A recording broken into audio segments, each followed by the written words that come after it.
Hello and good afternoon, ladies and gentlemen. Hello, hello, hello. Hope you're all doing well.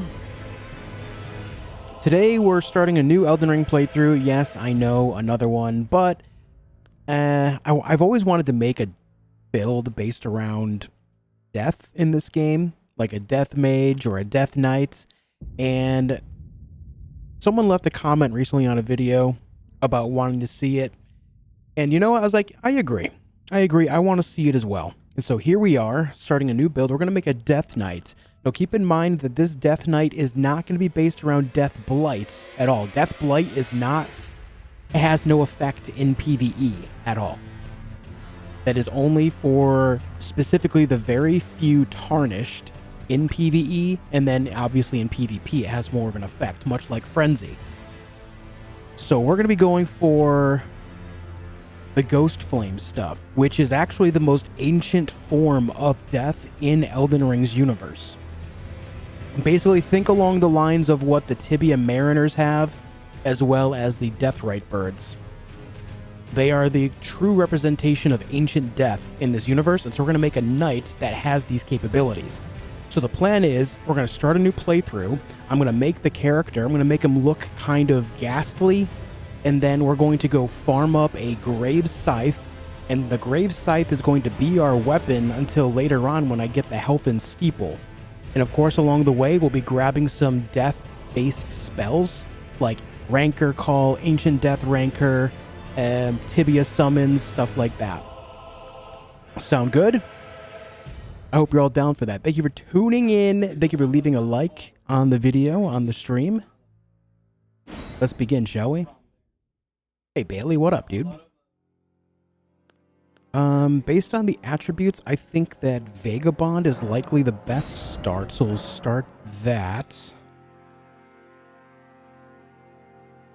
There we go. Hey Janet, Mythic Blue, Andre, Michael, Seth, Aaron, Brennan. We have Andrew, Andre, Mythic Blue, Hendrax, John, Queen Ganyu, Rel, May, Darth Merlin, Barge, Cowboy Preston. Welcome everyone. Thank you for tuning in. Thank you for leaving a like. Thank you all for being here. It means a heck of a lot. Let's go with, I guess it doesn't really matter because I'm going to change the, oh wait, hold on. You know what? Actually, I forgot that I did this. Oh, I just saved it instead of loaded it. I'm so dumb. Okay, I had actually, I was experimenting with like a look for this last night, and I made it, but then I just overrode it like an idiot. I clicked save instead of load. So we're going to make it again. That was so dumb. That was so dumb.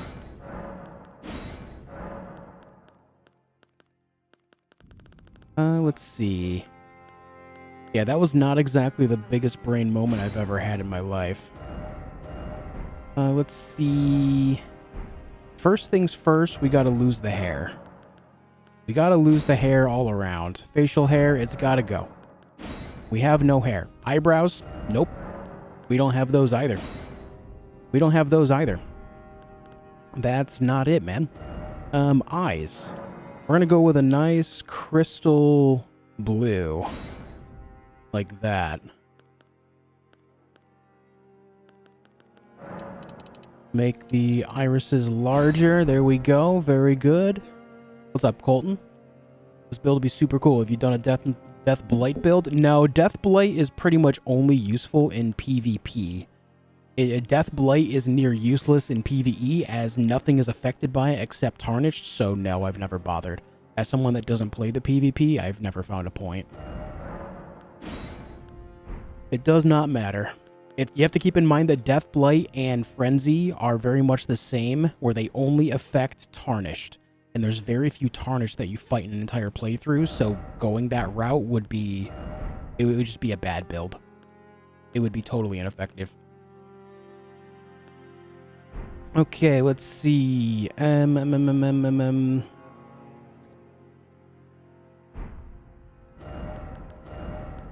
do I want to do this? Well, I think that we need to make him look a little more chiseled first and foremost. So let's go face structure. Let's go cheeks. Not raise them up too high.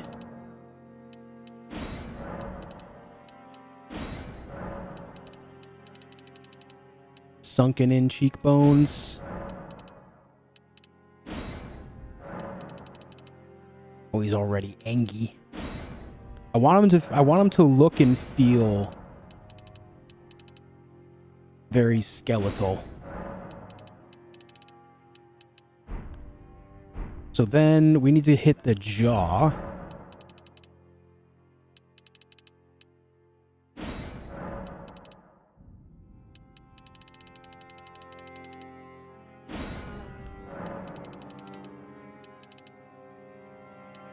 He's already looking pretty skeletal, right? He's got the outline of his skull going on here.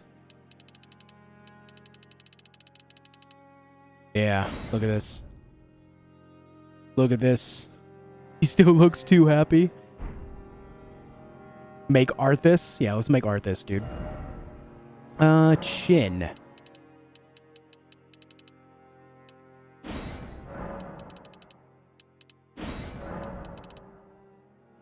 Okay, looking good. Well, there we go. Yeah, that makes him look pretty upset. That's making him look pretty angry. We don't need a huge chin.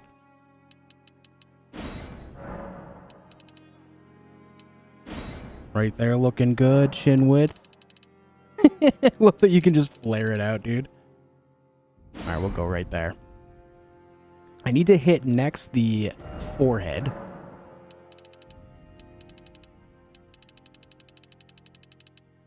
He's angry. Look at him. He's so angry. Protrusion makes it jut out a little forward. Let's not do that. There we go.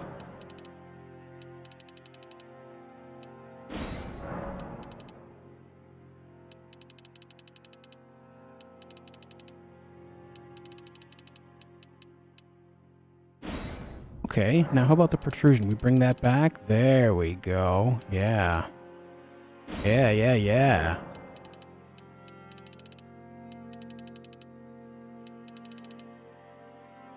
Okay, alright. He's smiling on the inside. That's funny because his inside is his outside.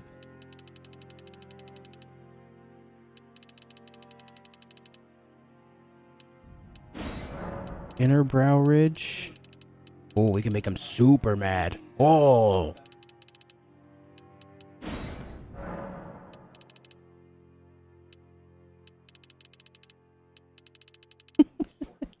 It's like, this one is like artificial anger. Let me just bring down the entire bone structure above his eyes. Okay, let's see the lips here. Lip shape. I feel like thinner lips are good. Mouth expression. We don't want it to be too, like, ridiculous. We're not trying to make him smile, but we're not trying to make it seem like an upside down V. You know what I mean? You know what I mean?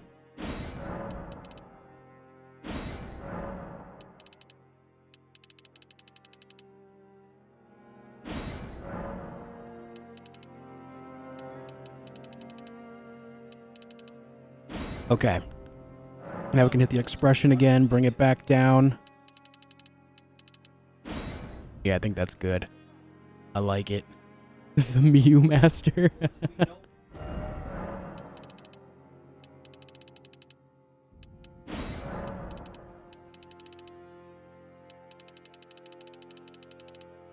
Oh yeah. Bring the slant down. Bring the occlusion up.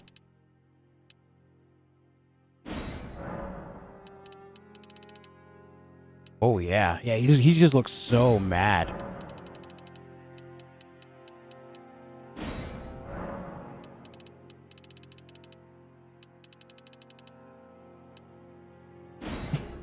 He's so pissed off. Look at him. He's so mad.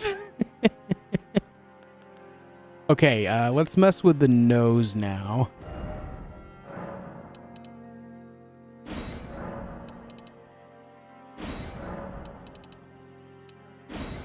Make him look like he's snarling a little bit. Yeah, yeah, yeah.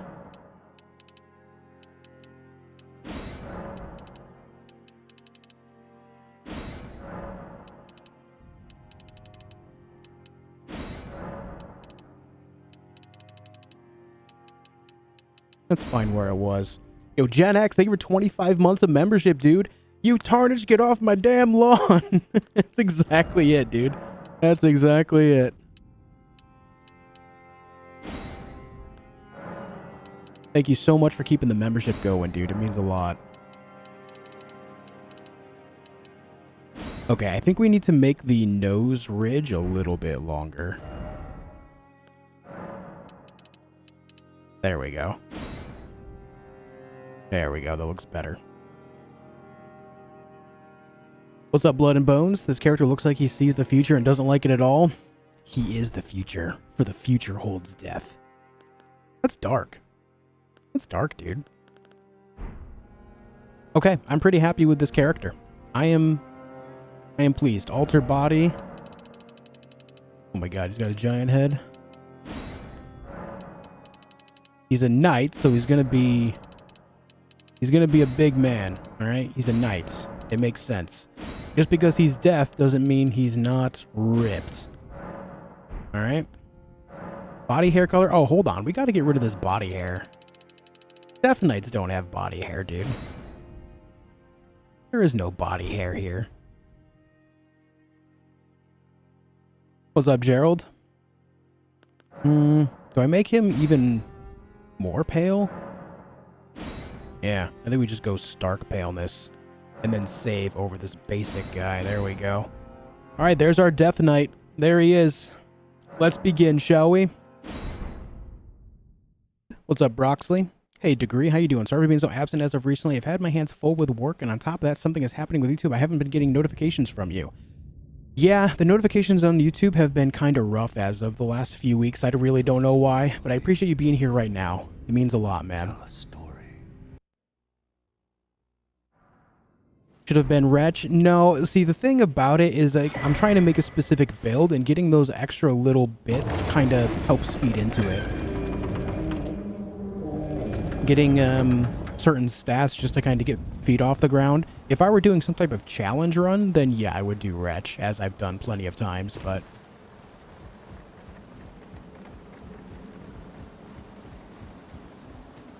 But yeah, if you want to help out with notifications, just leave a like on the YouTube videos, and that'll help notify more people for sure.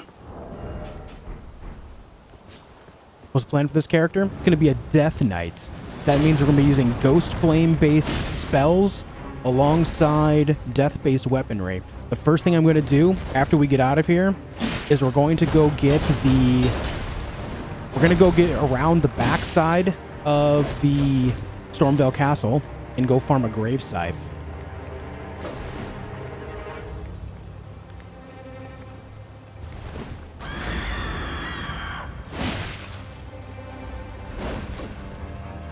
From there, we'll just kind of play the game normally, and then later on, the plan is to use things like Rancor Call, Ancient Death Rancor, Ghost Flame, Tibia Summons, which is basically just a bunch of skeletons swinging about real quick,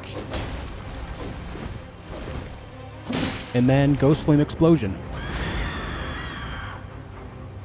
We're also going to go get the Prince of Death's Staff to make it so those death spells do a little bit more damage.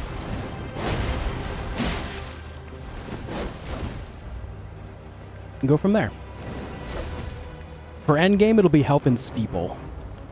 I've always wanted to use that sword, and this build is a great excuse to get that going, finally. I think it fits the narrative of death pretty damn well. Yo, Captain, thank you for the 20 Danish. I appreciate it a lot, man. Thank you so much.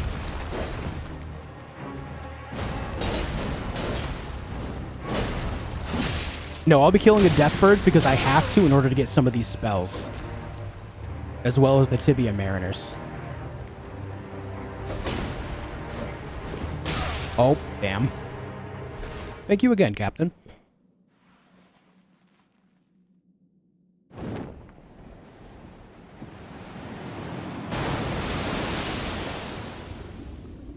What's up, Jake? You're all supposed to be family? There is no family in death.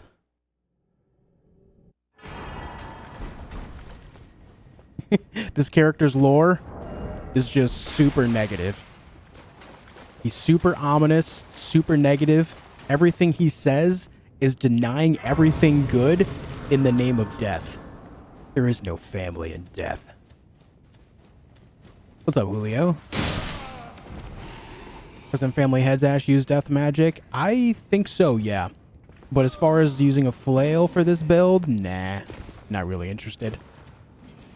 What's up, Luciano? Hey, W.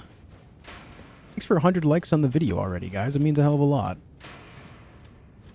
Going with the Fia ending? Yeah, we'll probably get the Fia ending just because it kind of fits, you know?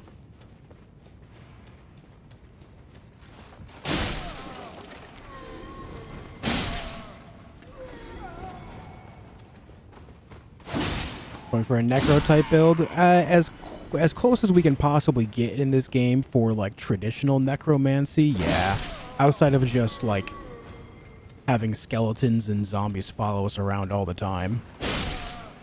Oh, could you imagine if there was like a flesh or bone golem summon in this? That would be so cool.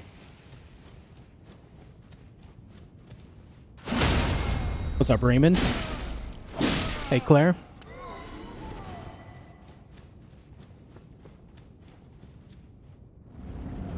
I'm gonna try out Death's Poker. I mean, I could see how it would fit, but I mean, maybe. We'll call it a hard maybe. Because obviously it fits the idea very well. I mean, death is in the name, right? Hey, Omar. Hey, Scarecrow.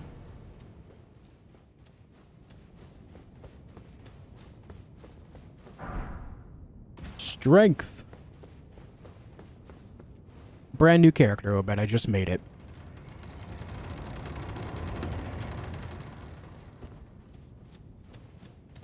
How'd you one-shot the soldier of Godrick? Well, you know, lots of practice. Lots of practice, man. It's been a long, difficult road to get to this point. To be able to take out Rick.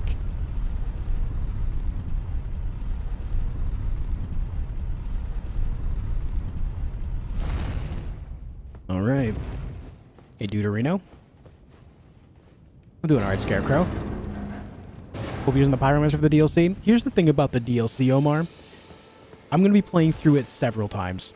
So I have several characters that I'll be taking through it, and this one will be included with that.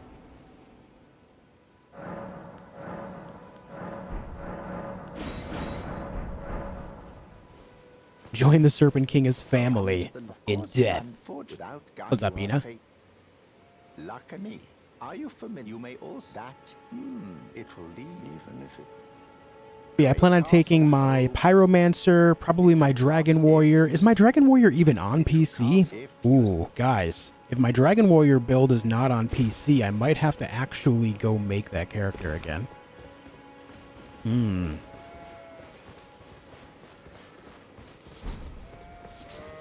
We have the Pyromancer, Dragon Warrior, my Black Flame Monk, my Death Knight that I'm making right now.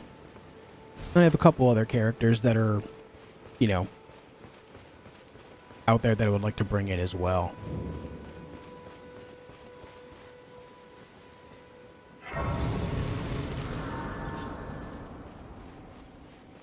So here's the plan. Right now, we are just going all the way around Stormveil Castle. I'm going to go get the horse from Melina.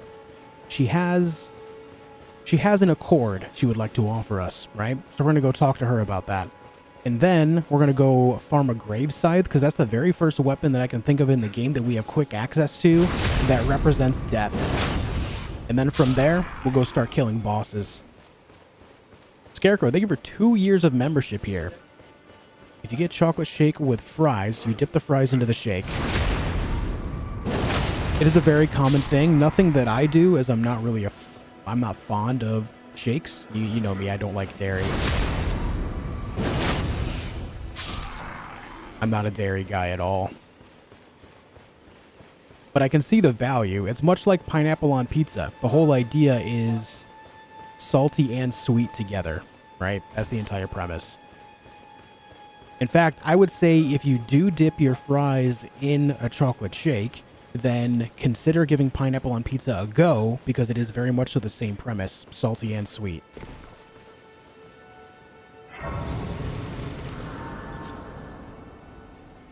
It may seem like blasphemy, but I promise you if you like one, you'll like the other. Josh, holy shit, over 50,000 subs. I remember your road to 10K. Seriously, congrats, man. Thank you, Bailey. I appreciate that, man. We just hit 54,000 like 2 days ago. Crazy.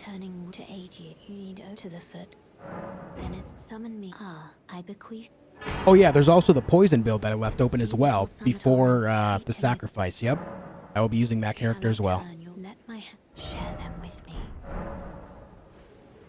All right, let's equip our horse. Let me grab this map. I'm also going to grab the wet blade in the cellar over here. Don't do it. Ooh, increased runes from this guy? Don't mind if I do.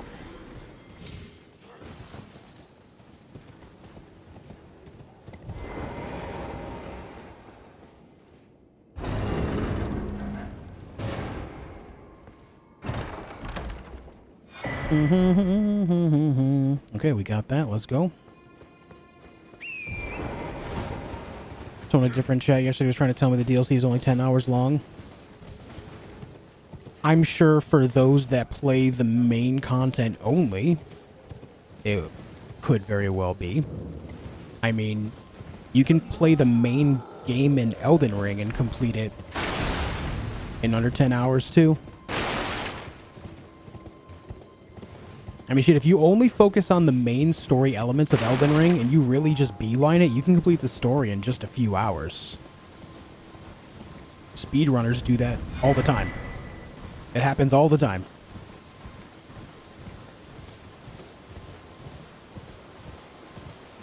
I mean, shit, my deathless run, my all bosses deathless run, granted that I have a lot of experience with the game, I know exactly where to go and what to do, right?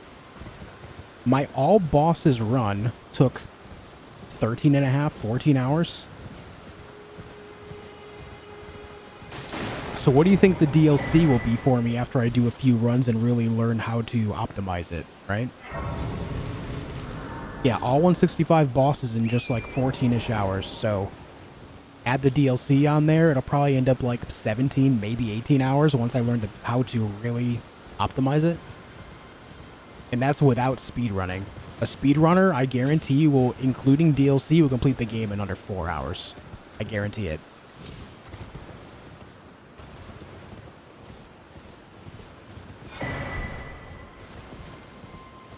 Strength, not crystal tier. Thank you. Right, we have to go up this hill. Yeah, the DLC will take a while if you take your time. I'm sure everyone's first, maybe even second and third run through it, they'll explore very thoroughly. They'll gather all the items. They'll fight every boss. They'll try different weapons, all that stuff, as is normal.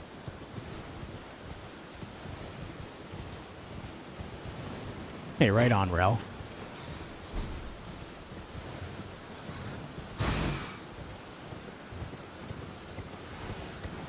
Excuse me, IT manager coming through. Yo, congratulations on the new job, dude. Hell yeah.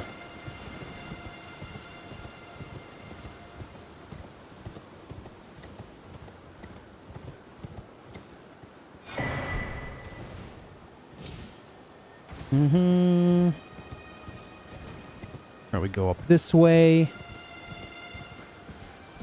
I'm not sure how long it's going to take to get the death scythe, or the grave scythe rather, but it really shouldn't be too long. I remember the first time I farmed this, it took me like, I don't know, 15 minutes. Playing the Death Knight build. It's going to use the most ancient form of death in the Elden Ring universe, which is based on Ghost Flame.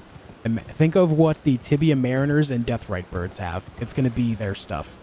Alongside Health and Steeple, which is another sword which actually can imbue itself with Ghost Flame. So Rancor Call, Ancient Death Rancor, Explosive Ghost Flame, Tibia Summons. That's going to be it alongside Helfin Steeple. Along the way, we're going to get the Grave Scythe, and I'll possibly pick up Death's Poker as well. Yeah, Ross's Axe could work as well, but the thing is Tibia Summons has the same thing as that Ash of War, so I just figure one or the other is sufficient, and I would rather just use the spell so it's more universal. What up, Devin? How you doing, man? Not using Lacringe? I can't even remember what character, what build Lacringe was. Is that weird? I can't even remember. I tried Helfin Steeple, I liked it, but Moonlight is my fave. Moonlight is generally a superior weapon. I think Moonlight is one of the best weapons in the game, to be honest with you, but... You know, sometimes when you're making a build, it's not always what is the best, but what just kind of fits the narrative, you know? Sorry about the Rangers. It's alright, man. They had a good run, and then they faltered. The better team won, you know? That's the name of sports. That's how it is, especially when it comes to a series best of 7. Rangers, I don't know what happened, man. They started off the first 2 series so strong and then just lost it in the third. I have no idea what happened to them. The thing is, too, is the Florida Panthers have all around, for 3 series in a row, played against some of the best goalies in the entire league. Tampa Bay Lightning. Oh my god, what's the stutter? New York Rangers and then Boston Bruins all have some of the best goalies in the entire league, and they beat them all. So that just means that they have a better team. They're just straight up better. That's the way it goes, man.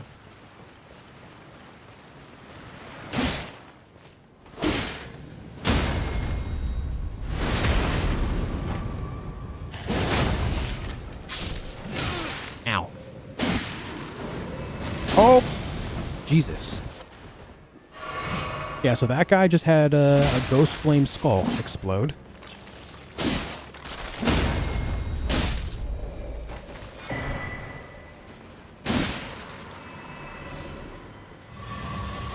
Use Silverfoot? No, I don't have any this early on in the game, man.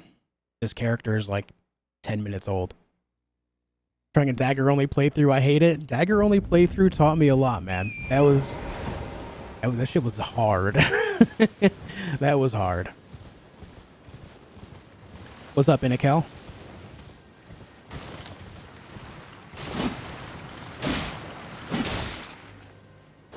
Yeah, farming the Grave Scythe.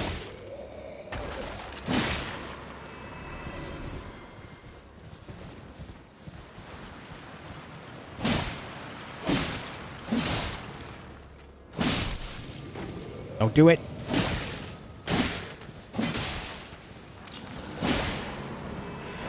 Oh.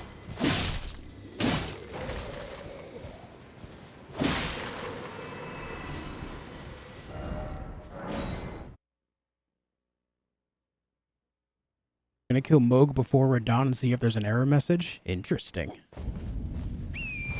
What beautiful build will be taking into the DLC? All of them. Which one first, I do not know, but all of them.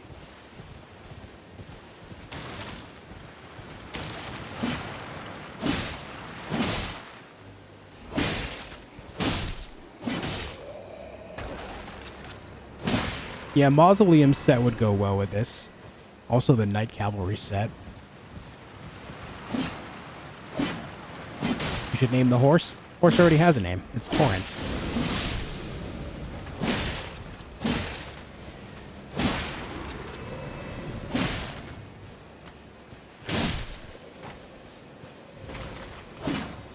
Come on. Give me a Grave Scythe, damn it. No? Alright. Exactly, Broxley. Once you have a theme for your character, it creates more attachment to it.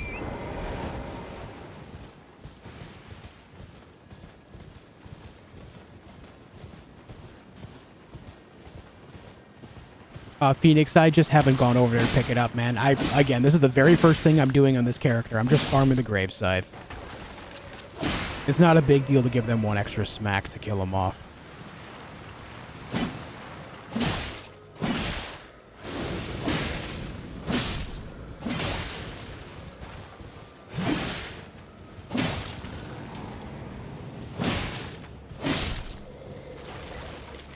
Oh, I didn't actually hit that guy? I swore I did. I rode over there and hit him one more time.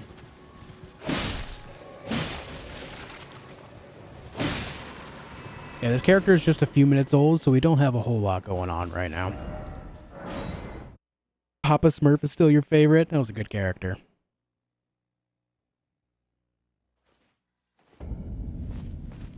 Can't wait to see the new armors. I'm excited about the prospect of all the new possible builds, for sure. I'm really hoping that they add more to both Death and Frenzy.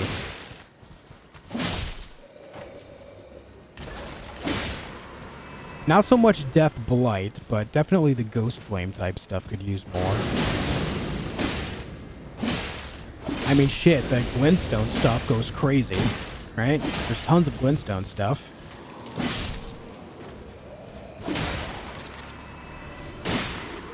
Oh, is that the scythe? Ah, nope. We got a human bone shard. I took that guy's hip bone. The right side of his pelvic bone. Are they adding 18 new classes of weapon? They're adding a lot of stuff, yeah. It's gonna be a lot. Hey, Walker, how you doing?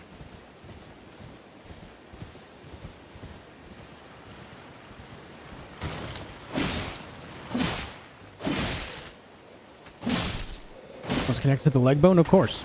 The hip bone was connected to the leg bone, dude. Oh, is this it? Ah, I got the left side of the pelvis. I'm also getting lots of stutters.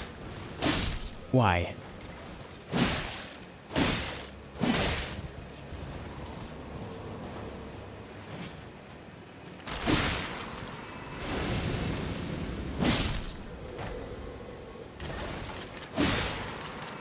Any item? No item? Oh, is this a scythe? Alright, that's the leg bone. Man, they're just giving me all the bones, dude. No scythe, just bones. Who needs a scythe when you have a pelvic bone shard? Yo, Cowboy Preston straight up threatening people. Leave a like or lose a fingernail. Holy.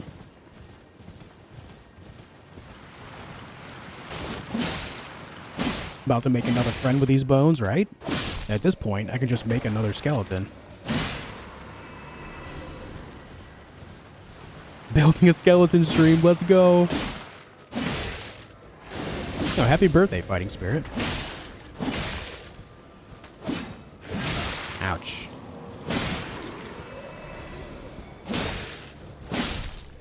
Give me scythe. Give me scythe right now. Guys, he didn't give me the scythe.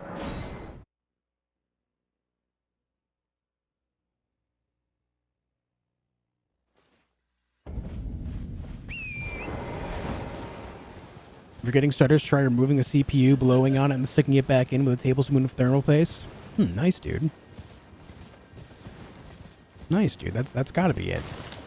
Just blow on it like an old NES cartridge. Which apparently does not actually help, according to some article I saw sometime in the last year. But I'm inclined to disagree. I can count numerous times where I would take a cartridge out, blow on it, and then put it back in, and then it would work. So I think they're lying to me. I think whoever made that article is trying to gaslight the population. Oh, it doesn't actually work. Oh, you know what doesn't work is my health bar anymore. I just died. Yeah, I have anecdotal evidence that says otherwise. Exactly it.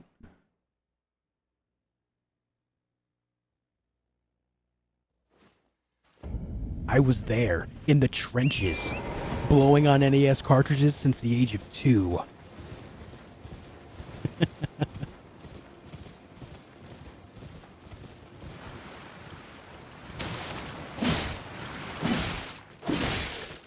No, but really, it likely just has a matter with the pins on the cartridge misaligning with the receptacle side of it on the inside of the NES.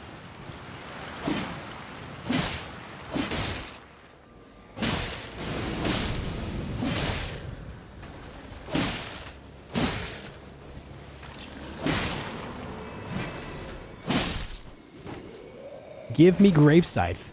Or give me death. Alright, well. No Grave Scythe. How much arcane does the knight have? This character right now has like, what, 7? I think is the standard. Yeah, 7. I picked the axe too. I'm actually going to forego the axe because there's a spell that has the same effect called Tibia Summons.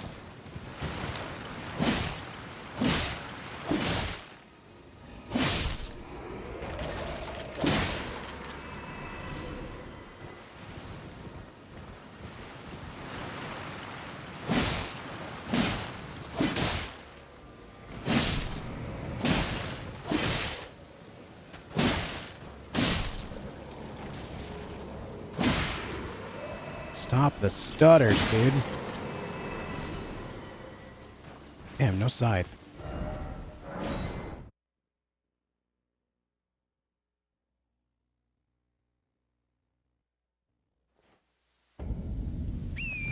Pickled zucchini, you say that like I have never played this game before.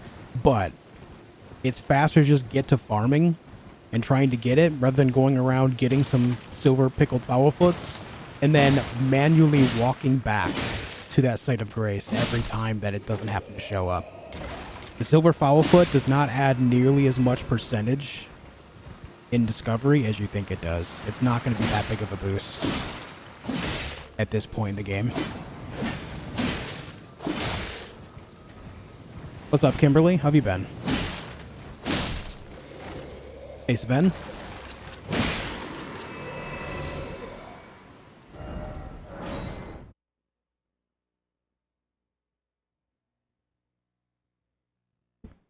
ADHDMI cable. I love that name.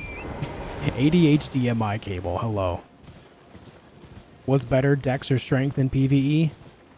That's a matter of perspective. They both have their benefits. I would say for newer players, Strength is definitely a better go just because you get some natural armor from it. Strength actually gives you damage negation in this game, which can go a long way in helping you survive because you put that on top of your armor. But generally speaking, Dex weapons are often quicker. It's not universally true. There are exceptions to this rule, of course. And there's also slow dexterity weapons. But generally, that's the way of it. Is this a scythe? No. This is going to be a bone. Yeah.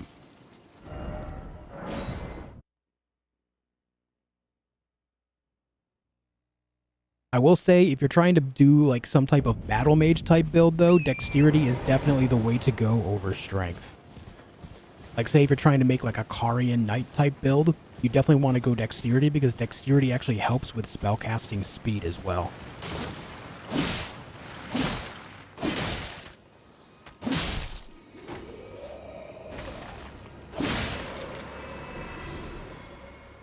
Strength better because of crouch poke. There's dexterity weapons with crouch poke. Godslayer Greatsword, for example. I'm pretty sure has crouch poke, right?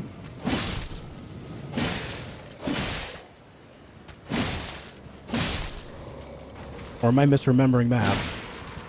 I feel like it does.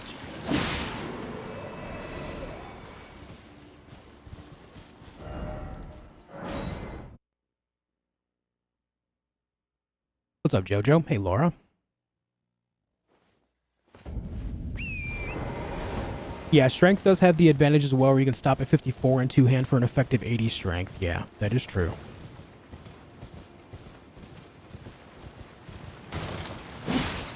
That's why dexterity helps you with, spellcasting.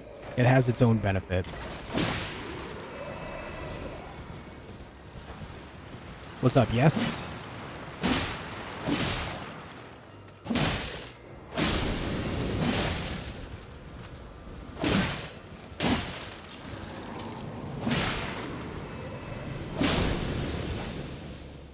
Give me scythe.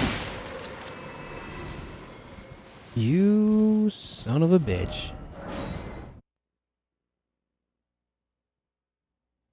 Give me the goddamn gravesite.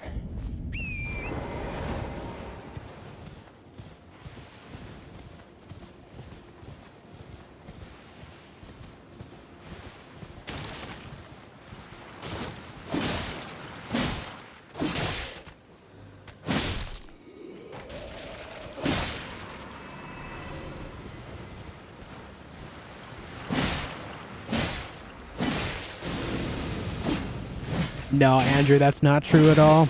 That's kind of like pressing A or B while catching a Pokemon increases the chance of the Pokeball being effective. It's just one of those, not to use the word anecdotal again so quickly after saying it just a few minutes ago, but that's just like an anecdotal thing. I swear, bro, it works. You know what I mean?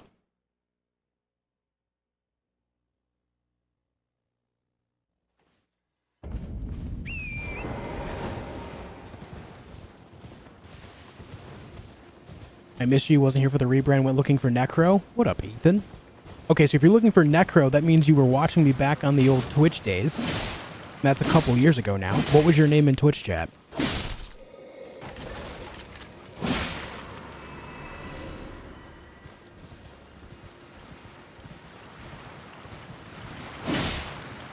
Remember the last time you farmed the scythe took a while? Strap in, y'all. We're going to be here a while. Fry1010, what up, dude? Welcome back, man. Good to see you. Hope you've been well.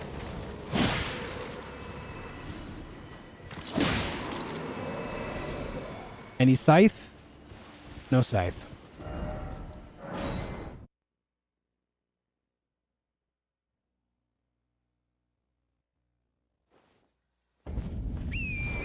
I guess the good news is I'm getting some runes, so I'll be able to get a few levels to start off. It's just all going to go right into health anyway, I guess, but whatever. How old am I? 36. I'm old. I'm an old man playing video games on the internet. You know, I actually, this is going to be a weird, like, tangent based on age, but for a long time, I have thought, maybe I'm getting too old for this content thing. Maybe I'm just kind of aging out. But then, I looked up the ages of some of these other content creators that are still absolutely massive in the scene. The first one that came to mind was, you know, obviously, a lot of people when they think of content creators in the gaming scene, Asmongold. He's 34. He's 34. People like King Gothalion, I believe he's in his early 40s now. People like Co-Carnage, I think is upper 30s, early 40s, somewhere in that range, I believe. And that gave me a lot of confidence. That gave me a lot of damn confidence, man. Because, you know, you see things like in YouTube comments saying, oh, you know, this... I don't know how many of you guys have actually seen it, but we'll talk about my age every so often. People will ask how old I am, and they'll say, oh, man, 30-something? You're too old for making content, man. And I've never felt that way until recently, but when people say it often enough, obviously it makes me think about it. But then I realized that a lot of the largest content creators to exist are actually older than me, or just about as old. And that gave me a lot of confidence, man. Yo, Menacing Hammer, thank you for the $5 super chat. Unfortunately, Miyazaki banned Josh's Scythe playthrough here for refunds. Yo, thank you for the 5, man. I appreciate it. Maybe you'll go buy a Scythe, right? I'll go buy a Scythe.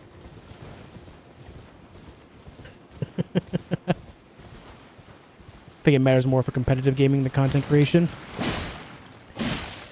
Possibly, but I think that's also a matter of if you're still in shape for it, like quote-unquote in shape. As long as you're maintaining your reaction time, and your reaction time is largely going to be something that you have naturally, right? But you can actually do things to maintain it by practicing action, timing-based things can help you maintain it better is what I'm saying. As long as you're up to date on it, you should be fine, to be honest.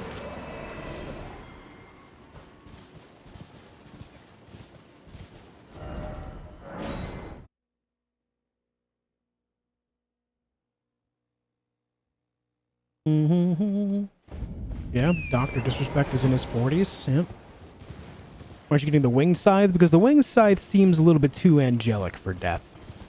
The Grave Scythe is, you know, straight up death style Reaper, you know? Yeah, Bane Kane, I remember that too, man. I think I was searching for that dagger for like 3 hours though, right? That's not nearly as bad.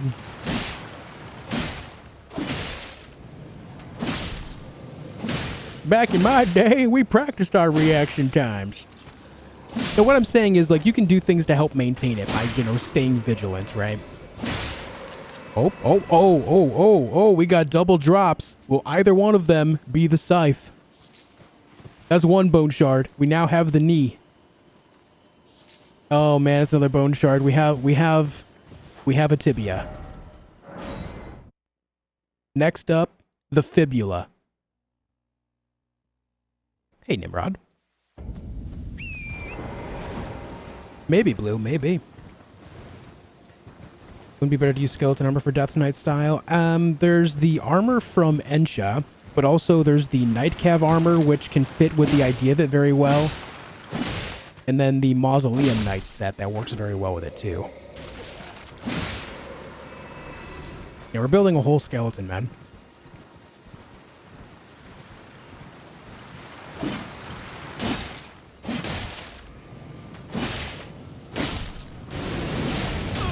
Can we stop with these stutters, though? That'd be a great game.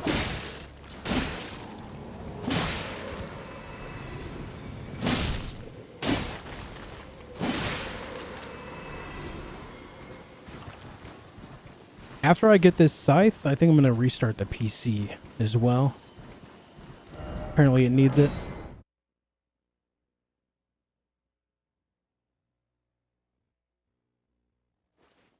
I'm watching Bingo Season 3.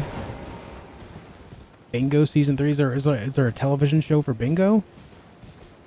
I don't know what that means. I'm sorry. Is there some show around it? I gotta blow on the CPU, yes.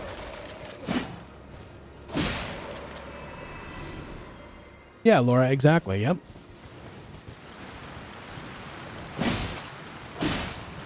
I think it's my PC. I'm gonna restart the PC after I get the scythe.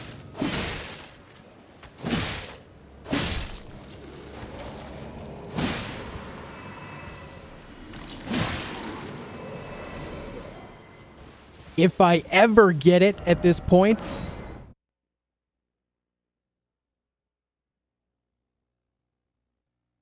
Yeah, that's good. That could be a good look. I agree.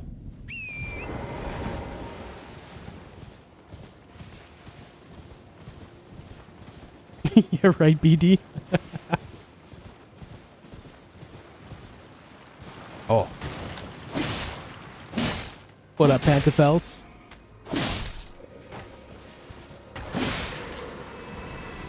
No scythe.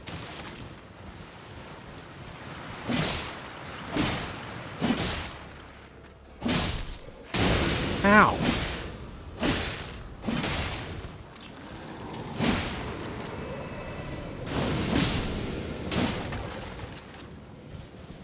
Oh, these stutters are hurting me. What the hell, man? You guys remember that time when I was trying to farm a pair of pants and the guy kept giving me smoldering butterflies instead? It took me like an hour to find a pair of pants for the Black Flame Monk build. You remember that? I remember that.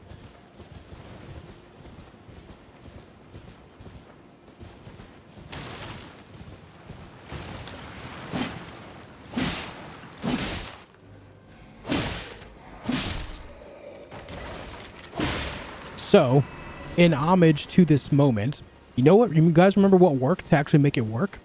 Everyone in chat was just saying pants. If everyone types pants in chat, maybe we'll get the scythe. So go ahead. Type pants in chat.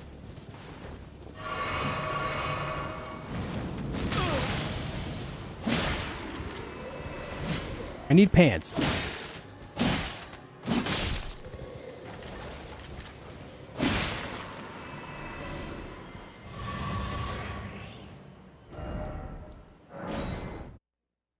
Don't we say scythe? I mean, you could say scythe, but I think pants might actually work. Pantsu!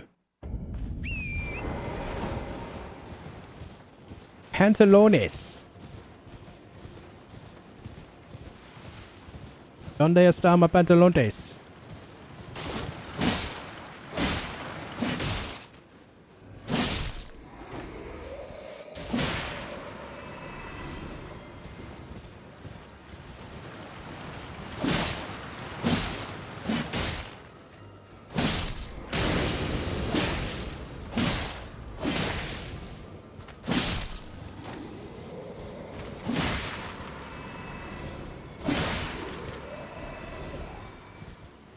Okay, it's not working yet. Hold on. Let's just keep the summoning ritual going, okay? Yo, Sven, thank you for gifting a membership to the community, man. It went out to Hawkwind. Thank you very much for doing that, man. Thank you very much. What's up, little monster? And also, thank you for 200 likes on the video. I appreciate it loads, guys. The YouTube notifications going out lately have been very lackluster. So all the likes on the video definitely help out with that. I appreciate it loads.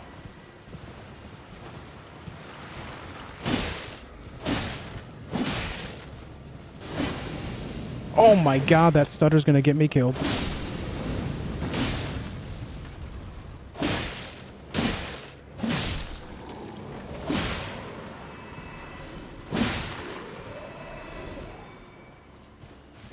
How? Not even a bone shard from these guys anymore. Can't you just get 99 arcane?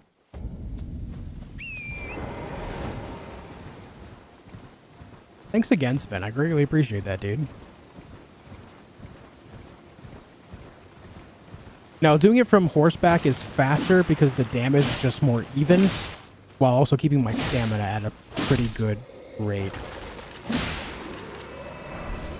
Guys, it worked! It worked! I told you. We call it the summoning pants.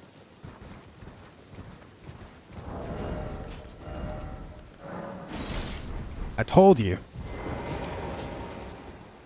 There we go. We got him. We got him. All right, now really quick, I'm going to restart my PC. Give me just a second here. Just a moment. These stutters are driving me nuts. I can't do it. We can still chat, though. We can still chat. You guys, I told you. The pants worked, though, right? You saw it. You witnessed it. Will stream restart? No, it's just the gaming PC.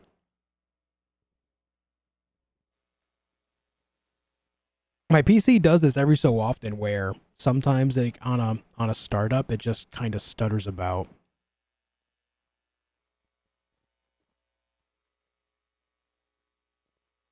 You run 2 PCs? Yeah, I have one for streaming and then the other is for gaming.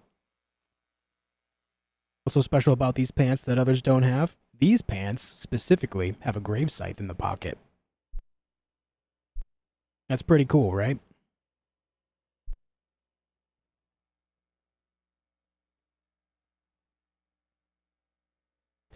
Is that a grave scythe in your pocket, or are you happy to see me?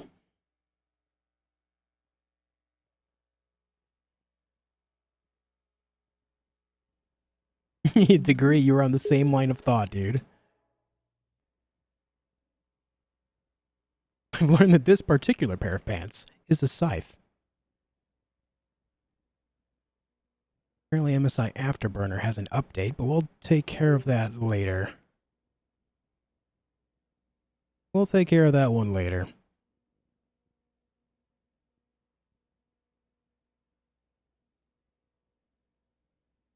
Is your streaming PC all decked out too, or is it pretty standard? My streaming PC is my older gaming PC. It's basically a couple generations behind. So what I do is, as time goes on, when I make content, every couple of years, I'll build a new PC. So that way I have the latest and greatest hardware for gaming, and then last gen or 2 for streaming, which puts out enough quality to make it work just fine. Yeah, 2080. Which boss am I going to beat now? We're going to take this scythe and we're going to go beat up the tree sentinel all the way at the beginning. What Ashes of War will I use? With the grave scythe, it just has the spinning slash, right? You lost signal on your monitor from me restarting RFI? Holy.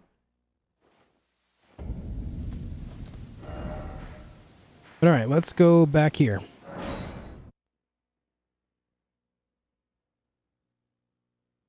When am I fighting Margit? After we kill some other bosses first.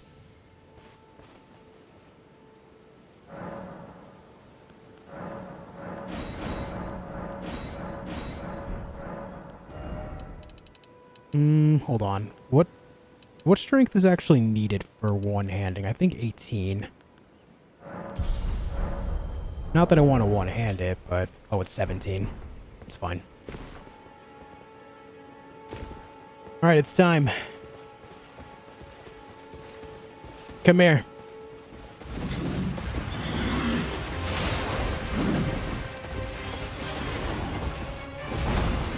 Bum, bum, bum, bum, bum.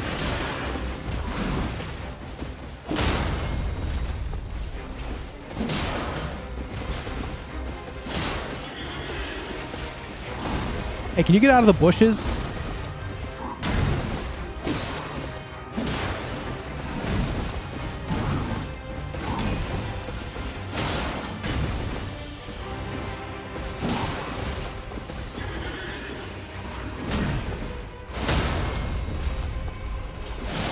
Where's this bleed?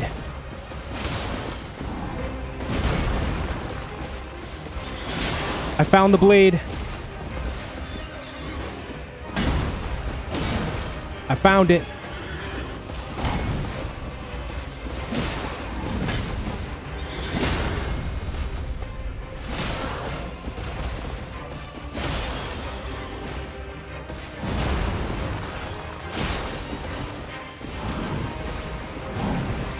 Ah!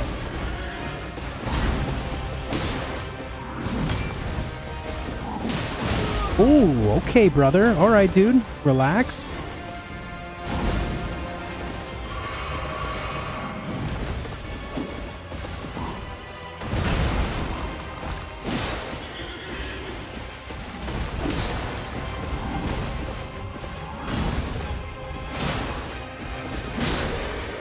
Owned.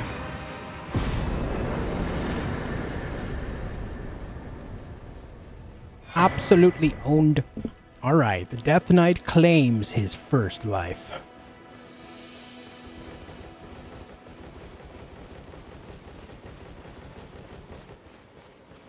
Not Death Blight. Death Blight spells, Death Blight in general, it only works against Tarnished.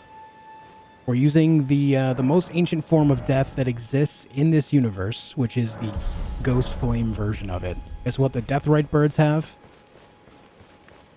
That is what we'll be using. I prefer Xbox controller, but I'm actually using a Scuff PS5 controller right now.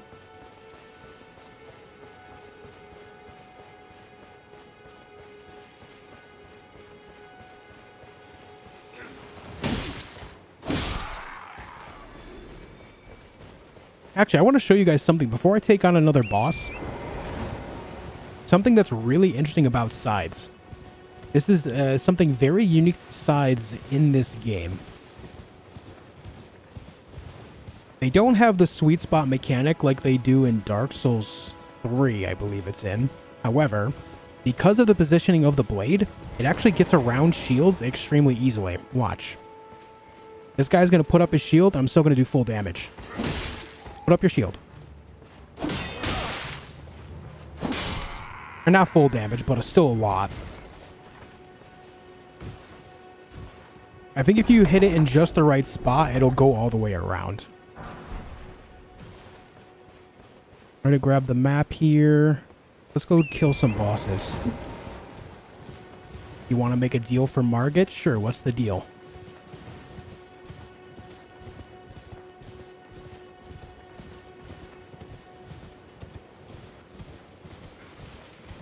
If the deal is to spare his life, absolutely not. I won't have it.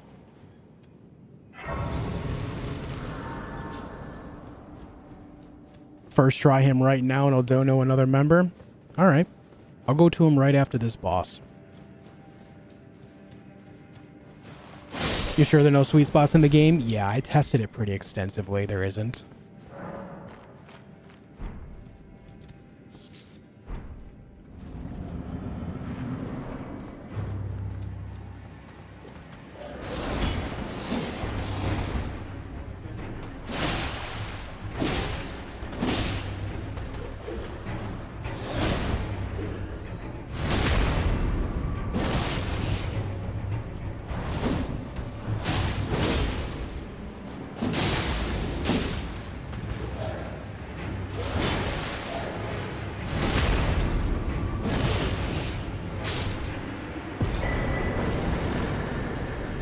Okay, we'll go to fight Margit.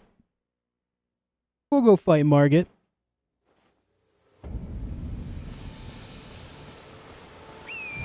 What's going on, Pritzy?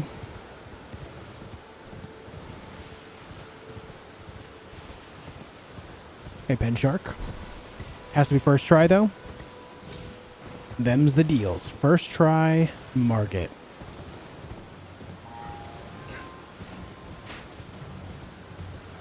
Always wonder what the Beastman did to be kicked out of Farum Azula and live in this cave. There's actually quite a few pieces of architecture laying around on the ground, which I think are actually from Farum Azula. So my assumption here with this is that it actually fell from the sky with it.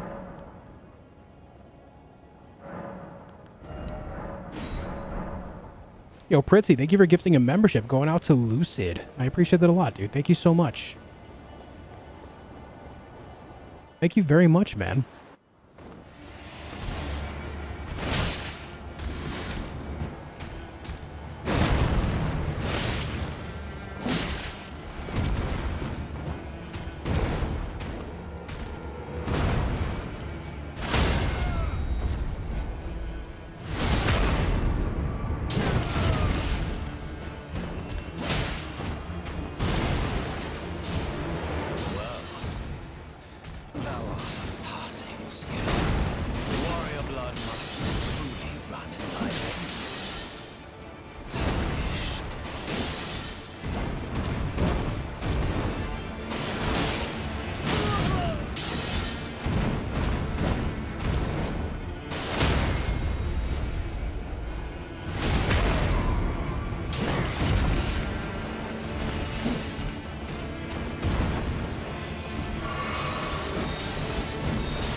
Oh, I did that too early.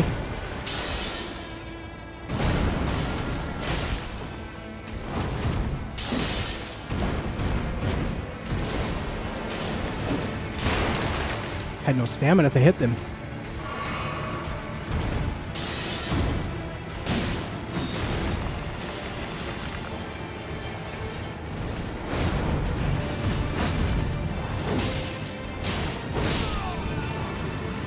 GG. Is this scythe a viable full playthrough weapon? Yeah, I have a scythe playthrough where I actually dual wielded 2 of these grave scythes, so I had to farm 2 of them. And I did a whole playthrough with that.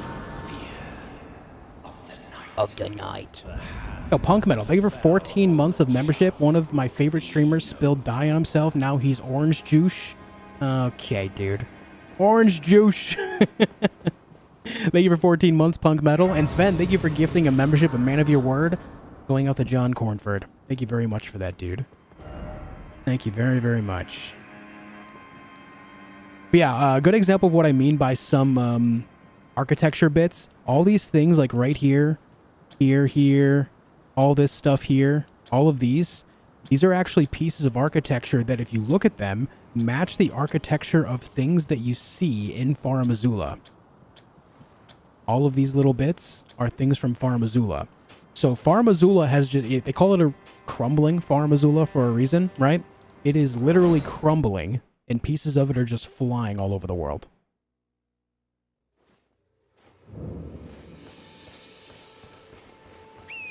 Oh, hold on, I can actually upgrade my weapon, I think.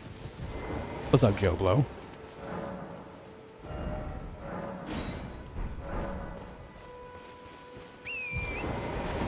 A great example of what I mean by this is actually right here. If you look at this stuff, you see what I mean?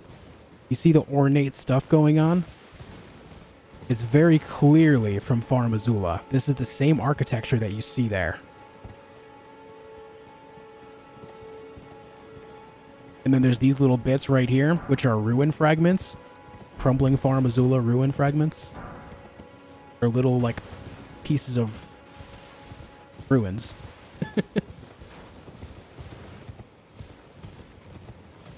What's up, Lord of Dread?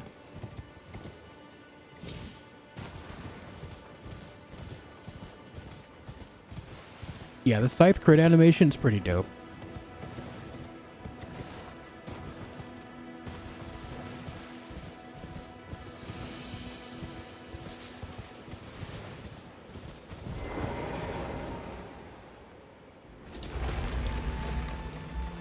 Winged Sword Insignia good. For builds where you're constantly hitting the enemy in quick succession, yes. Yeah, I'm doing well, Lord. I'm doing well, man.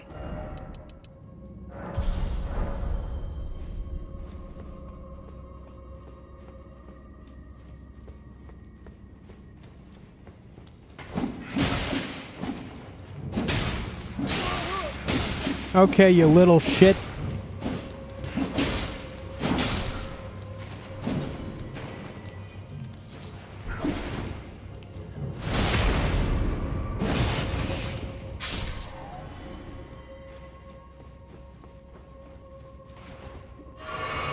Hey Reese, how you doing? You use the axe who summons skeletons when you hit? No, Bane. That Ash of War is actually identical to the spell called Tibia Summons. So I'm just going to get the spell so that way I'm not tied to just that axe.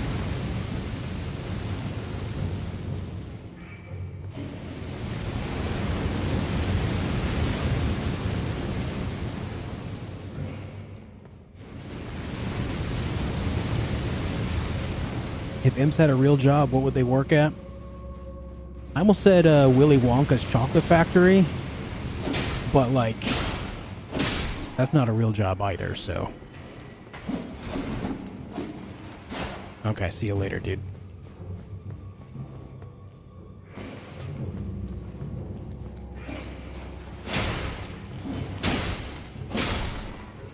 Tried to watch the last game you played, but it wasn't for me. You don't like Ghost of Tsushima?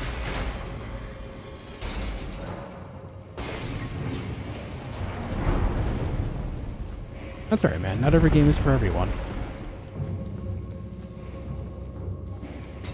Yo, Sven, thank you for the €2 as well. Last little dono of today. Enjoy stream all and good night. Thank you so much for the kindness, man. I really appreciate it. Thank you very much.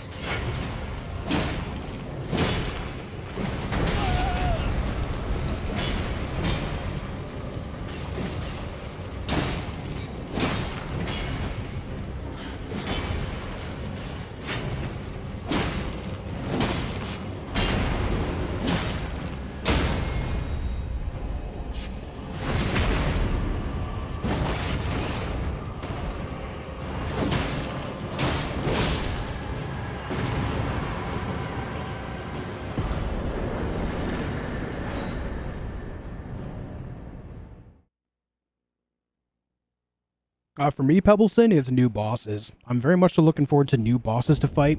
And From Software has a reputation for adding the toughest bosses in the entire game in their expansions. So I'm very much so looking forward to that. I want to see some new tough bosses that I just struggle through and have to figure out. I'm all about that. I meant the horror one. That was weird. I didn't play a horror game, but you must be talking about Hellblade 2. That's not a horror game. It's just a quick little like 7-8 hour story-driven game about a woman with psychosis trying to help others out of their predicaments.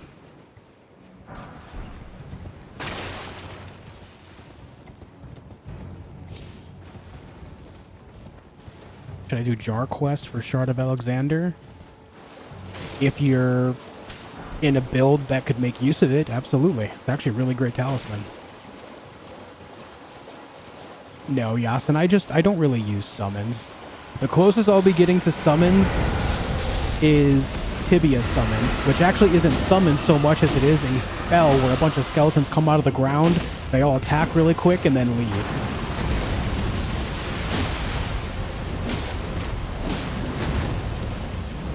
What's up, Whitney?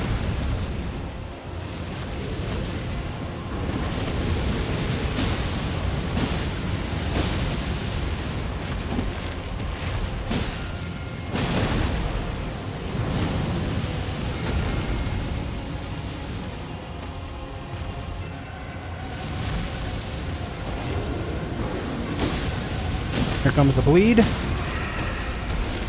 Oh, no bleed? I'm shocked. Shocked, I say.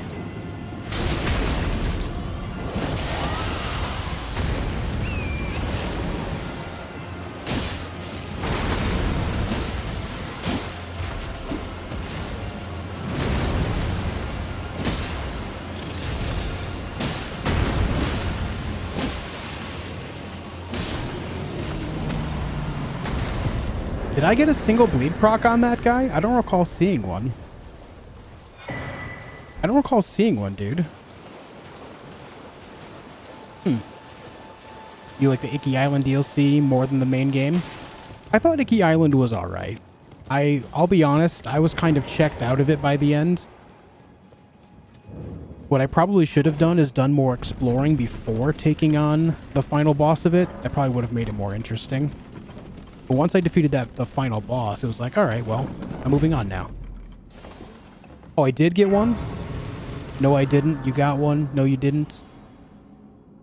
I'm getting a mixed bag of answers. You had to bleed a few seconds before you said it was coming? Oh. So I predicted well, just slightly late. Hey, Black Neko. Hey, Dayan. Am I going to do the Deathbed Maiden quests? Yeah, I'll get the death ending.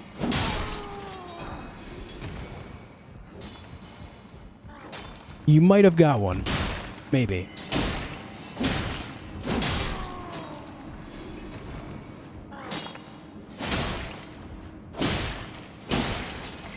Oh god, he didn't die? Man had 1 health. You predicted the past.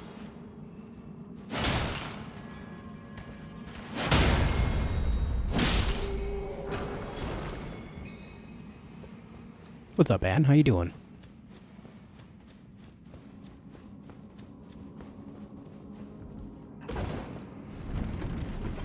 I want to gift members, but I'm poor. Hey, you being here means a lot too. You don't have to do things monetarily here to support what I do. Just leaving a like on the videos goes a long way.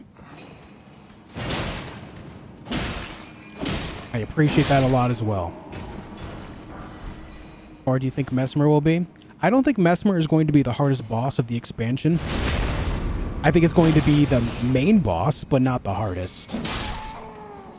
I think there will be some secret hidden boss, kind of like Melania, on the side, that will be the hardest boss of the expansion.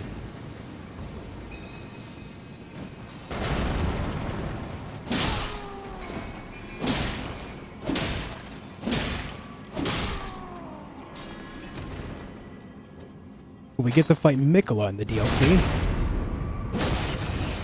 My guess is probably not. I think we're going there to help Mikola, not fight him. Will I get early access? No. But I never planned around getting early access of it either. No, I think if early access was going to be a thing, it would have already happened. But yeah, you have to keep in mind what Mikola said in the trailer. Mikola gave up his body to go where he is and where we will be going in to the DLC. So Mikola doesn't have a physical form, as far as I know, in the expansion.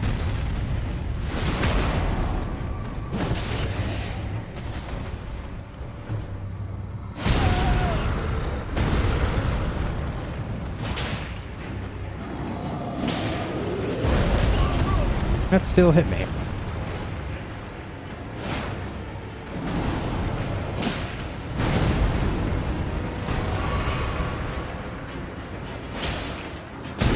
Stop stomping!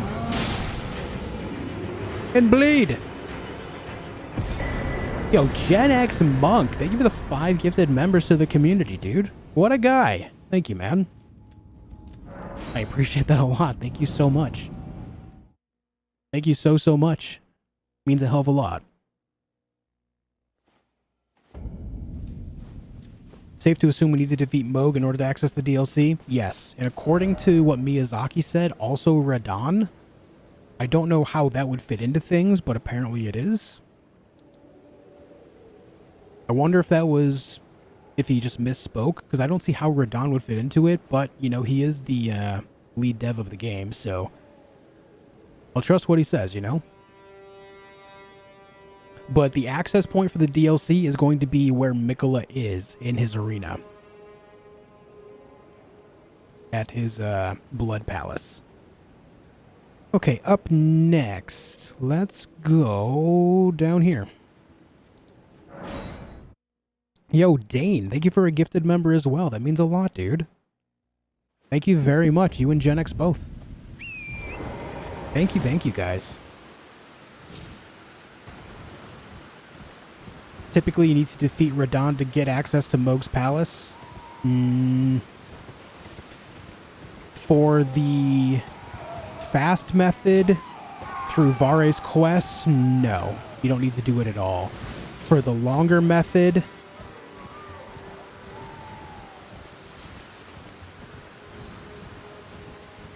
also no.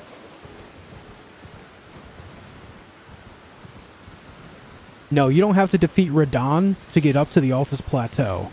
You can just take the precipice. You go up through the precipice, you get into Altus Plateau, you go around, defeat Margit, get into the rest of the game.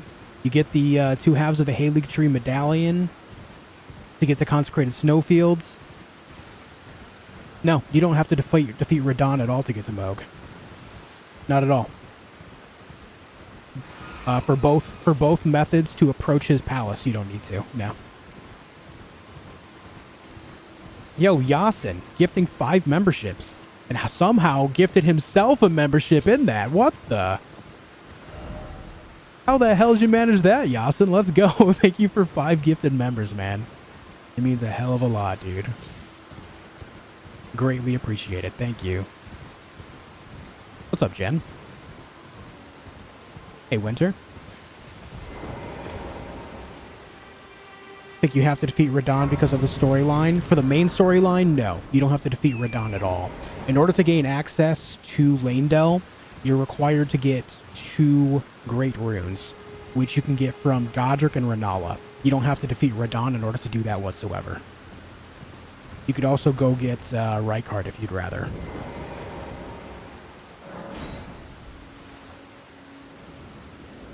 There must be some lore reason. Yeah, there must be some lore reason as to why that would be.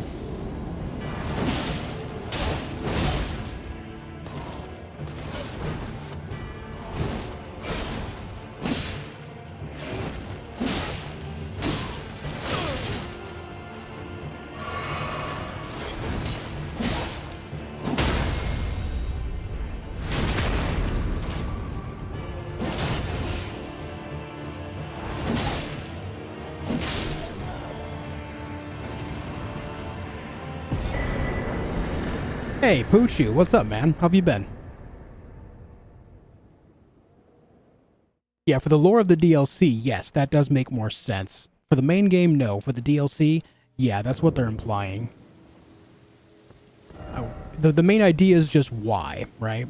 Why would it be implied? Why is it needed to be a thing? That's what we have to figure out.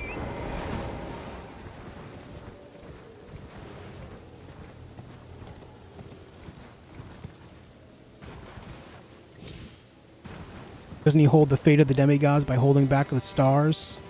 In a certain manner, specifically when it comes to what Ranni wants, yes. Ranni's ending cannot happen when he's alive because it holds back the stars and doesn't allow her to do what she wants to do. For overall demigods, I'm not quite sure on the lore and how it would impact everyone. But for Ranni, absolutely. A bit meh, to be honest, but thanks for asking. I'm sorry you're a bit meh, man. Hopefully we can take your mind off the world for a while. Thanks for being here, dude.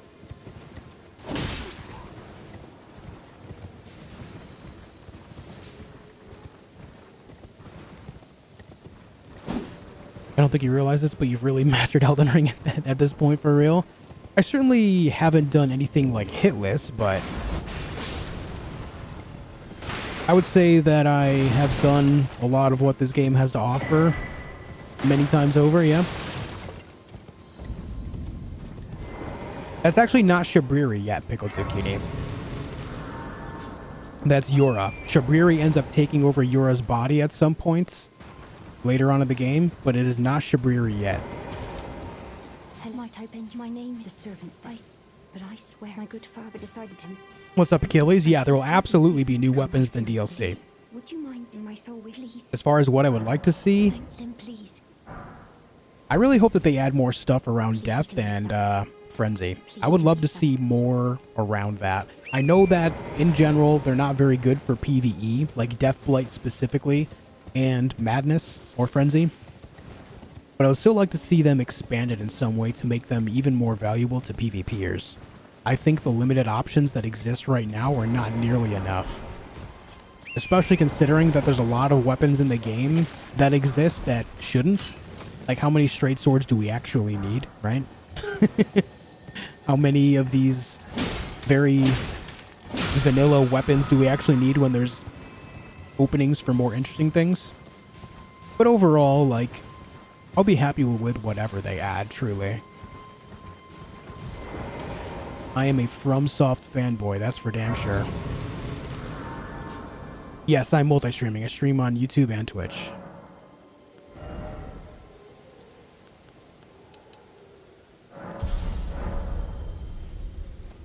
Opinion on Ghost of Tsushima? I think it's a great game. I just finished up my playthrough a couple days ago, actually.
Odachi will be in DLC? Oh, that'll be sick. That'll be cool. You excited about the storyline of DLC 2? We're just going to skip it?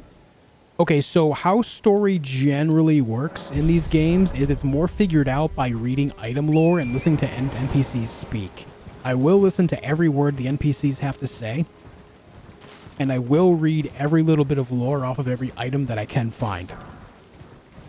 As far as following story, I mean, that's just generally how From Software games go. That's all you really get. You don't really get a whole lot of cutscenes that spell everything out for you outside of very rare instances. And most of those rare instances are only like when you enter a boss arena.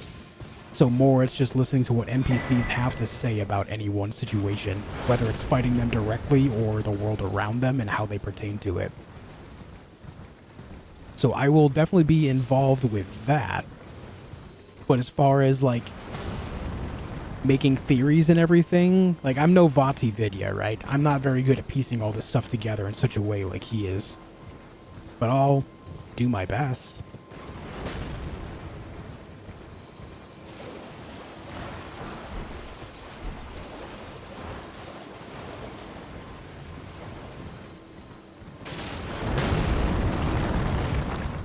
For some reason, YouTube's volume feels a bit low.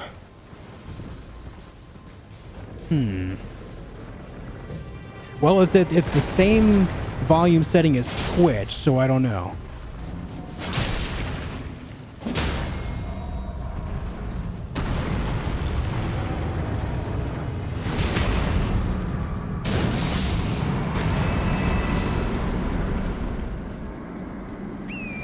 Got great arrows and golems great arrows. You watch any anime? Nah. I've seen some stuff here and there, but overall, I'm not like a massive anime fan. I enjoy a lot of anime art style. Big fan of all that, but watching anime stuff, I've not really done that a whole lot. Isn't the Nagakiba basically an Odachi? Odachi is generally a heavier sword. It's basically, from my understanding, the Odachi is kind of like the Zweihander of Western Europe, or the Germanic areas of the world. It's basically like Japan's version of it. As far as my understanding goes. Correct me if I'm wrong. Hey, Topor.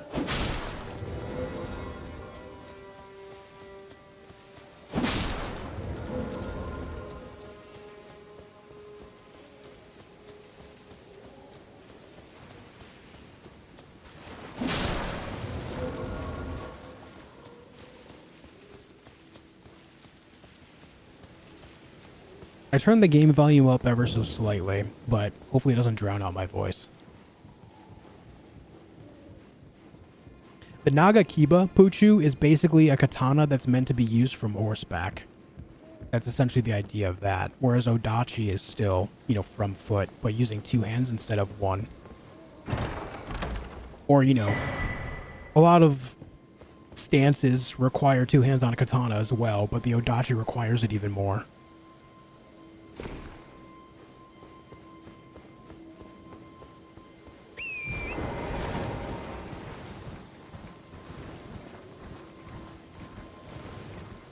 Are you talking about the one in northwestern Liurnia, BD? Where you have, like, the turtle in the tree? I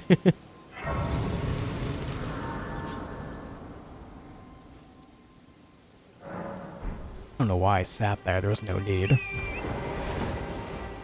Let's go do this dungeon over here while we're in the vicinity.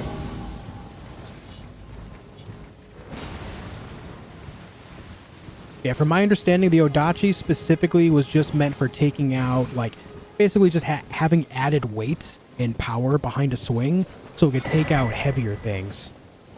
Yeah, it could be like anti-cavalry type thing. But generally speaking, anti-cavalry, you're better off going with like a pike or a spear. And I'm sure that they realize that as well, but yeah.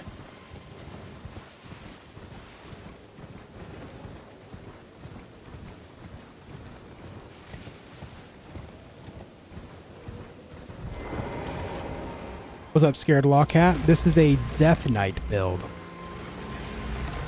We're starting off with a scythe and we'll be getting some other weaponry along the way.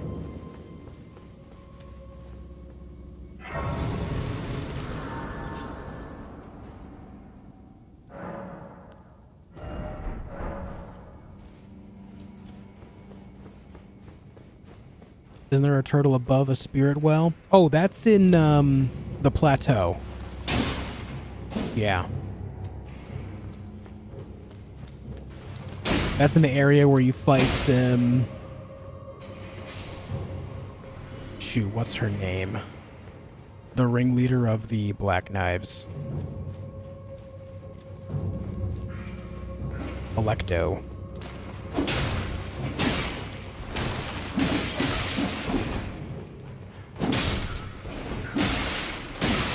Ow. Can we not make me bleed? That'd be great.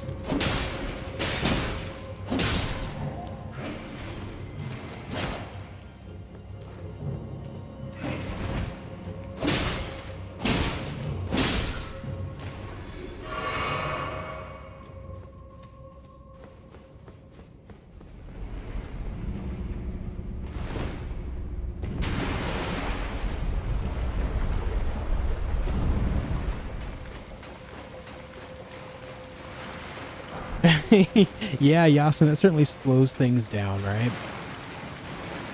I would say if you're playing on PC, try getting the co-op mod, which allows for just complete persistence in the world. You don't have to worry about any of that. It can be a little bit buggy, but I think it makes the experience for co-op all around better. But if you're playing on console, obviously you don't get that choice. It kind of is what it is.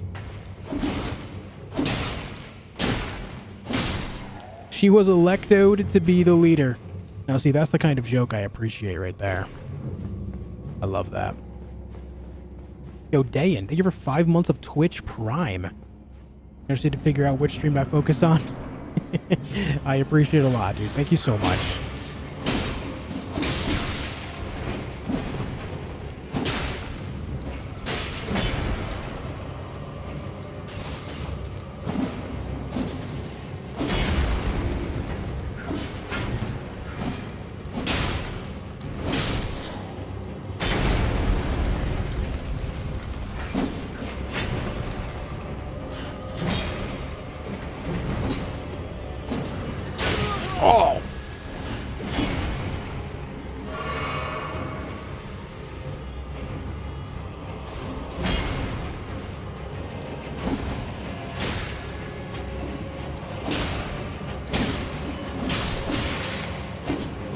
Oh, how'd you dodge that?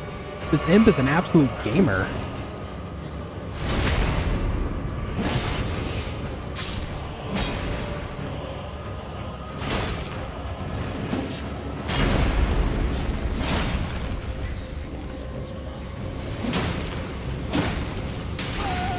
I got greedy with that second swing for sure.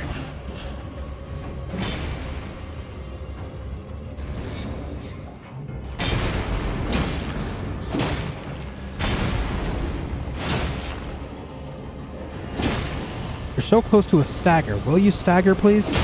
Thank you.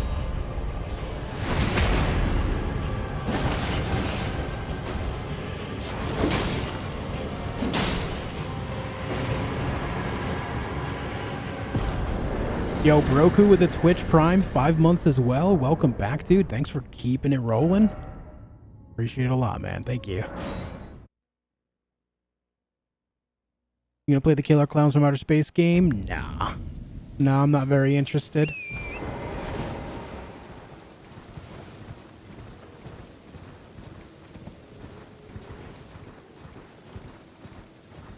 Yeah, that's the same area, BD. That's also where you fight Electo at the Everjail up there. Same area. You're right. You just had to ask nicely? Yeah, just ask nicely and he'll let him smack you with the scythe. Centipede, welcome back. What's up, James? Yes, this is the Grave Scythe. Hey, Martin, welcome as well.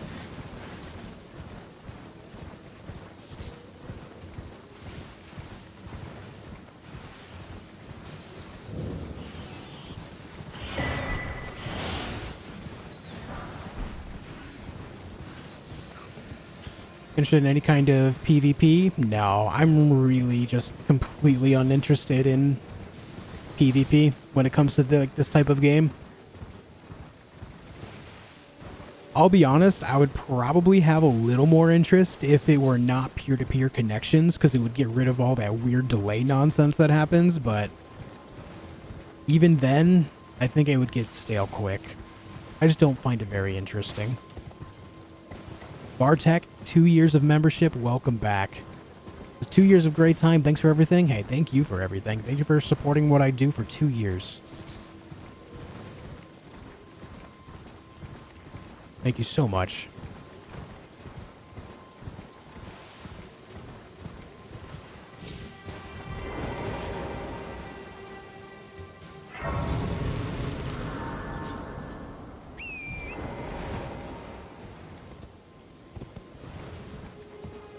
Hey, right on, Ed. Right on, man.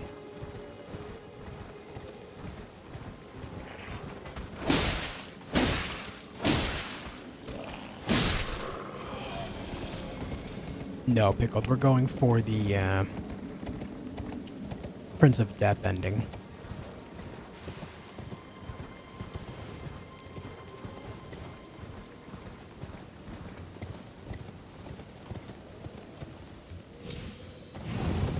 Is there a faster way to get there that doesn't involve going through the Lake of Rot to the plateau in Liurnia? No, that's the area that you basically have to go through that way to get to Estelle, who is protecting the elevator to go up there. So that is something that you have to do. It's mandatory.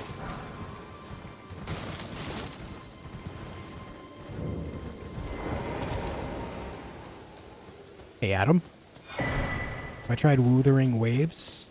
I have no idea what Wuthering Waves is. I'm sorry. Forgive me. No, I don't think Mikola is going to be a boss. No. As far as how many bosses, I'd imagine for the main story, there will be like 6 to 10. And then probably a good, like... As far as like dungeons and open world bosses, probably another like 30 or so. The reason why I say this is because they've already confirmed that the DLC area is going to be just a little bit larger than Limgrave. Now, if they're including Weeping Peninsula in that, then it has a total of 32 bosses within it. If they're not including it, then it's going to be another, like, still, like, 20-some bosses, so... But Weeping Peninsula, by most standards, is still part of Limgrave, so I'm pretty sure that it's going to be around that number. Or they missed out on making Mikola a boss, because I believe that you're going there to help Mikola, not fight him. Not to say that we might not. We very well may. That's just my theory. I don't think as far as lore goes in this game that it would make very much sense to fight him. I know a lot of people romanticize this idea like he's another demigod that we get to fight, but it just doesn't really make sense lore-wise. Why would we fight Miquella? It just doesn't make any sense. What's up, Corn? How you doing, dude? Prince of Death is Fia's ending.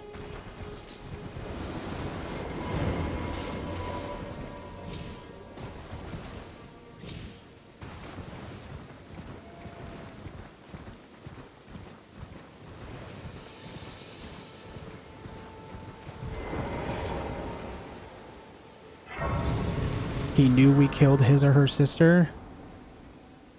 The DLC you'll be able to gain access to on either end of defeating her or not defeating her, though. You can actually get to the DLC before you even fight her. What has been and how can I? And even then, defeating Melania, one or not, I don't think would really sway Miquella's decision on anything. I really don't think so.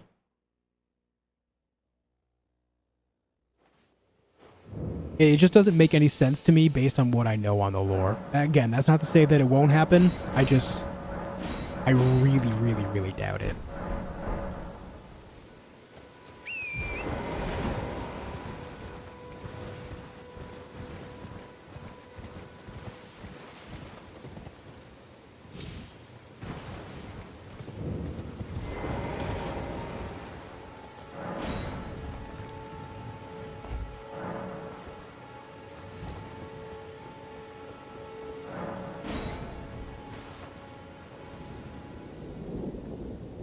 Mm-hmm.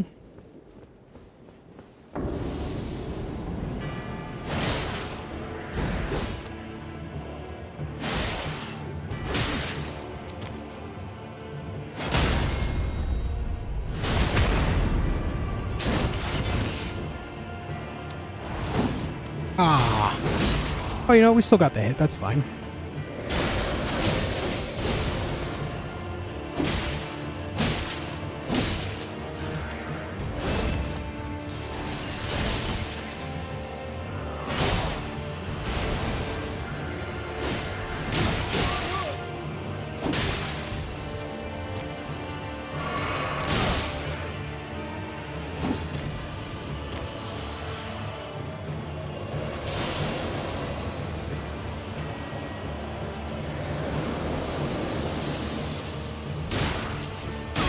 Stop smacking me!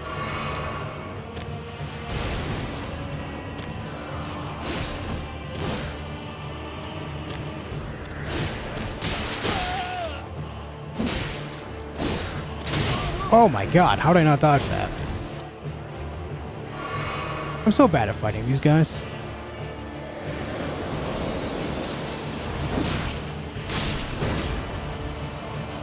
What's up, Algernon?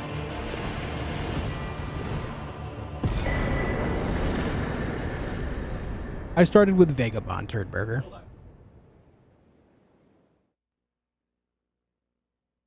Is that me lagging? I don't have any drop frames on my side, but Erin also said that she was experiencing some issues with YouTube, so maybe it's something on YouTube end.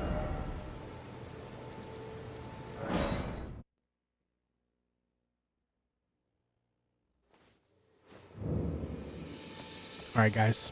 I forgot to grab a thing. Hold on. No, I did grab it. I'm an idiot. Never mind. Never mind. We're good. We're good. Did I forget a sacred tear somewhere? Oh, you know what? I did. There's one up here. We're in the right spot. We're good. We're good.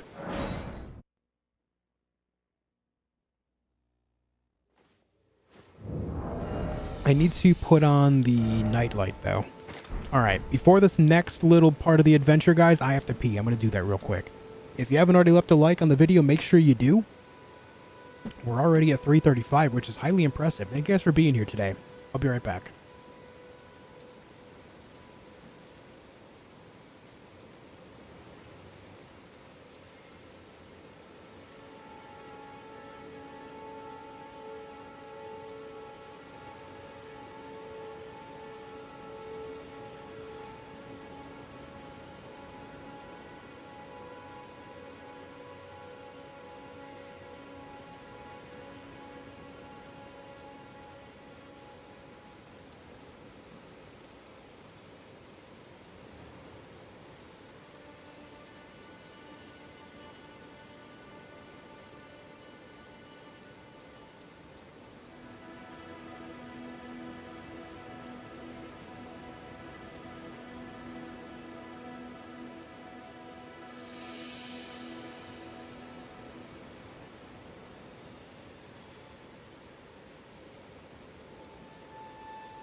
Alright, guys, we're back. Does anybody else take a nap after drinking a Red Bull? Hey, listen, man, I'm going to be completely honest with you. Maybe you should not drink Red Bull. That's not a statement as to the quality of the product, but you specifically should probably not drink energy drinks if they make you tired.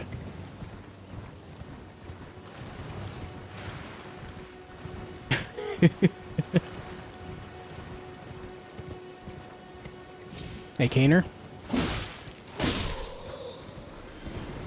Why does my character look like Patches, though? He doesn't. Just because he's bald doesn't mean he's Patches. Patches does not have this angry, skeletal face.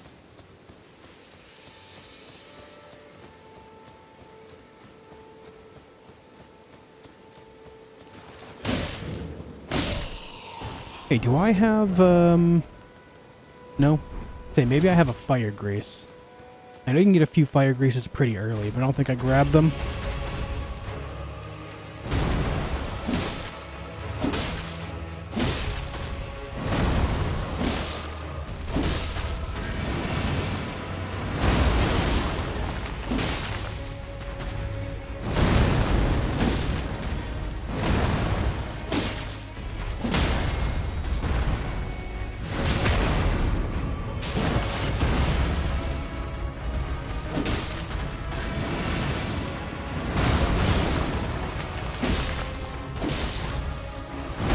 Oh, that was such an early roll.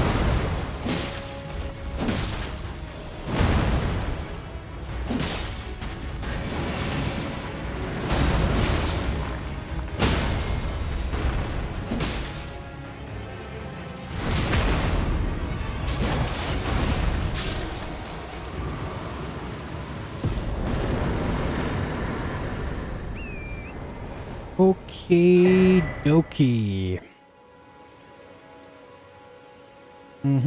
Alright, you know what? There's another dungeon right here. Let's go do that. Oh, I should have went and got the Physic Flask. I can give myself plus 10 strength if I do that. Oh, well, it's fine. Health and Steeple, Bartek.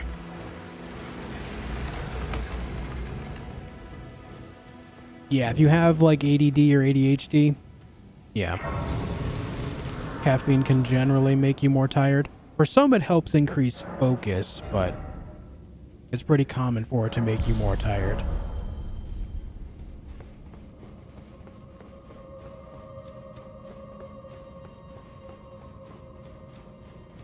I'll be doing all of that, SRDZL. I have plans on playing through the DLC several times.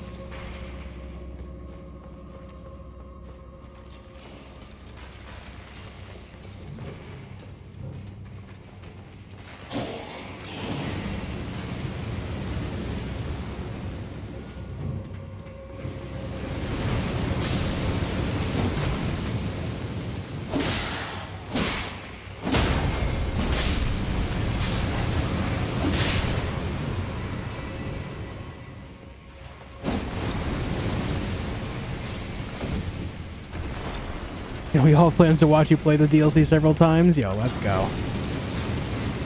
Things you love to see and hear.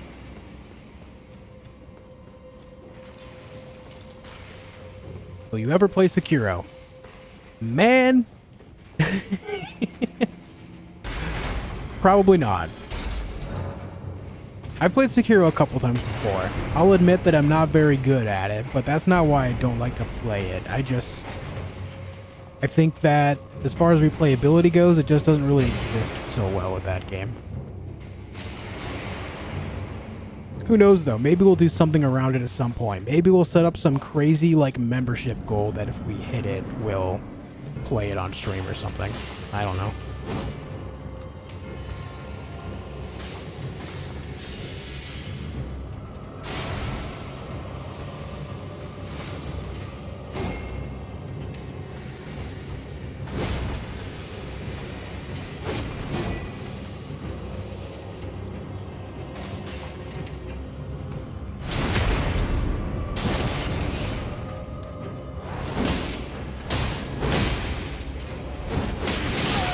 You know, I forgot that they don't really stagger so well. They get hyper armor.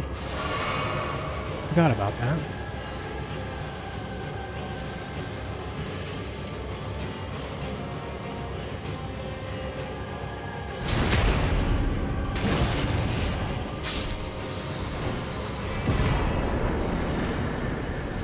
Surprised to hear you say that. You're the parry king. I mean, yeah, the thing is like, it's not around the quality of the game. The quality of the game is good. It's fine. It just, for me, it doesn't offer a lot of replayability, which is why I just don't want to play it again. You have any pets? Yeah, I have a cat named Dobby. The quality of the game is fine. It just doesn't offer replayability. That's all.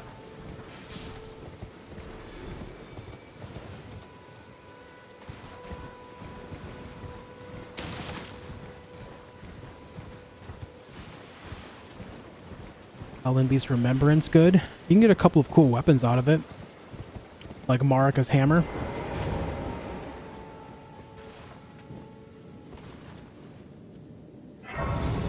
You know what? Hold on, why have I not upgraded my weapon? I should have upgraded this so long ago. What am I doing? Not what I wanted to do.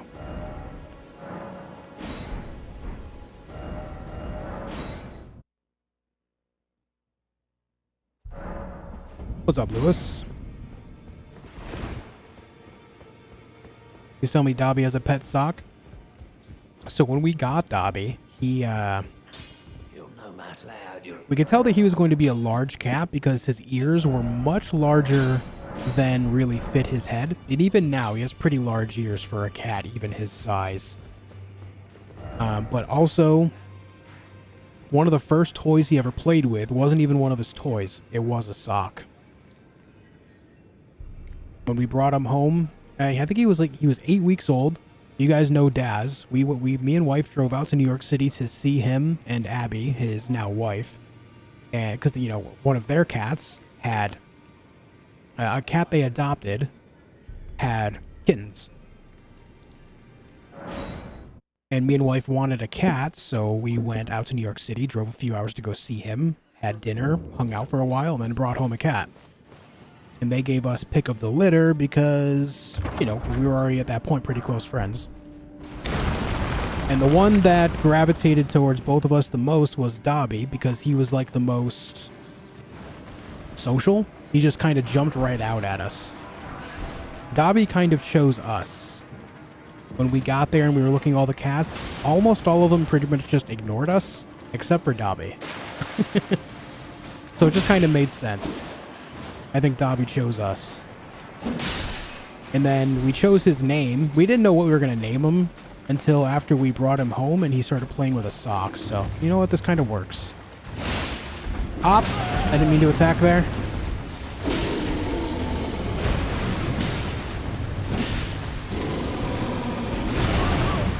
Ouch.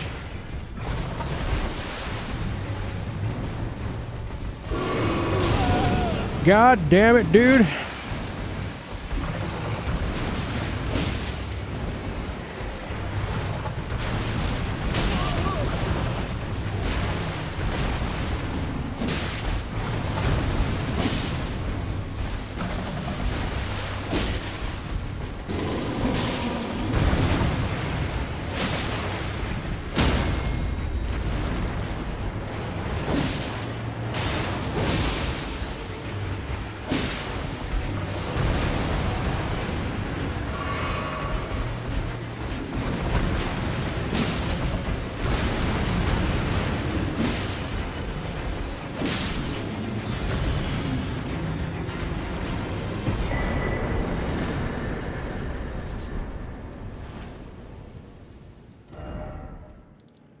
Okay.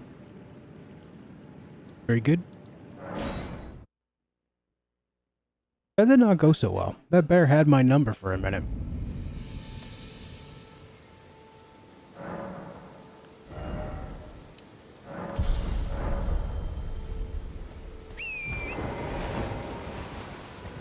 Alright, I believe there's a faith knot tier down here I can go grab. Let's go do that. And then there's another dungeon before we go down to Castle Morn.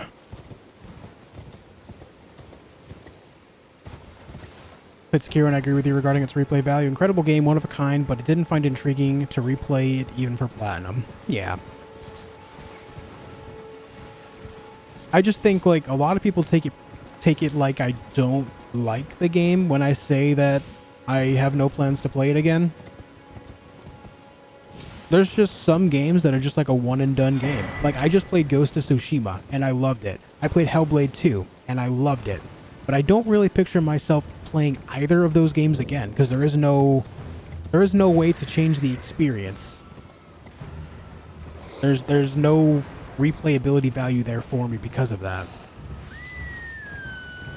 Josh hates the game and everyone who loves it.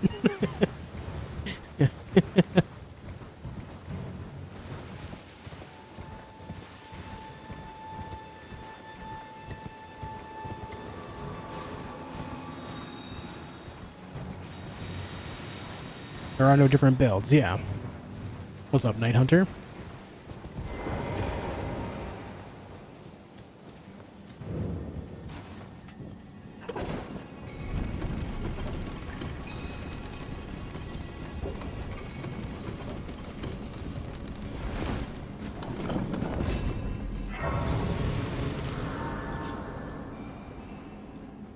So far, so good, Sid. So far, so good.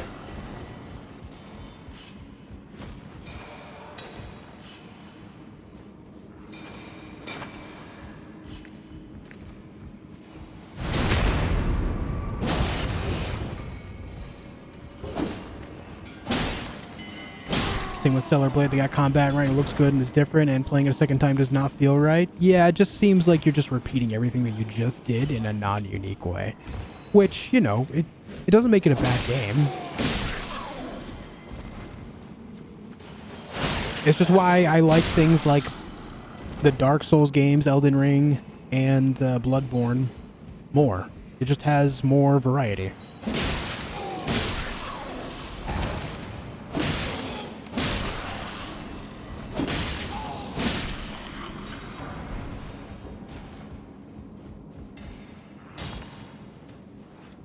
What's up, Eddie? How many hours I have in Elden Ring? Right around like 1,700 or so. Somewhere in there. Oops.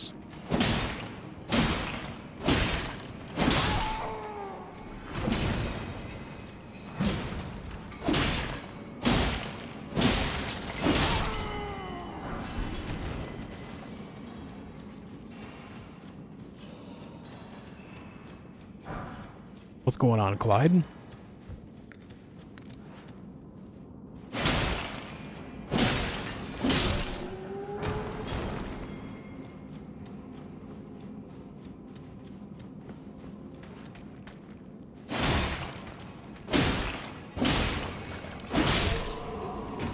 Also, guys, I have a proposition for you. Specifically, though, I'm going to need anyone that wants to give me this type of feedback to join the Discord, so that way I can look at it later after stream. If you don't know how to join the Discord, you can type !Discord in the chat, or if you're not watching live, or if it's easier for you, there's a link in the description down below. Join the Discord, and there's going to be, after you accept the rules and everything, you're going to find all sorts of channels. Specifically in the feedback channel, leave me recommendations for games that you'd like me to make videos on, like Let's Play style videos. I was going to do this with Baldur's Gate 3, but unfortunately I ran into a major issue where I can't get it to stop crashing no matter what I do. I'm still working on that, I'm still looking for solutions, but everything I've tried so far just hasn't worked, and I have tried hundreds of things. So, and I'm talking specifically videos, not live streams. Videos, because I want to make video content as well on my channel. Go leave me some ideas. Even if you think it's something that I wouldn't play, don't be afraid to recommend it anyway. I do enjoy a large variety of games, so who knows? Maybe it'll be something that I would play, you know? I swear to God, if any of you say Sekiro, you're banned.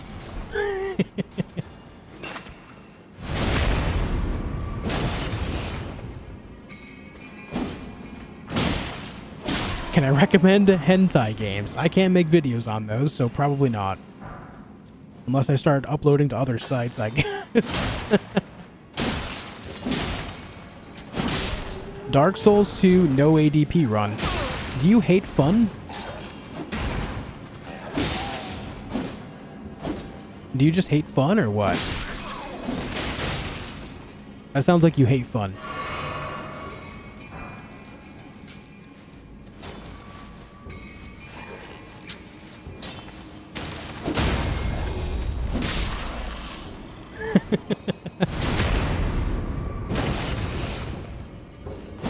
Hey, what's up, Athemolf?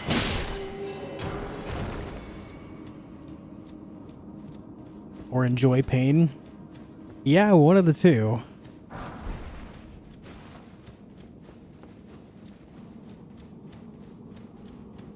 If you played Shadows Die Twice, shut up. I like watching your videos at night. Am I gay? Yeah, dude. Happy Pride Month. Congratulations. Thanks for watching my videos at night.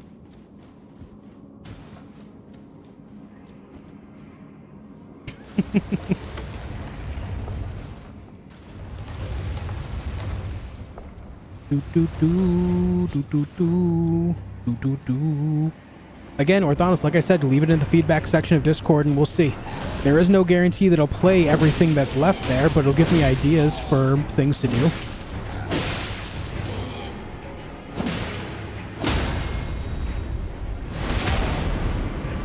Hey, what's up, Winnie? How have you been? I dropped on the 21st. Have you played Alien Isolation? I have. Great game. Great game.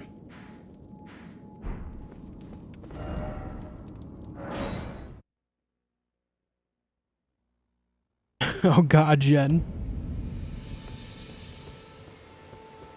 Specifically single player games? Yeah, I don't really play multiplayer stuff.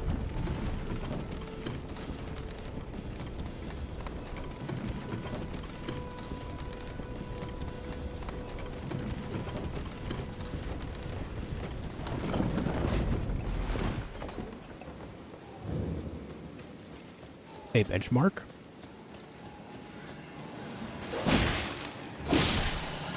Sekiro Fantasy 16. Oh my god.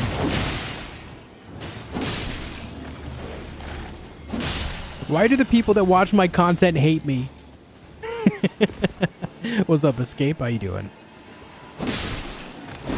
There's a Baldur's Gate 3 update. This may help. When did the update happen?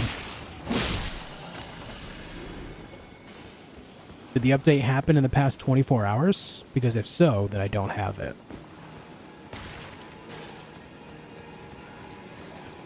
Good night, Ina. Laura, that is a thing I can do, but then that would require me to switch up my entire setup to make that work. So that way I could record it. And that's just something like when everything else functions fine, it's the fault of the game, not my PC setup, right? At that point, it's not my fault, so why should I switch everything around to make that work, you know? It's virtually the only game that I've had this problem with, so it's got to be the game at fault, not my build. Because yesterday on my Steam feed, patch 7 that now supports modding. Didn't they already support mods, though? I'll take a look. I'll take a look later.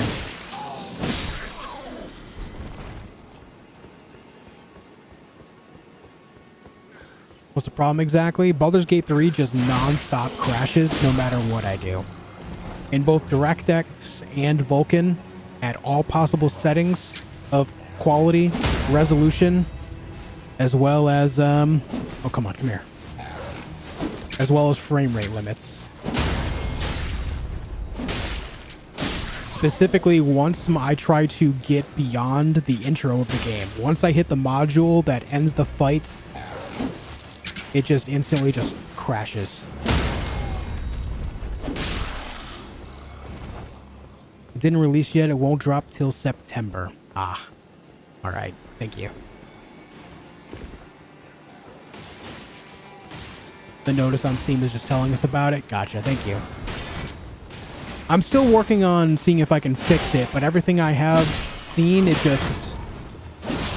I can't get it to stop crashing. It sucks.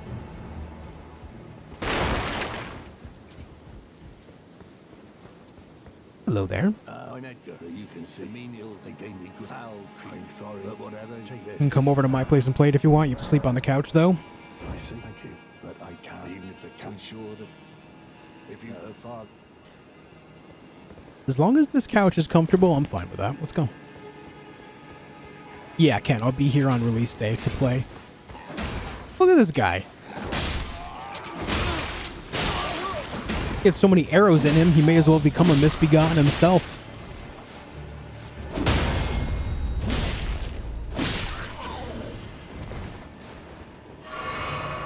Is that a common problem on PC right now? According to what I saw across the internet, yeah, it's a pretty common problem. But a lot of people have solutions. There's a lot of different possibilities, right? It's just like any other game. Sometimes certain games just don't like certain architectures. It's just like, that's the nature of it, man. Sometimes it just goes that way. But there are solutions out there. But I've even tried changing my Windows settings as well as resetting Windows back to defaults twice. And still, nothing works, so... I'm still trying things out every so often, seeing if I can get it to work, if I have a new thought, but... Every solution that I've tried finding on Google's first 3 pages... Well, 3.5... have just all not worked at all. They've changed nothing for me.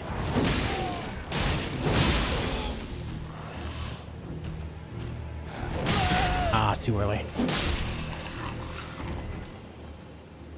Hey Dylan, how you doing? Have you played Casiro? Is that where you start Sekiro at the end of the game and you have to work your way back to the beginning?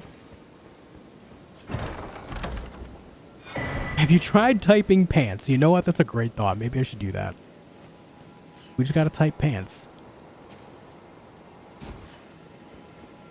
Yeah, that's what I said in Discord the other day. I was like, is this now my new cursed game? It transferred from Ghost of Tsushima to Baldur's Gate 3? That sucks because I want to play the game so bad. I really do.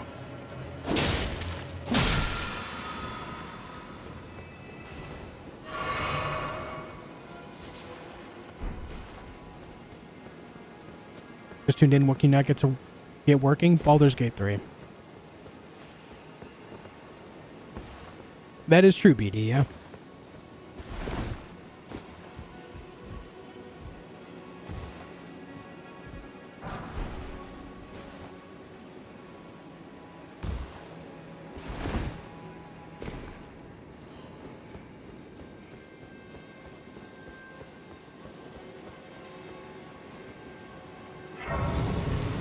But yes, any thoughts for any games that you would like to see me make videos on specifically? Not live streams, but videos. Leave in the feedback section of Discord.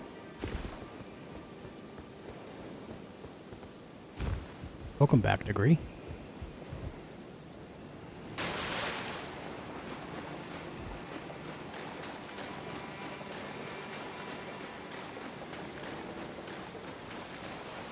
What's up, Master Foamer? All right, Leonine, come get thy ass beat.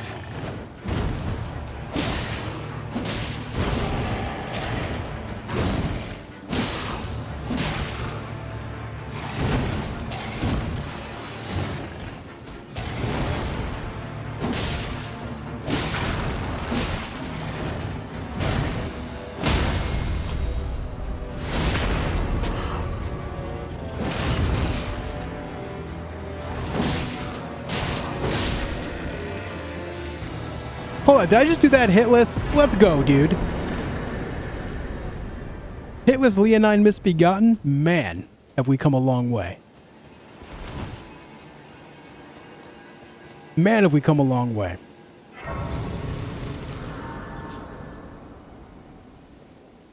I did tell him he was going to get that ass beat, though, didn't I? I did tell him. Hey, Wasima, how have you been? I usually am not so good at that fight.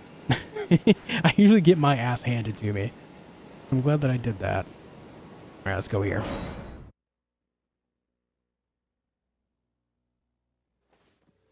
Play Final Fantasy XIV Remake Rebirth. I know you did 16. No, Final Fantasy XIV is MMO. I have no interest in that.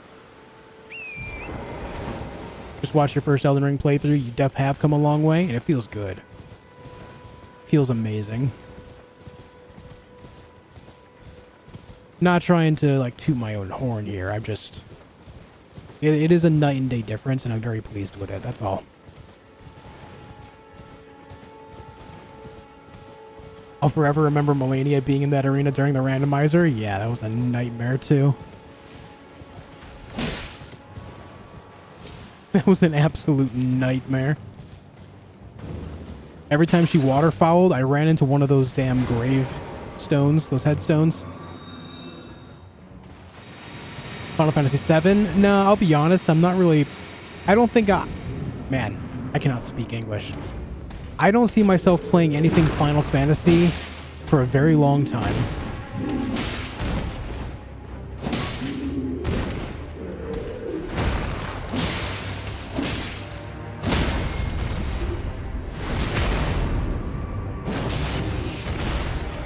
There was a time when I enjoyed them, and that time is no longer a part of what I do like. The last few Final Fantasy games have just really rubbed me the wrong way, you know? It's crazy because I loved all of them that I played right up to 12. Everything after 12, I have just absolutely despised. I thought 12 was the pinnacle of Final Fantasy gameplay. And then suddenly after that, it just all fell apart so fast. I've never fallen out of love with a franchise in gaming so fast. And that's, I feel like that's a pretty big thing to say, considering that I'm also a major Battlefield fan. And we all saw how that franchise has gone the last couple of releases as well. Going from games like Battlefield 4 and Battlefield 1 into games like Battlefield 5 in 2042. Oof.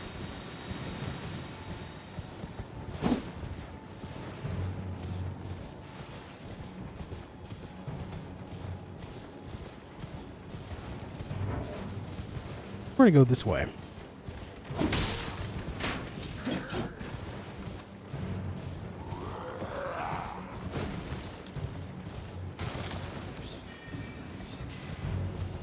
All right, what do you guys think? Do we help Kenneth or do we kill Kenneth?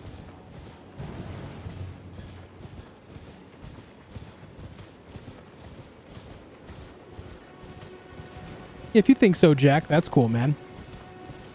There's people that also like the most recent Final Fantasy stuff, which is also fine. Everyone's, you know, got their own thoughts, their own opinions, their own likes and dislikes. I won't take that away from you. I just don't agree. Is anybody there? Someone who might be interested in rescuing... Help him, help him, help him. Kill, help. Don't kill Ken. Oh, I'm sorry, Ken. The reason you can't do both is there. Okay, you know what? He just said grant me succor. I don't know if I can work with this guy. Hello? Is anybody there? Someone...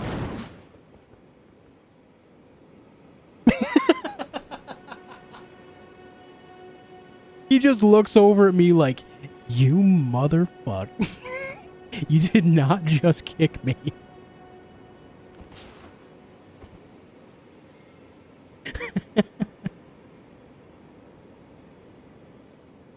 So, it seems to be a kind of mix between help and kill.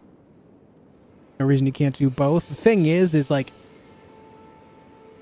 if we help him, it gets to a point where we can, like, complete a quest for later. But if we kill him now, I get a golden seed right now. And the thing that he's going to give me later is a ancient dragon smithing stone. Or, you know, it leads to that point. But I don't think that's something that I necessarily need. So I think for the sake of playing the character, I'm not going to pull this.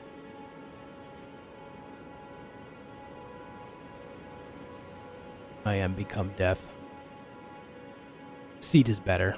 Yeah. Goodness gracious! Calm yourself. You must. Get you tarnished. Pathetic.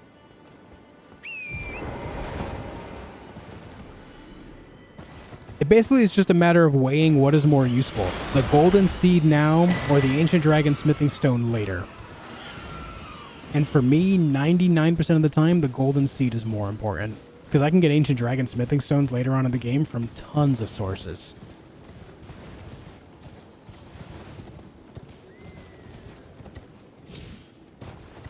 What's up, Verdicts? How you doing? Haven't you killed him enough?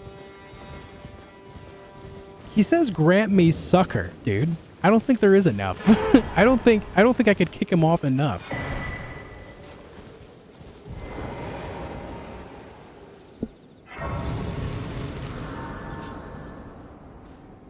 Look, if all it takes is a little fall damage to kill him, was he really worth keeping around? Well, I mean, to be fair, it only takes a little fall damage to kill me too, both in-game and IRL, so... Am I worth keeping around?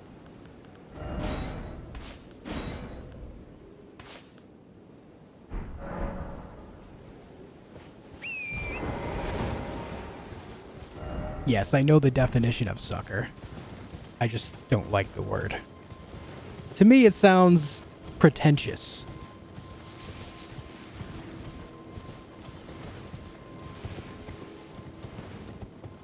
This guy's over here in a situation, and he's acting like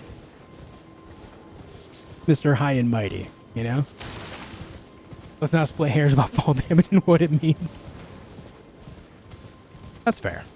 Why you kill NPC? I did it all for the golden seed, my dude. That's all I ever do anything for. The golden seeds.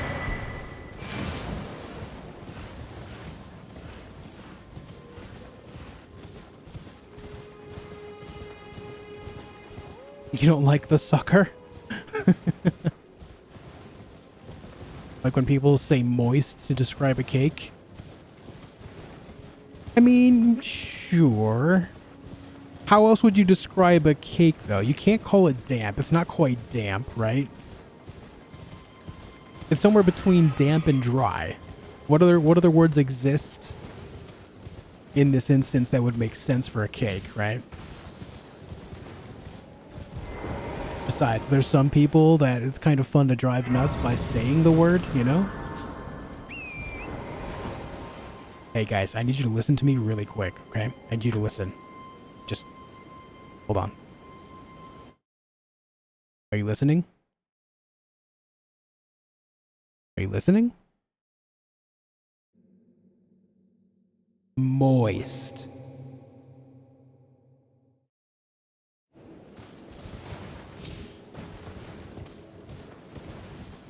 That is all.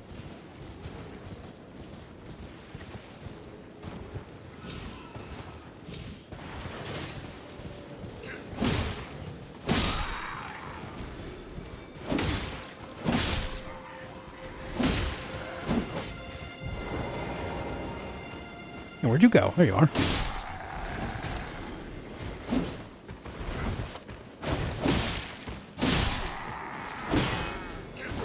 Ow. Ow. You gonna come fight me, or...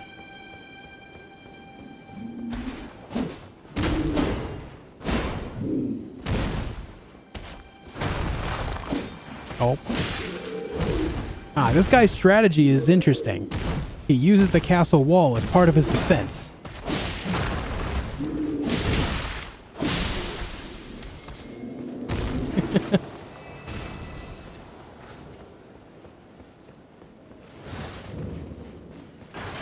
I'm not sure how to pronounce your name because it's in letters that I do not understand. But hello there.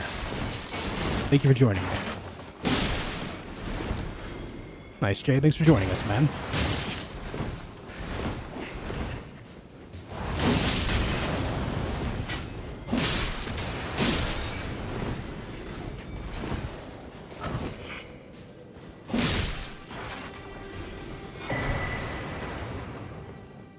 If you hurt Latenna, I'm out.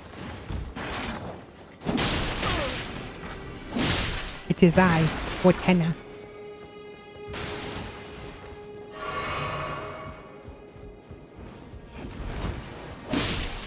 The key to a moist cake is add some applesauce in the cake batter before baking it. Nice. My secret to making a nice moist cake is by making a pie.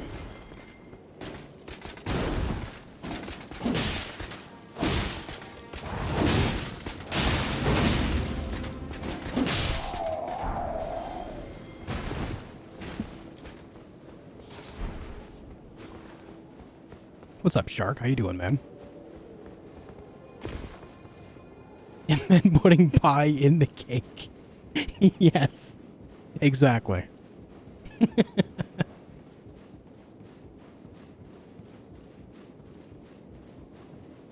Favorite way to eat cake is vicariously. Not actually a big fan of it. I'm the same. I am the same. Like, for my birthday every year, we don't get cake. We get pie. That's just... yeah, that's the way of it. Pumpkin pie. Tasty. Delicious. I'm not wearing a talisman, am I? Holy shit. I got 2 talisman slots and I've not been using either of them. The hell is wrong with me?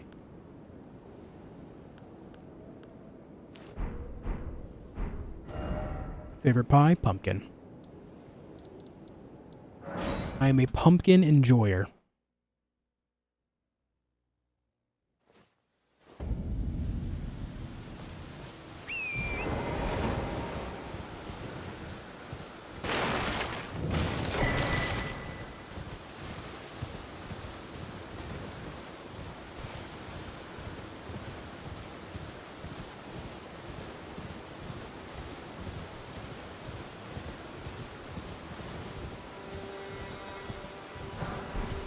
Excuse me, friends. Coming through. Coming through.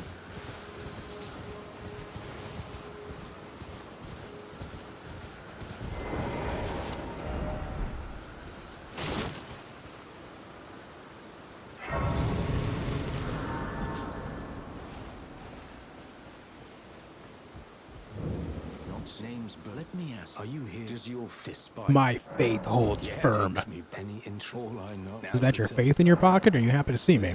Meant to find. That's how I it grants. Ooh, blueberry pie is good too. Blueberry, strawberry. Well, there's no there not floating your Apple, of course, is goated.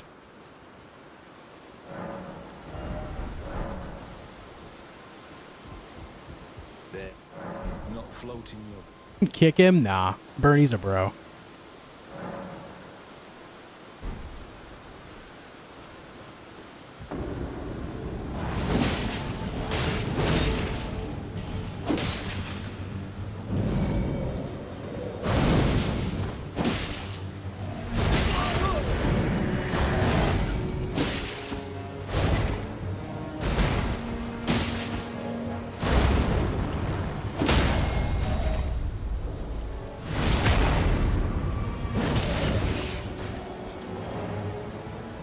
Yeah, cherry pie's good.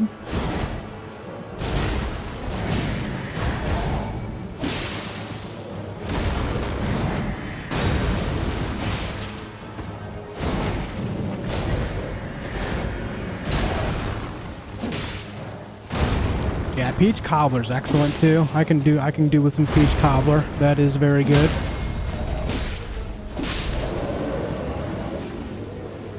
Yo, Gen X, thank you for the $5 super chat. You need to try sweet Potumpkin pie. It's amazing. It's something my wife made for me for my birthday because I love both equally. Am I saying that right? Potumpkin? I don't think I've even heard of this. I'd be down to try it, though. I'd be down to try it. sounds excellent. Thank you for the 5, man.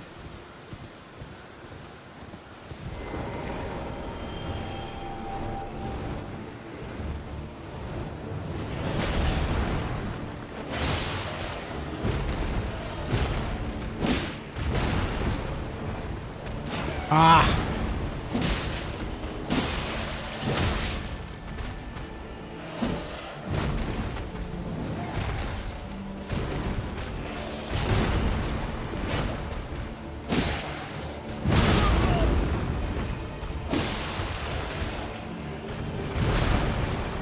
No, don't go down there with the troll.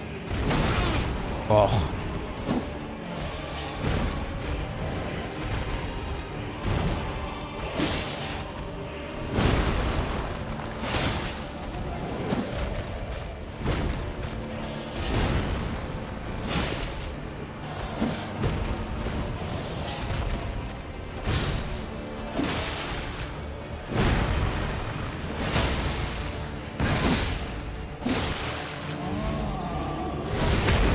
Go away. I'm busy. I said I'm busy.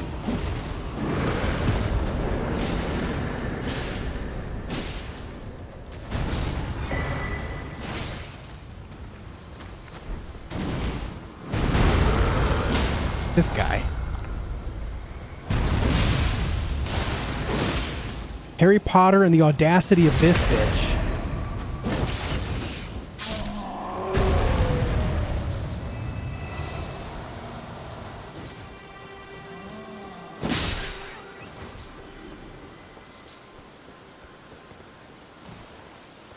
All right. Oh my God, why? Go away. Leave me alone. Thank you. Okay. We got what we came for.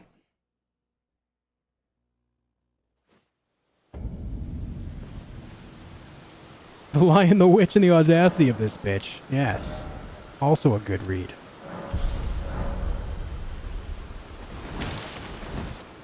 You guys remember the ram death?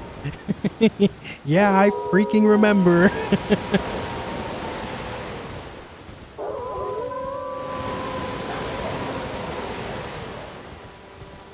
Best budget dessert is throw a fudge around in the microwave for 30 to 45 seconds, then put ice cream and whipped cream on it. Interesting. Interesting. We also get all 17 larval tears for potential rebirth. I'll get a few. I won't need 17. I have so many different builds that if I want to change up things, then I just have different characters I can run all around.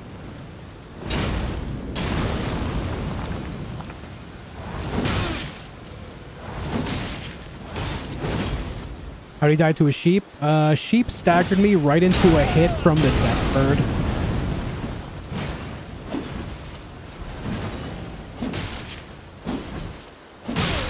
Oh, sir, you seem to have exploded with blood. Are you okay? Hammer talisman's actually... never mind.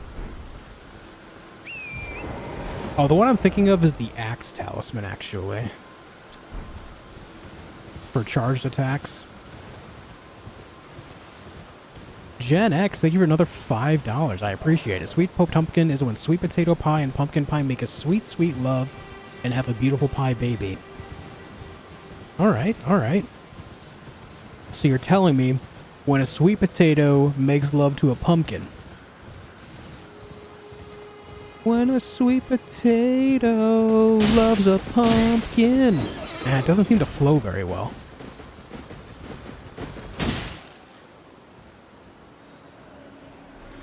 Is he okay?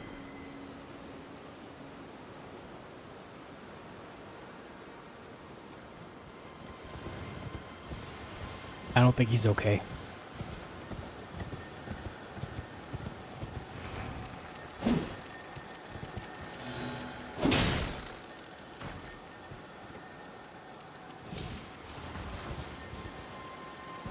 What the shit is going on around here? Okay, so Golden Vow just fell off the ledge over there.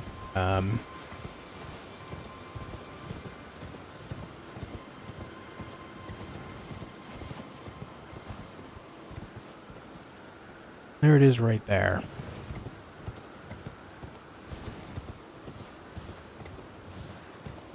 You don't need a golden vow. I have no plans on using golden vow, but would still like to have it for the future. It is highly useful.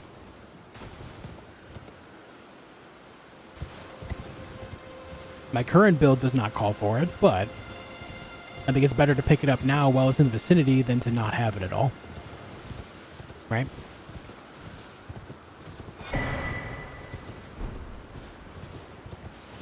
But also he dropped his greaves for me.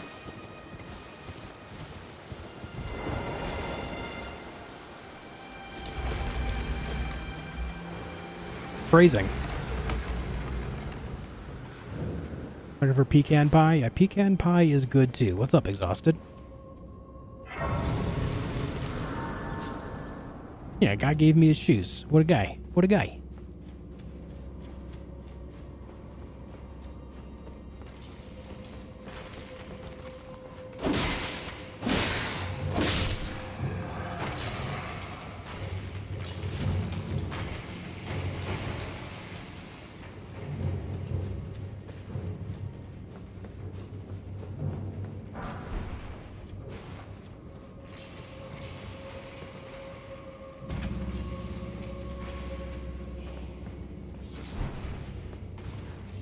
They're firing arrows into the room. Alright, guys, don't kill me, okay?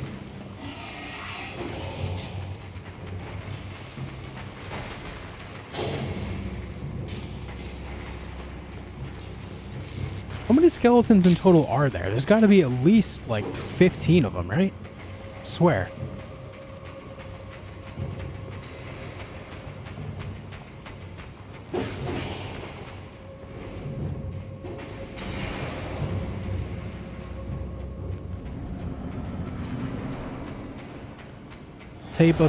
Take a big sip of the juice.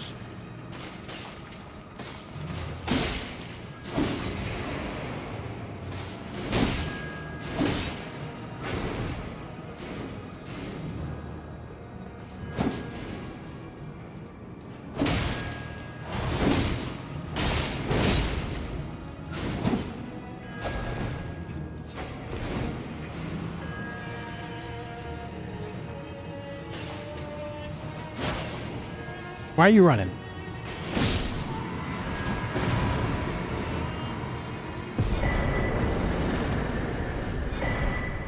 Never forget the time I got parried by a one-legged skeleton in Dark Souls 3. Great moments in gaming history, right?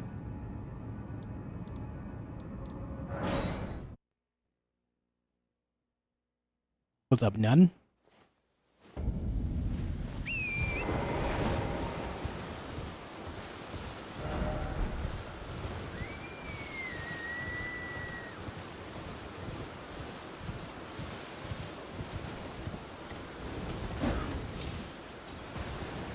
Why does Black Knife Assassin start at half health?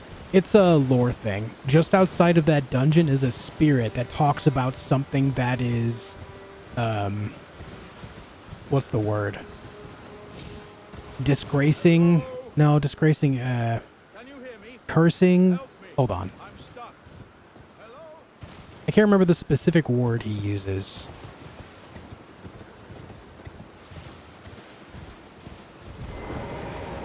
This spirit right here. Our hallowed resting place is violated. Violated is the word. To refuse the Erdtree's call to return, to live within death, sickening. Basically, it's alluding to the idea that something is in there that's not supposed to be. In this case, a Black Knife Assassin. Now, if you recall, all the other catacombs in the game have very specific types of bosses inside of them, right? They have the Erdtree Burial Watchdogs. They have the Cemetery Shades, stuff like that. So that means that Black Knife Assassin went in there, killed whatever was there in this specific catacombs, and then was just hiding out in that room.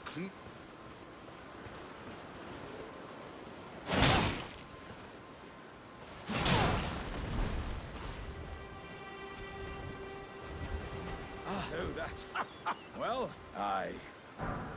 And so that's why it has lesser health, because it fought whatever was in there. Robert, this is spinning slash. It's what comes default on this scythe. I saw a Death Knight build and had to tune in. What's the basics of the build? The main goal, Adam, is to use all of the Ghost Flame-based death stuff, like Explosive Ghost Flame and Rancor Call. And I'm also going to use a few different weapons along the way throughout my playthrough, and starting with the Grave Scythe here. When I started this character, I went and farmed this up immediately. And I'm also going to end up using probably Death's Poker at some point, but the main weapon, the main goal is Health and Steeple.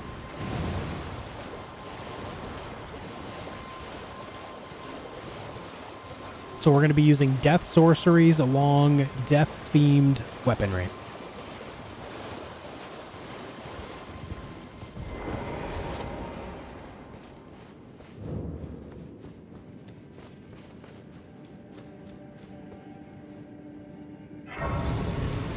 Could say the catacomb provides succor to the assassin.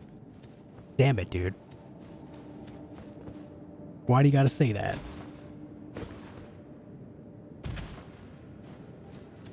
The worst assassins are the invisible ones in the Everjail before Erdtree.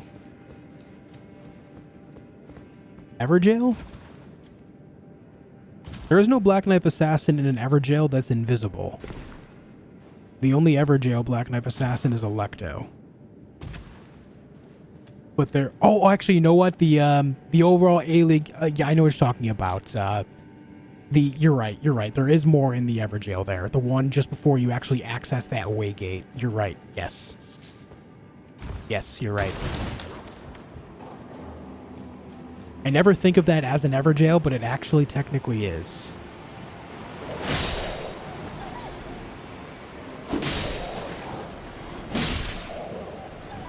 Ordina Liturgical Town. Yeah.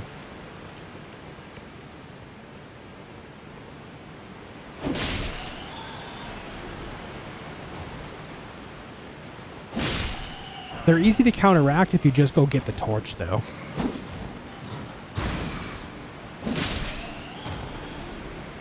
Just bring the torch with you. The one that you can buy from the merchant in Altus Plateau. And then you never have to worry about it.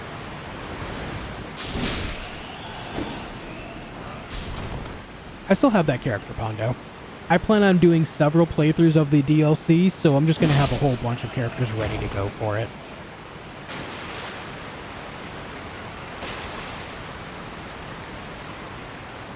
My laptop had 10 megabytes storage left. Well, damn, dude. What are you going to do with all that space, huh?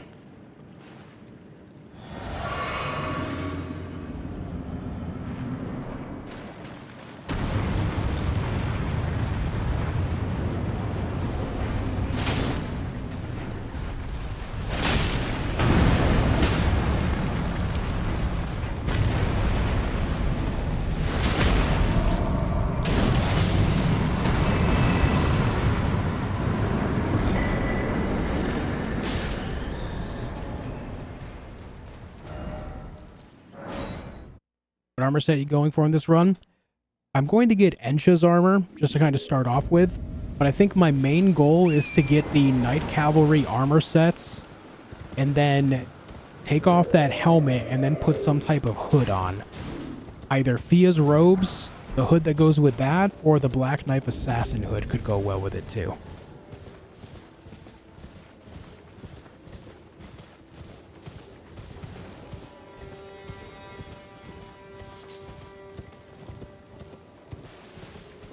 Hello, Mr. D. I'm known as heed the village here and worse yet if you val the village turn back. Turn back. Return the slab. Skeletal mask from Raptor set goes well with the Nightcap. Oh, that's a choice too, yeah. I just I'll have to see. That could go really well, that's true. That's another thing to look out for. Easy to get as well.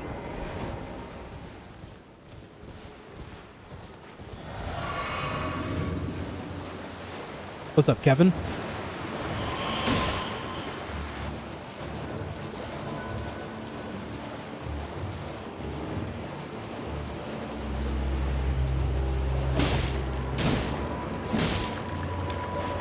Where'd you farm the scythe from? On the back end of Stormveil Castle, there's all those headstones where a few skeletons pop up. There's a spot where 3 of them are all right next to each other. That's where I farmed it from. There's 2 more on the other side by the tree, but there's also that guy with the huge cleaver as well. That just kind of is annoying to fight, so I just do the 3 and then reset.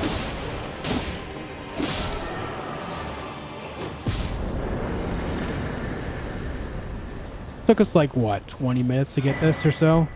20, 25 minutes, somewhere in there. Wasn't too bad, realistically.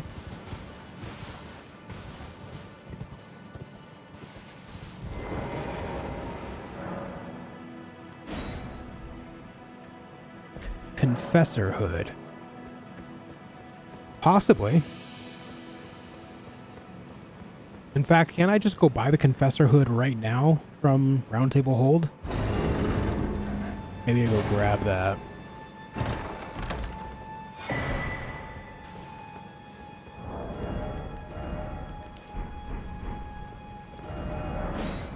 Let's go take a look.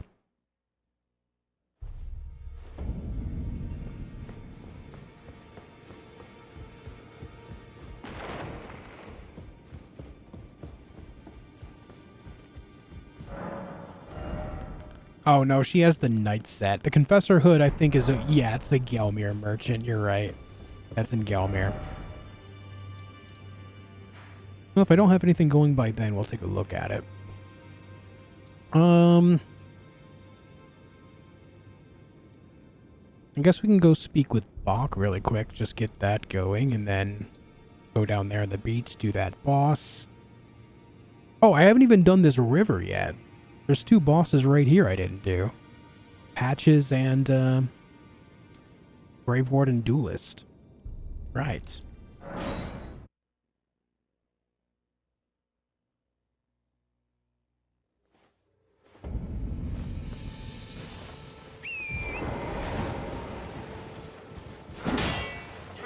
Bonk.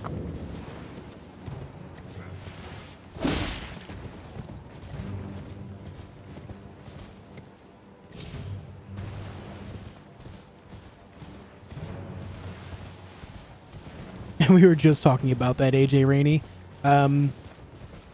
What I picture in my mind looking the best is the Knight Cavalry armor set without the helmets, and then for the helmet I put on the Black Knife Assassin hood, but there are some other choices like the Confessor hood, Thea's robes, the hood for that, as well as the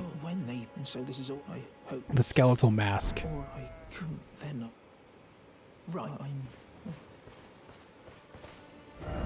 Alright, Bach, you'll be good to go. We can go down there now.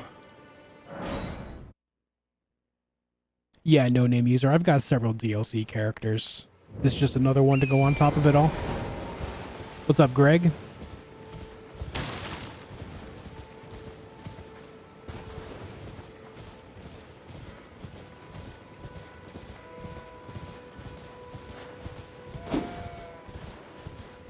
Ugh.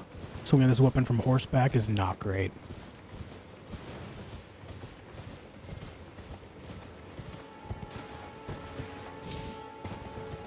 And just helmet could be a good fit.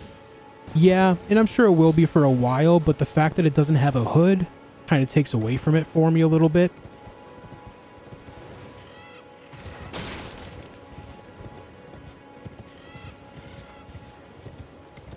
But decide what your build is going to be? Do you just try something new each time and see how it works? I generally go in with a plan of like what I like.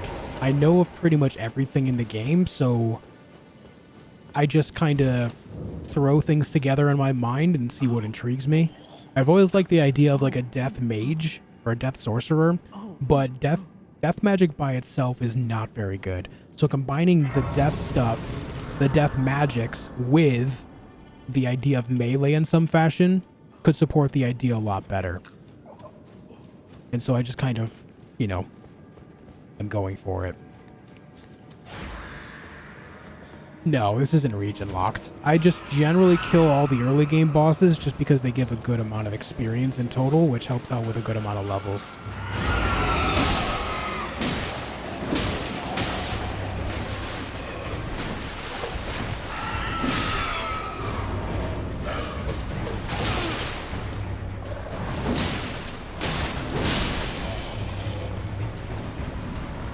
Yo, what up, Kyle? How you doing, man? This month, I'm betting you're gonna double your subscribers, bro. You're gonna blow the lid off this bitch. Hey, with your love and support, I embrace the growth potential, man.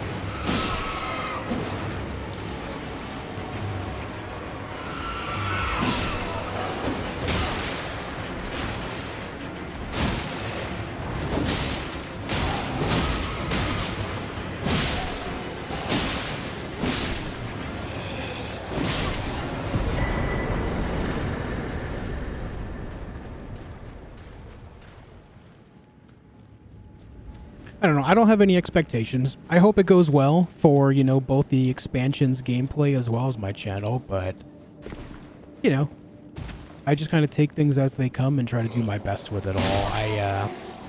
I don't want to go within expectations because I don't want to be demotivated by it, you know? But I will say that I hope to have you guys here for my Shadow of the Erdtree playthroughs. And any, you know, subsequent games that we may play on the channel afterward. Yeah, it's another character for it, Rizika.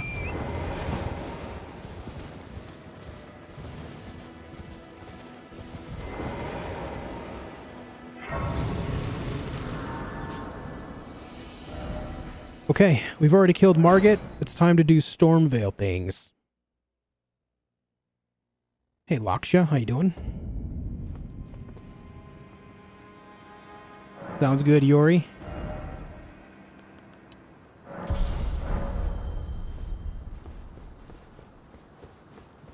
You there?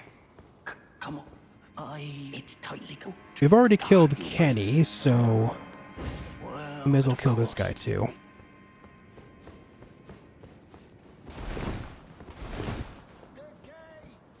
What do you think about Miss Mika's beating Melania on 2 different systems at the same time using a dance pad in PC and PS5?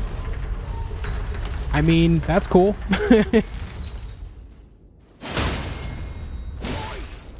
Definitely takes a lot of persistence to be able to pull something like that off, you know?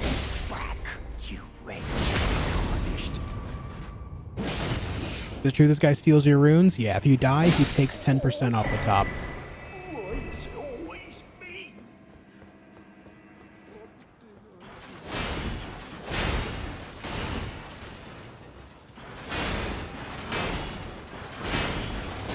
Oh, you know what? I actually forgot one of the bosses. I forgot the Crucible Knight, guys. We'll go back and get him after I get this Site of Grace.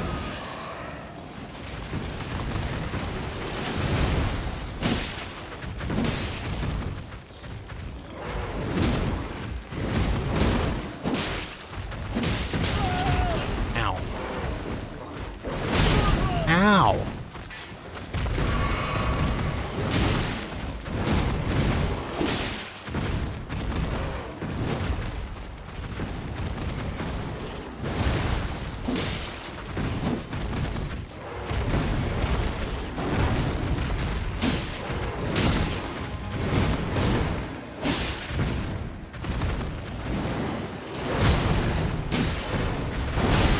Oh, I was not expecting that. I thought you were going to jump away.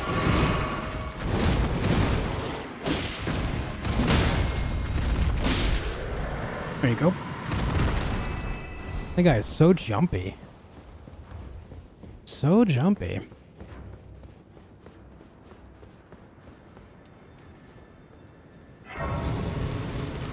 Done a run with both the enemy and item randomizer and the Foggate randomizer? Yes. I have done all the above.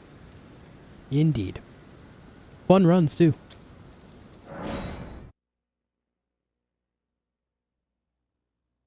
You can catch Godrick stalking you? Yep, you sure can.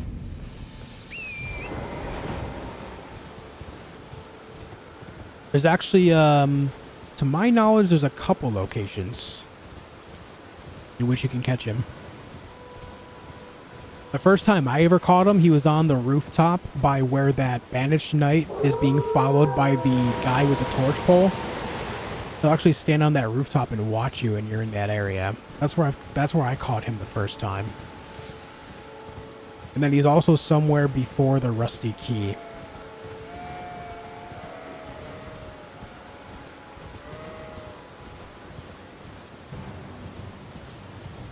Is it worth killing Godrick to get one less smithing stone plus 25 for your DLC character? Yeah, there's plenty of plus 25 weapons, or plus 25 stones out there in the game, even without that one.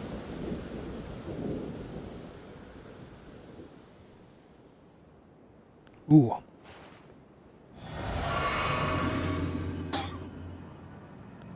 I just inhaled saliva. Not a good look.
No tail?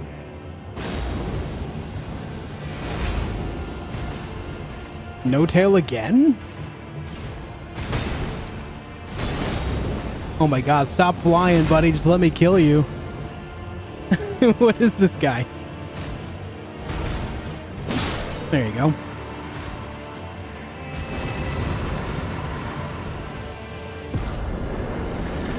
Okay. Yeah, nice, Jason. Nice, dude. How you doing, Jack? All right, now that that business is taken care of, let's get back to Stormveil, shall we?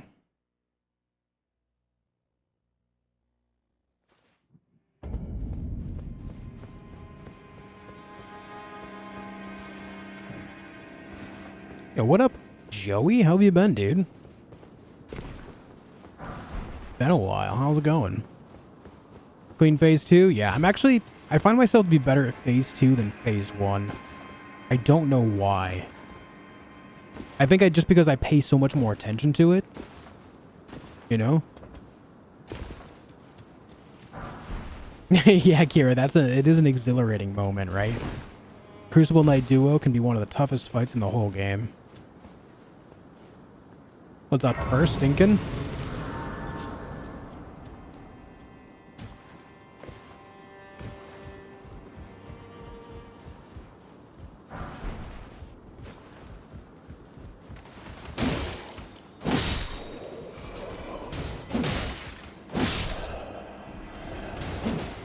Oh. I was like blasted in the face with a sword there. What the hell?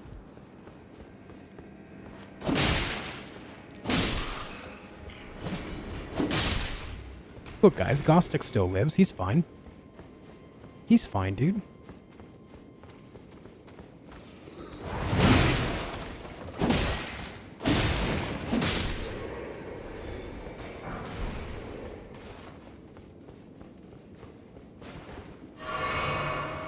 The thing is, when it comes to like the duelist type of fights, they're actually my favorites. They're largely my favorites in the whole game, outside of like Moog. So fighting Crucible Knights as well as the Bell-Bearing Hunters and Elemer of the Briar, because of how intense those fights are, I just really, really like them, and so I practice them the most. They're the fights I try the hardest in because I just find them the most interesting. I really enjoy that duelist type of fight.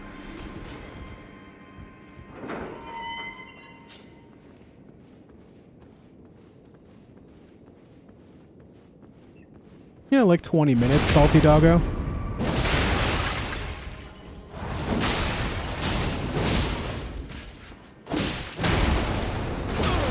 Ow.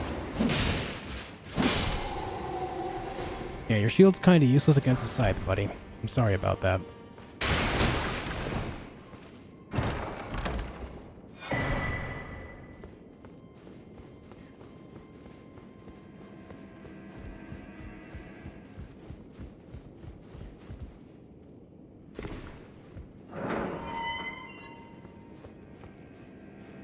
I figured out, but I hate the throwing sword attack. I think it's not Souls-like because you can't really see his arm and react. Well, I mean, that's the whole point, right? He's meant to be someone that is not from the lands between. He's from an entirely different part of the world.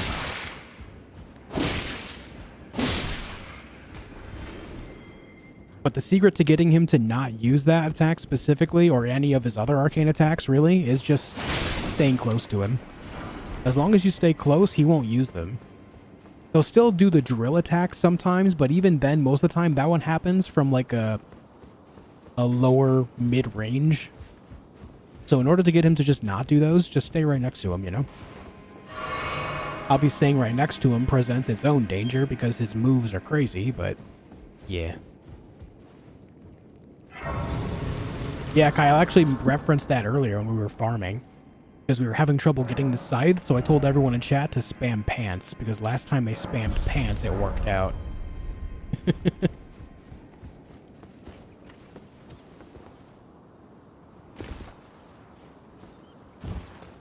Oh, why did Nightbot time you out?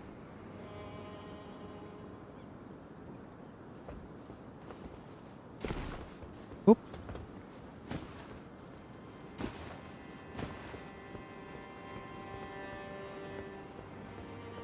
Sorry that Nightbot got you there, Andrew. I think if you mention the words "my channel" together, Nightbot automatically goes after you because of people promoting their own stuff in my chats before. Ow.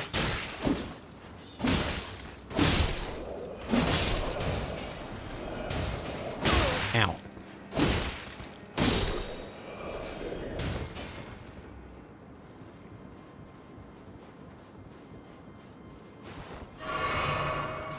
You guys know you can drink juice on the ladder? Nice. Nice, man. Also, guys, if you haven't left a like on the video, make sure you do. We're approaching 500 likes, which is actually pretty amazing. I think YouTube is actually sending out notifications and stuff today as well, based on viewership. So it's nice to have you guys here. Thank you for tuning in. Thank you for, you know, leaving a like on the video. And of course, if you haven't subscribed to the channel yet, make sure you do that as well. We do have chat specifically in subscriber mode only as well, but the reason why we have that is just so the bots can't do anything. A lot of the bots that spam links and stuff in YouTube chat can't actually do it if you set it to subscriber only, so that's why we do that. It's not that I don't want people to be able to talk, trust me. It's just a way to get away from the bots. It's worked really well, so we just keep doing it.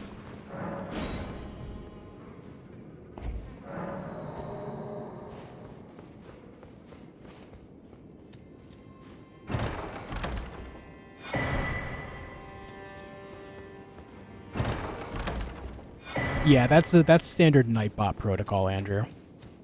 It considers it a link at that point.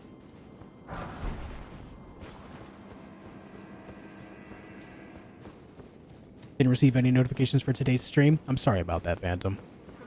But you still came by anyway, and that's pretty dope. Yeah. I do recommend coming to my channel on the daily, even if you don't get notifications, just to check things out. But also, I do put notifications out on Discord automatically as well. That puts out notifications whenever I stream or put out a video.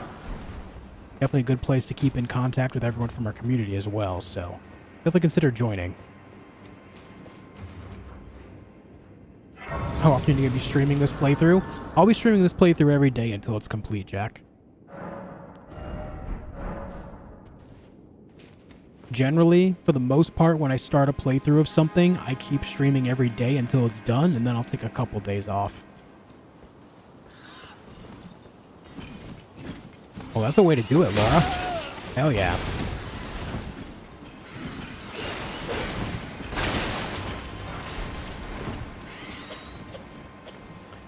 Not so concerned with Nepheli Lou.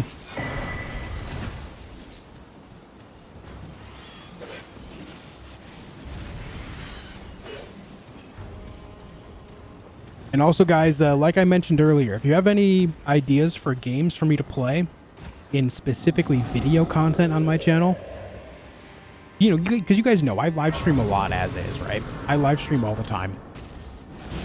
But I want to make more video content, and I want some ideas for video games to play in videos. So go in the Discord channel that says feedback and leave some ideas for games that you'd like to see me play.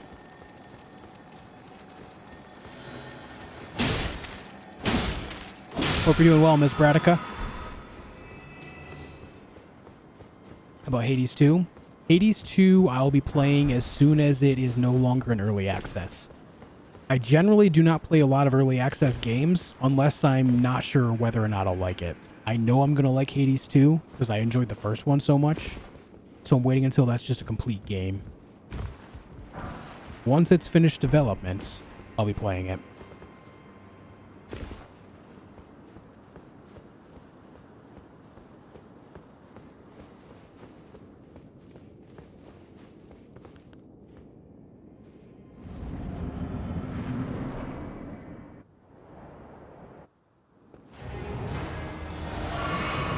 Hello there, Sir Godrick the Grafted.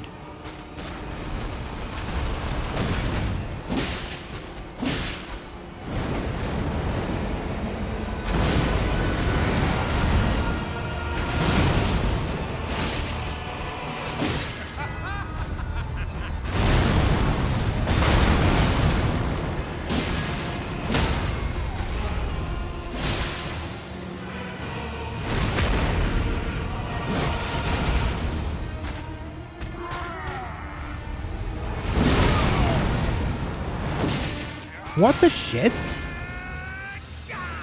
What the hell just happened?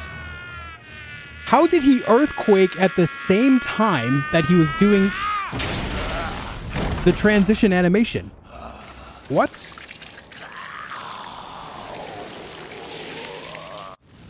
What the hell was even that?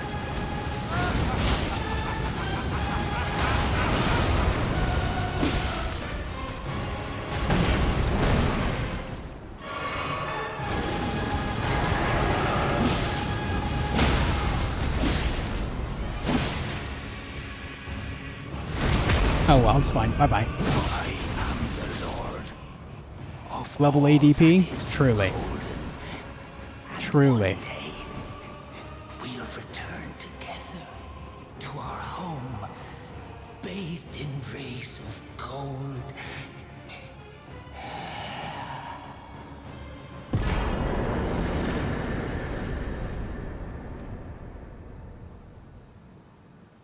Godrick's Great Rune.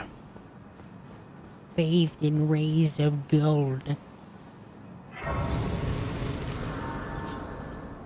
Now we did that. Let's go over here to activate his Great Rune.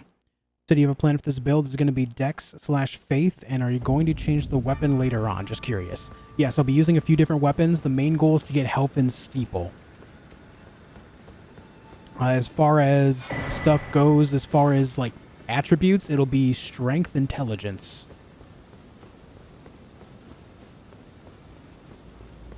As that's what health in Steeple scales most on.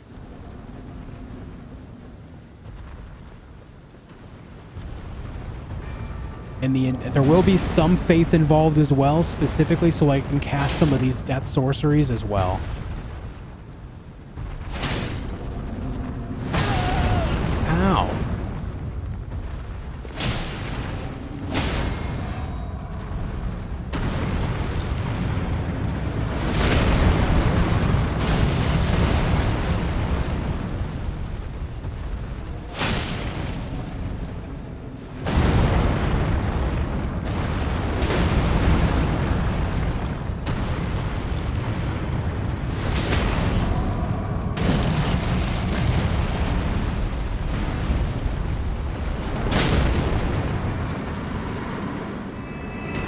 That is friendly fire there, sir. You are a traitor to your own kind.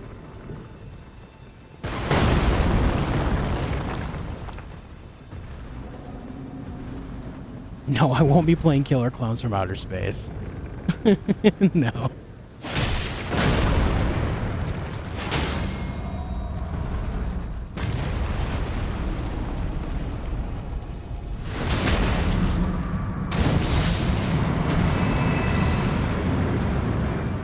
Wow, some arrows. Oh, wait. You didn't actually die. Never mind, that guy's not a traitor to his own kind. I bit your ankle. That guy didn't actually die. I thought he did. Shit.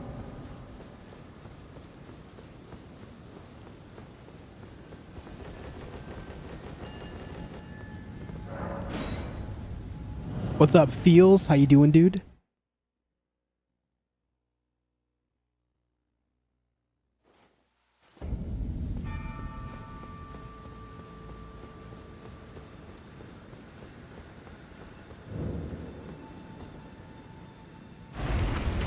It's always bothering me. Isn't the stamina bar too long to the point where you can almost play the entire game without leveling it?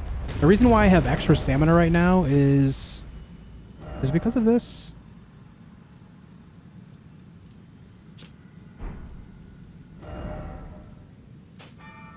Yeah, it's because of this. This gives me +5 endurance, which is, 5 extra points on the stamina bar. And yeah, there's plenty of builds where you can make it through the entire game without leveling it, for sure. But it just depends on what you're going for, really. The stamina bar is tied to endurance, but endurance is also tied to how much carrying weight you have.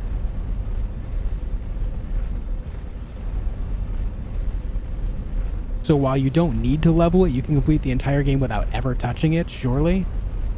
Generally, you want to put at least a few points in there if you plan on wearing any type of heavy armor, or if you want to dual wield larger weapons. Like if you're trying to, hold on to 2 colossal weapons at once, you're definitely going to need a few points in endurance. Not only for the extra carrying weight, but also the stamina to swing those is pretty immense. Yep, I will be live streaming the day the DLC comes out, yes.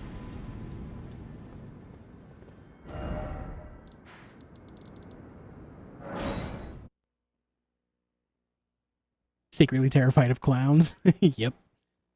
I'm so scared of clowns. Absolutely.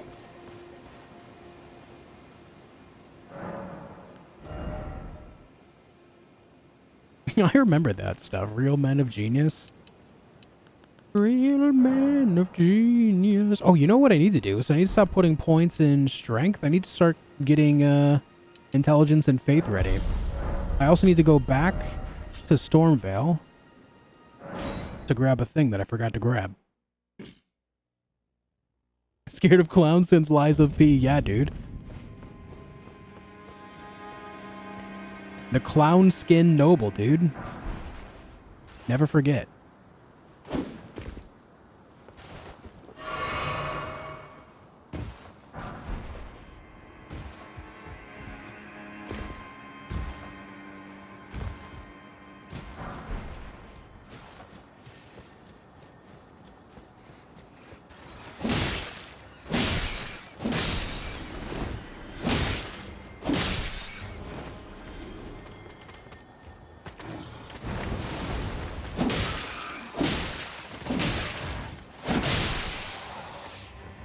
Alright, here is our first death sorcery. Right here.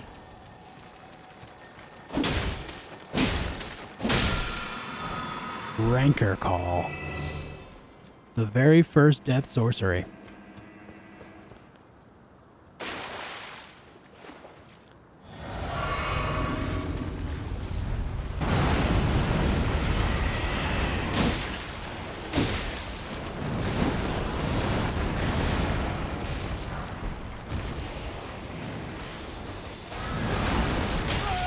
I disagree with that, dude.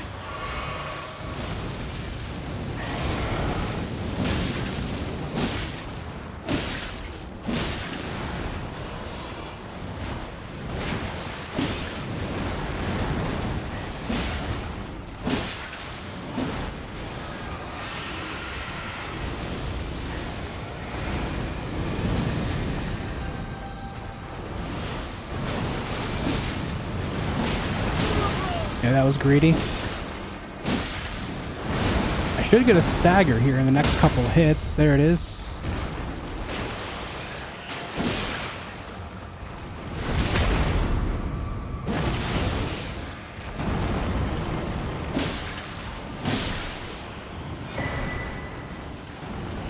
And a golden seed. We like that. Very good.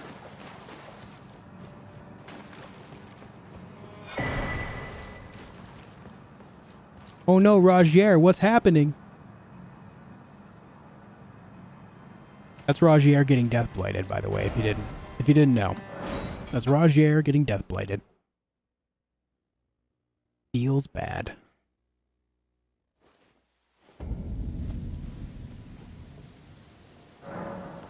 Why does Godwin look like that? Because death blights, specifically the way that he was death blighted, cursed his physical being.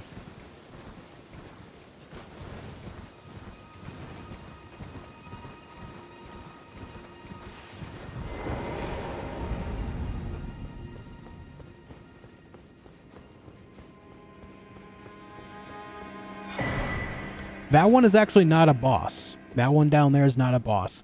In order to determine if it is a boss, you'll see the giant red health bar on your screen. That is what makes it a boss. Even if it has a name above its health bar, that's not what makes it a boss. Like NPCs that invade you, for example, like say Moongrum, that's not actually a boss. What makes it a boss is if it has the health bar that is static on your screen.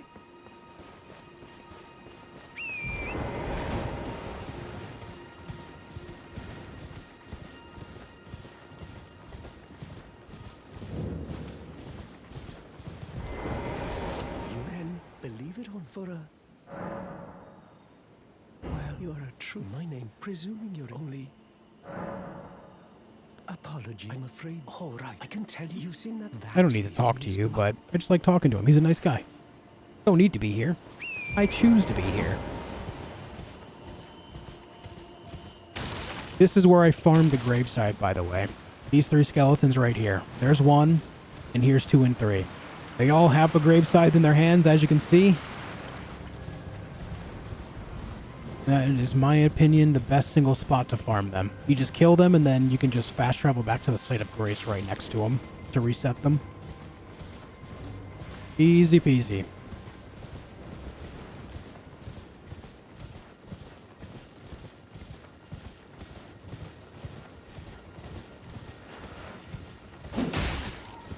Schmack. Alright, so let's think. The next few spells. Tibia summons, I think we get here. Ancient Death Rancor, we also get here. Ghost Flame, we don't get until Consecrated Snowfield. And Health and Steeple, we don't get until Mountaintops. Whereas the Death's Poker, we can get over in Caelid. So... I need to start dumping points into Faith and Intelligence until both, I think, are at least 24. I think. I can use Rune Arcs as well to help support them, but I don't want to rely on them completely. So, yeah. Isn't there one spell that requires 30 faith? Probably Explosive Ghost Flame, right? Requires 30 faith. And my current faith now is a 9, so I need to put 21 levels into faith. That's a bit rough. This is the predicament with this build. There's so many points dumped into faith that really don't count for a whole lot. Yo, Anna, 29 months of membership, welcome back. As I get older, I remember all the people I lost along the way. Maybe my budding career as a tour guide was not the right choice. Damn, dude. Yeah, maybe don't take people on tours anymore. Anna, thank you for 29 months. Welcome back, dude. Ghost Flame is 4230? Okay. So that means I have to get intelligence all the way to 42. But the good thing about intelligence is the weapons that I'll be using will also scale on it, so that's fine.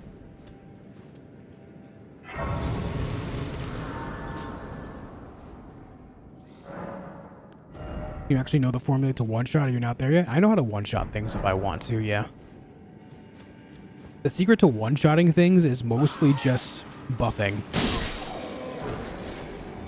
Things like Shabriri's Howl, Golden Vow, not Death, but Flame Grant Me Strength, stuff like that.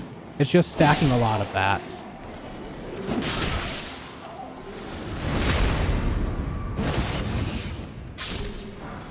Faith Strength, it's actually going to be more Intelligence Strength, but we're going to get Faith to 30 so that way I can cast every death spell.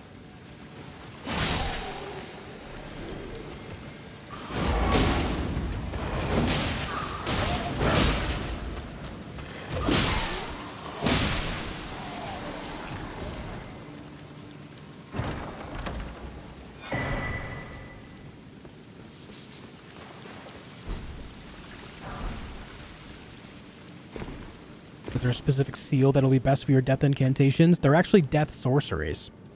The pursuit of death sorcery, or death spells in this game is more of an intelligence than faith thing. It does require faith, but it is more on the intelligence side of things overall.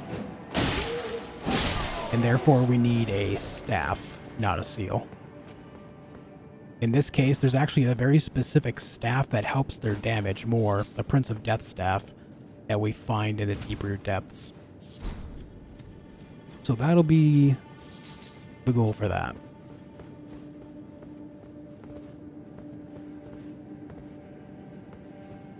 Wish we could just jump straight down there.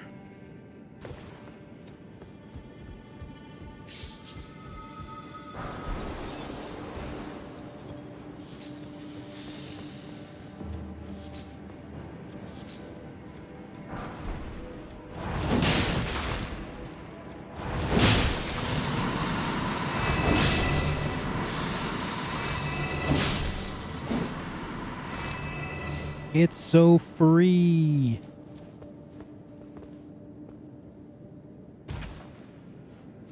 Please pay TMNT 1 NES. That's a challenge. I have played that game several times and beaten it. Not on stream, of course, but when I was real young. Me and my brothers were obsessed with that game for years.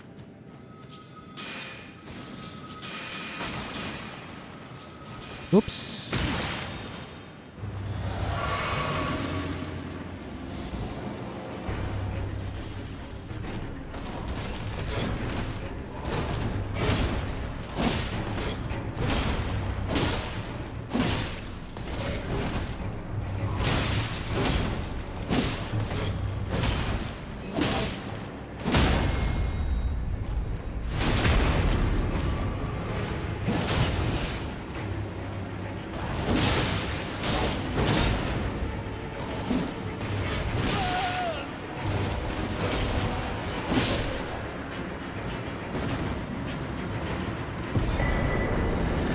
Still drinking Arizona tea?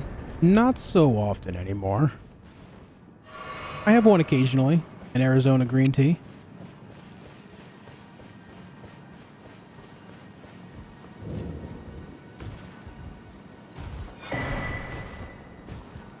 No one tell Elgernon, okay? No one tell Elgernon. No one tell him. I'm just kidding.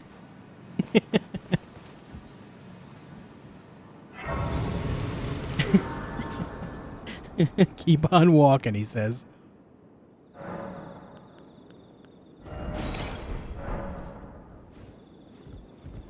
Do do do do. Boing. Look at that, dude. Free levels.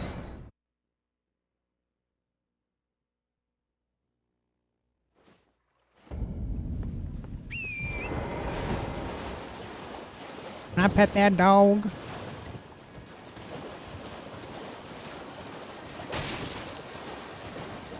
No, I didn't know that, Aaron. That's cool. I did not know that. Those things target me forever. Where is the Oh, I think that's it right there.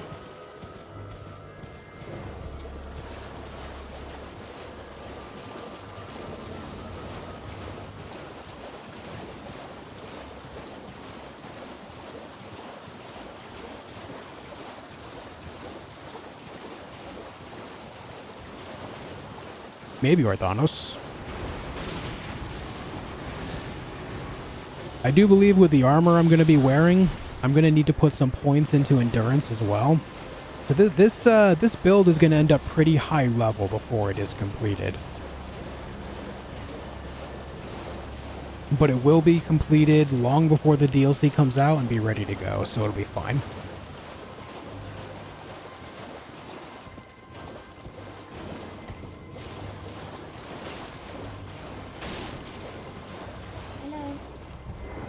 Hello. Hello. Hello, it's rather my mistress. But I was a. Could I ask that thug only if you've. Oh, what a blessing. The thug should please. Please.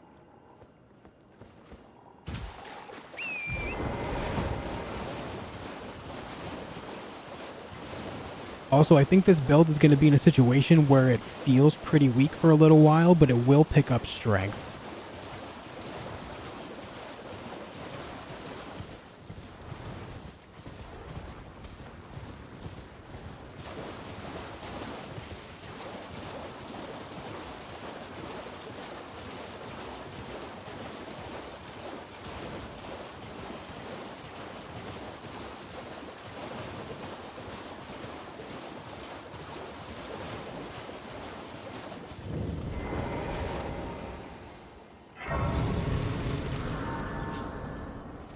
What are you trying to start? Show me, and I'll consider. I'm not in love with you're first.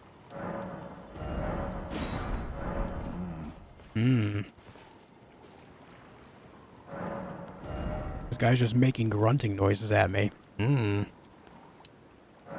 think for this first spell I need 16 intelligence and 14 faith, so we'll focus on getting that first. Which means I need 8 more levels. Actually, because of the rune arc, I can probably cast it all now, but still want to. I don't like to rely on rune arcs.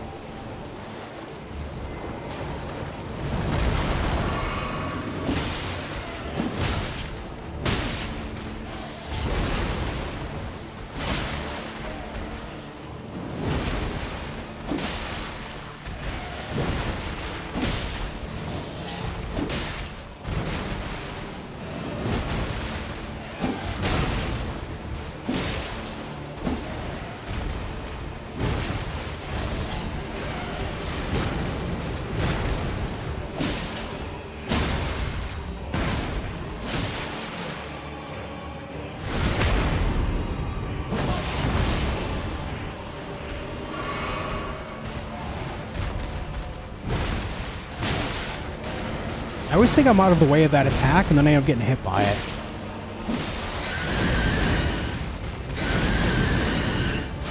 Damn.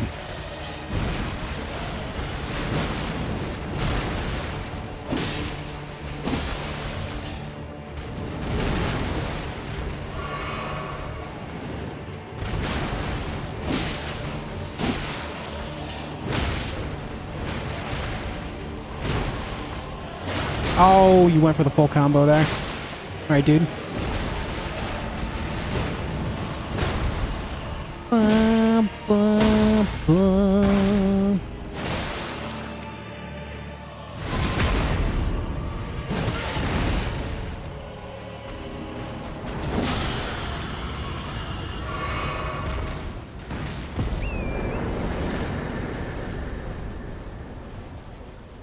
The old death burb.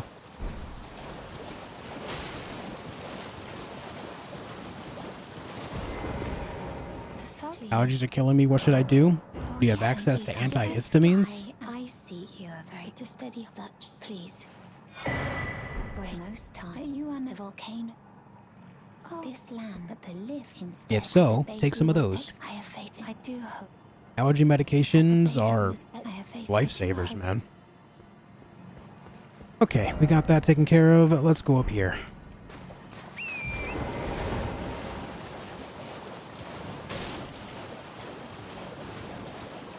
Should be a Deathbird Shriek incantation. That would be something. There is Shibriri's Howl for madness, right? Maybe we should get like a... I don't know. Are there any actual named gods of death in this game? Not to my knowledge. I can't think of any.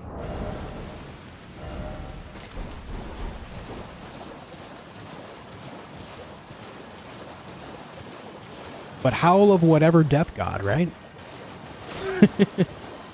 Or shriek of whatever death god. Don't shoot me, Mr. Sniper! You're gonna do it again, aren't you? Aren't you, you little bitch?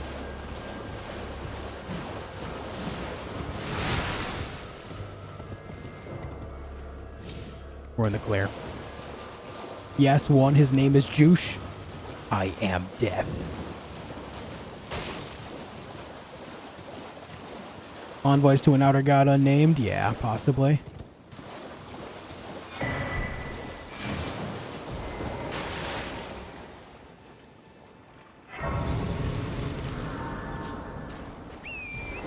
Yeah, right, Hawkwind? That'd be something. Yeah, Deathbirds only spawn at night, much like Night Cavalry. A Lobster Knight next? He already exists. The Blackguard. He is the Lobster Knight.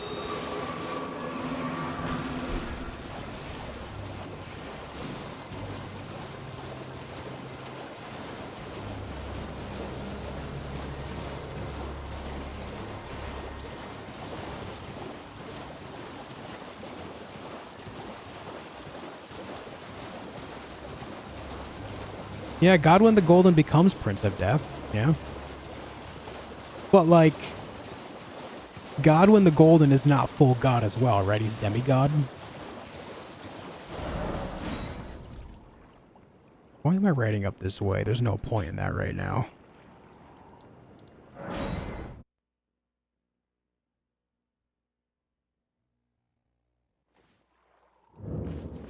Your HP bar is huge. May I ask how you got it that way? I'm a very new player and keep getting my butt handed to me. Just Ruby, there's an attribute called Vigor. My recommendation is to put as many levels in that as you put into your main damage attribute.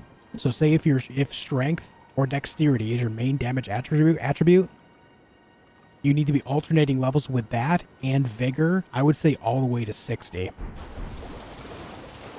So that way you get as much health as possible.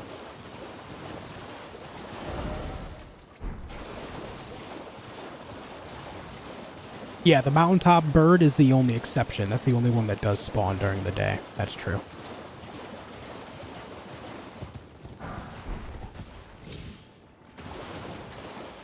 First playthrough 45 to 50 is good? I don't agree. Especially if you're a newer player and you're new to this entire experience. Getting as much health as possible goes a very long way. I think the soft cap is 60, so I just recommend building all the way to it. And using certain great runes can help, like, what's his name, Godrick, like I'm using right now, that adds a few levels on top of it, but you don't want to rely on it. It's fine to utilize it, but do not make that something you have to rely on for those extra stats. Use them as bonus. Now, the Consecrated Snowfield one only spawns at night. Actually, you know what? I don't know that for sure. I've always made it nighttime before going down there. Maybe it does spawn during the day. I don't truly know. I've always made it nighttime by default. I don't know if I've ever tried going there during the day. I don't know. Maybe you're right.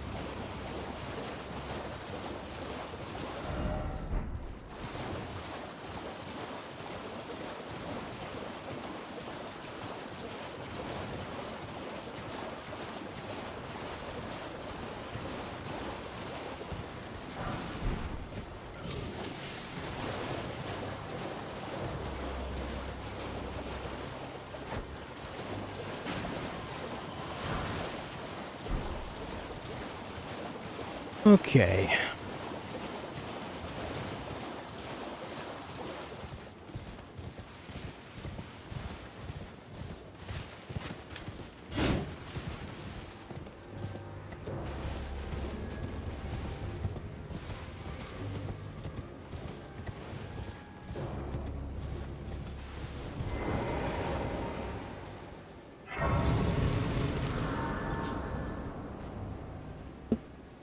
Should be able to pop a level here real quick. Let's go get this area down here finished. Just so it's out of the way. Yeah, and we'll ride north from here. Take care of more things. What do you think they do during the daytime? Sleep? Yeah, I would call them night owls. Yeah. Or in this case, night death right birds. Right?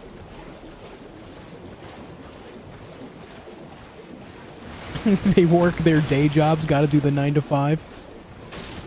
Yeah, if I go to work and I see a death bird, I'm leaving. I'm not sticking around for that.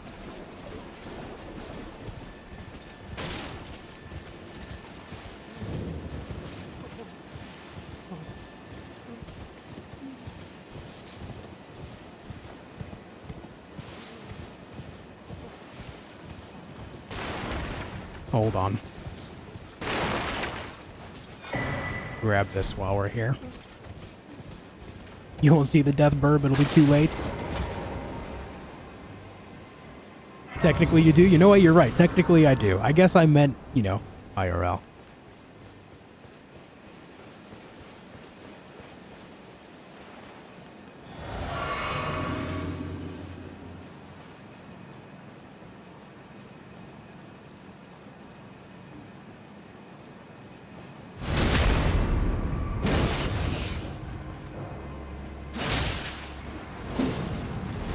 Don't you heal, you son of a bitch. God damn it.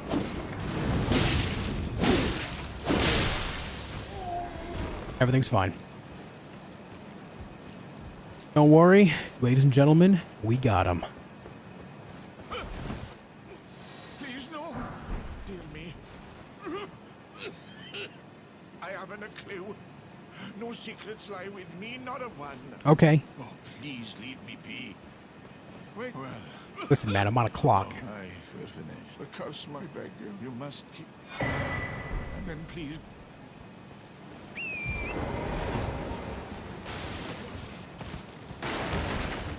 Gotta get over here before this thing runs out so I can take out the boss with the buff.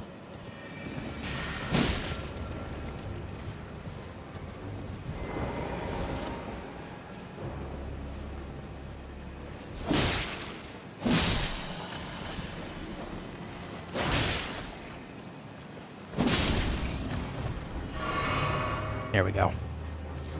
Come on over, brother.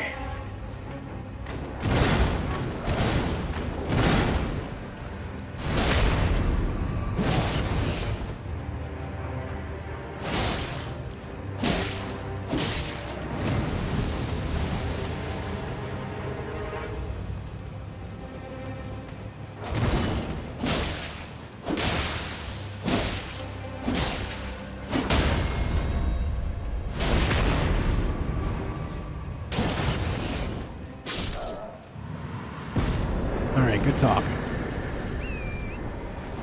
Good speaking with ya.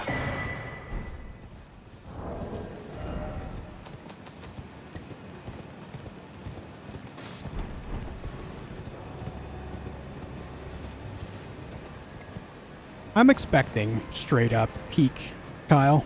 I just have every confidence when it comes to From Software and the quality of game they try to deliver.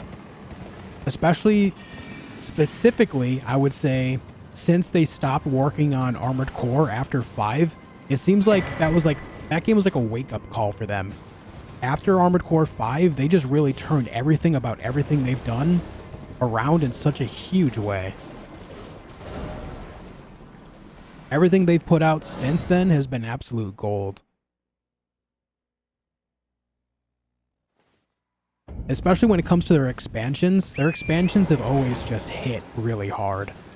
Think of all the expansions they put out for all of their Souls-like games, you know? They've always been beautiful.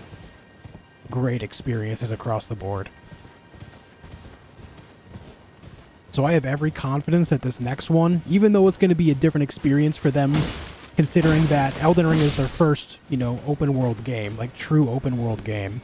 And this expansion is going to be something along that line as well, where it's going to be a new direction of downloadable content or expansion for them. I still have every confidence that it's going to be good. Really good. I missed.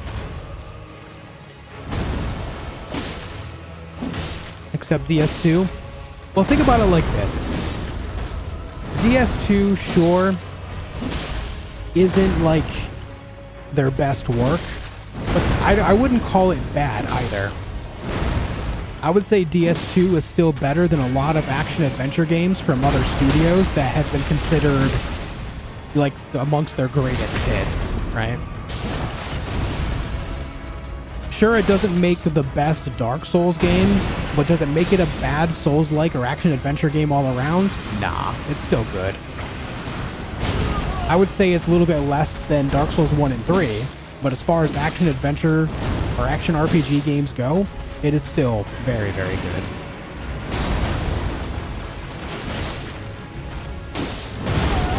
Damn.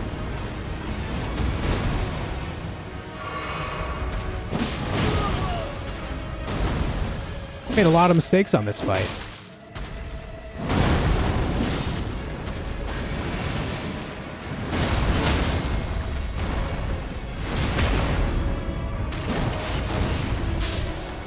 Are you Patches? No.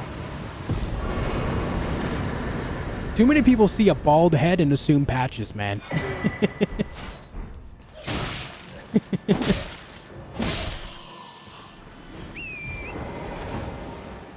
Curious what Miyazaki means about your high level doesn't really matter. Everyone's going to have the same experience instead of just steamrolling the game.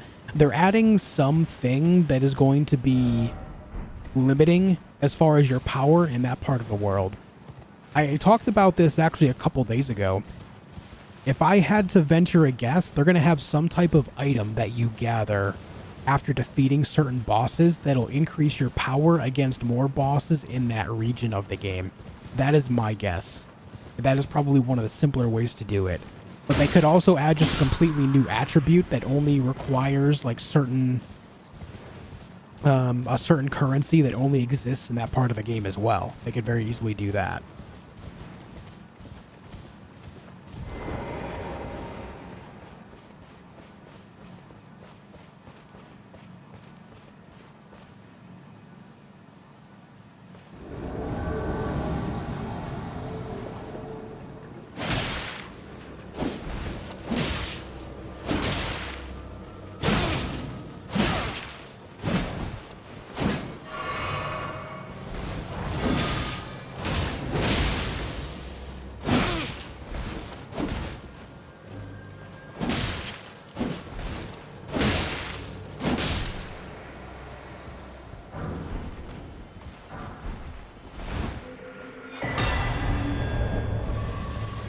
Yo, JD, thank you for 25 months. Great to see you.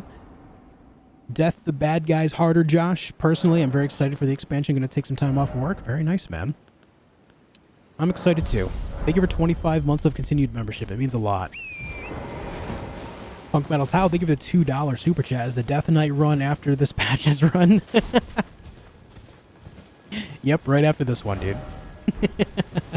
Thank you for the 2, man. Also, Bahushi, I hope you're doing great. Welcome back, dude.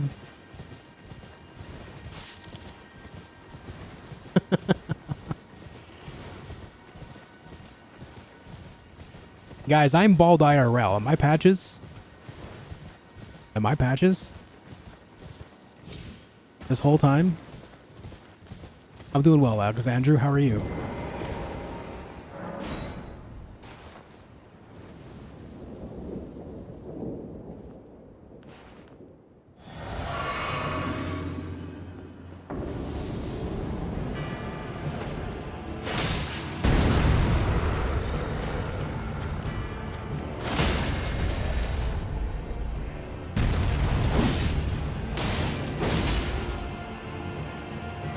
Oh, I can't critical strike him because he's too tall.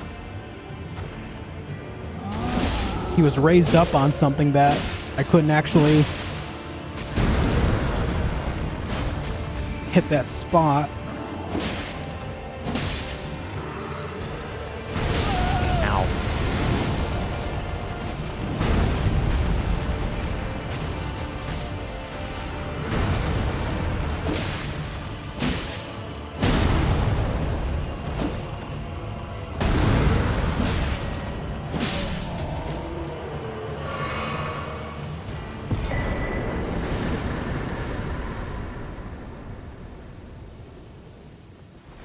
Been better as exams period at university? Ah, yeah. Definitely a high stress time, man. But before you know it, it'll all be over and you'll look back on it and you'll think, that sucked, but at least it's done. I wish I could say that you look back on it fondly, but let's be honest, most people are not going to look upon exams fondly when they're done. It's a matter of, I'm glad it's done, I'm glad I got through it, but man, did I hate it. Just got to be honest with yourself, and once it's over, you know? It'll be great.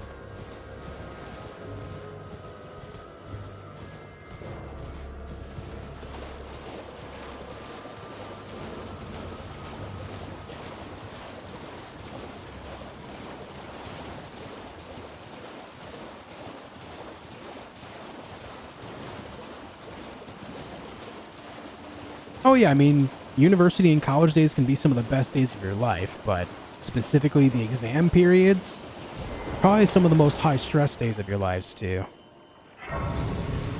What's up, Medi? It's going well, Dano. Welcome back as well. Alright, next 5 levels go into Faith. Ludwig!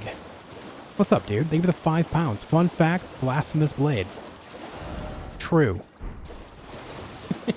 Or no, I should say, big if true.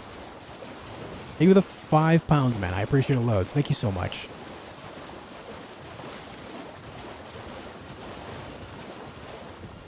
Hope you've been well.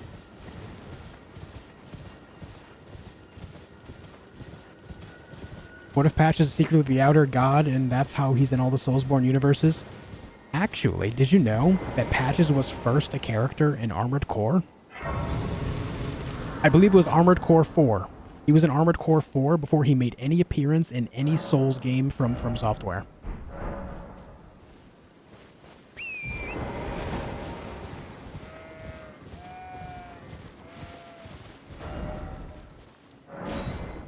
I just wanted to grab that side of Grace real quick. We got some things to get over here. Did I go grab the Smithing Stone 3s over here? Did I?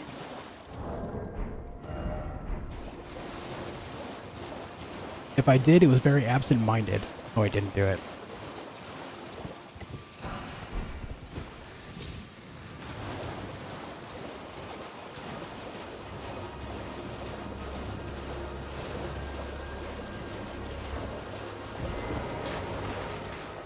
He's the elder god of video games, yes.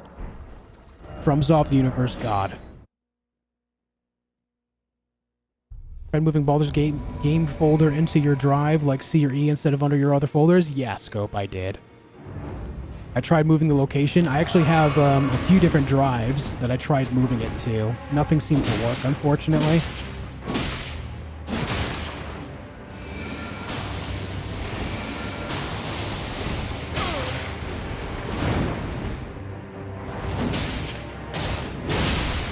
Ooh, that explosion of blood at the end of that combo is so cool.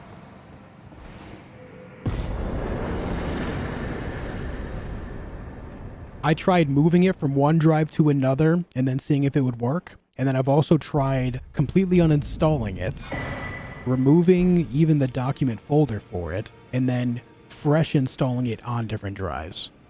And it did nothing, unfortunately. The reason I thought of that is I was wondering if it just didn't like a specific solid-state drive for whatever reason, but unfortunately nothing changed.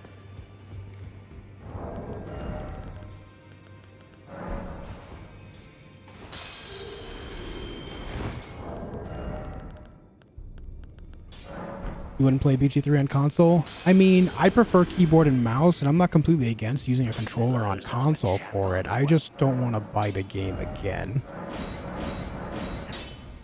And I would rather just try to figure it out than purchase another copy.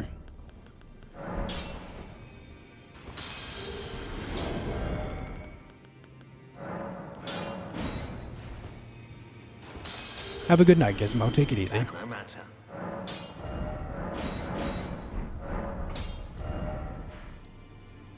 We got those upgrades there. Let's go get the dragon.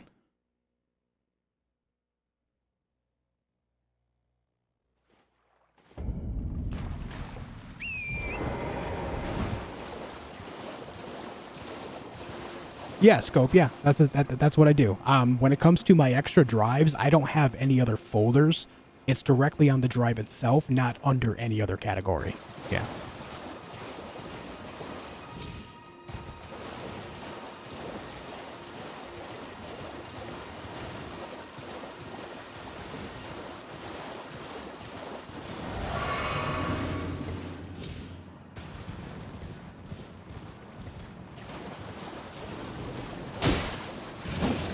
You try opening it with Dobby's paw. See, that's the type of outside-the-box thinking that we need around here.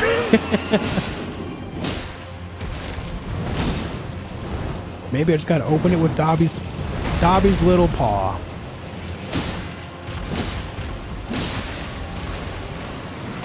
This should be the knockdown.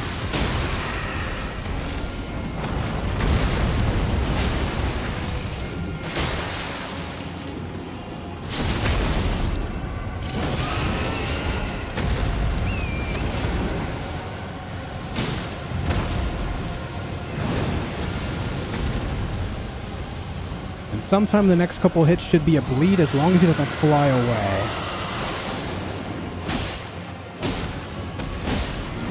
Ah, I might have missed the bleed window.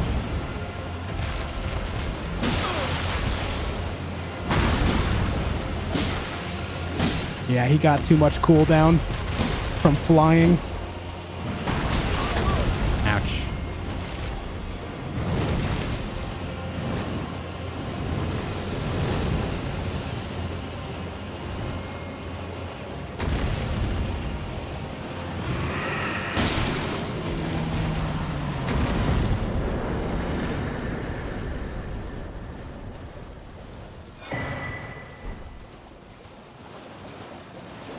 Okay. A new draconic power. Wow. No, I'm gonna keep trying to get it to work. I'm gonna keep trying.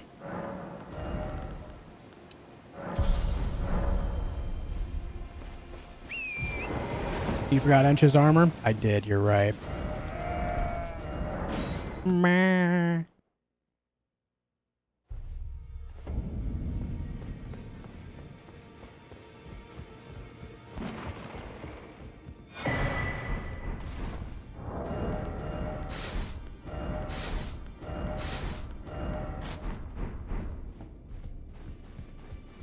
And so the death cosplay begins.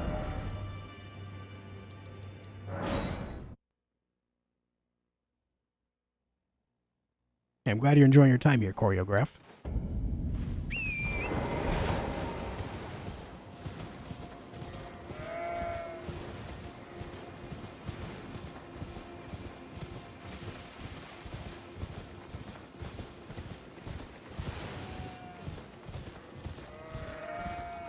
That diaper-looking sash is the one thing I don't like about this. Yeah.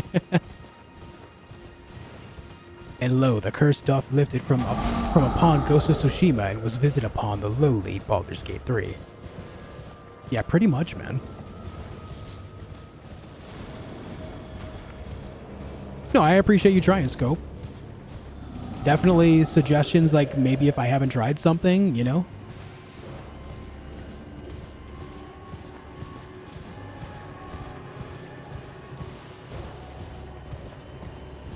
The death weapons themselves are actually kind of good, Ludwig. Like Helfen's Steeple and Death's Poker are pretty solid. The Death Spear is kind of lackluster, but it can be really strong against larger enemies. Like using the Death Spear's Ash of War against someone like Elden Beast does a lot of damage. Or even more damage if you can get Frostbite procs against someone like Placidus Axe. But the Death Sorceries are absolute trash. Weapon good, sorcery bad.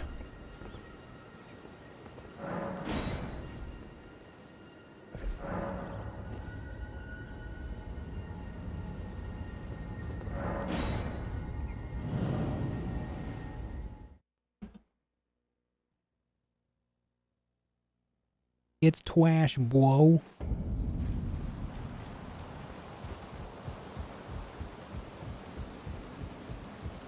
Tried to use the Eclipse Shoutout once. Oh, so that's not Death. That's Death Blight. That's a bit different. Death Blight is only good in PvP. It does have the Curved Sword moveset, which definitely helps.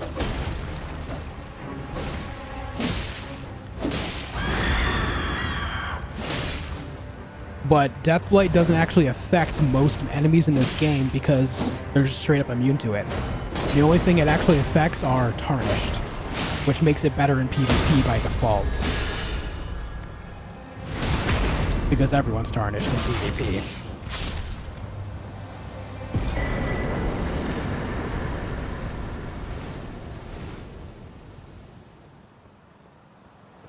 But as a curved sword itself, even without the Death Blight, it's okay.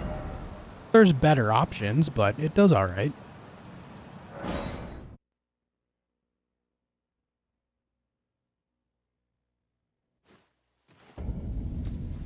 If you want to make curved swords really shine though, then go get Scavenger's curved sword and then any other curved sword that you can put Frost or Bleed on top of it and watch the damage numbers fly.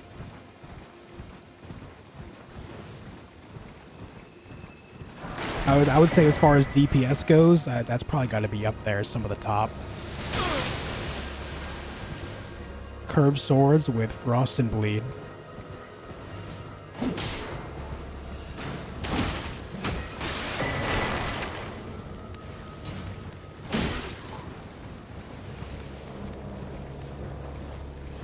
Which mixed physic tiers are you using?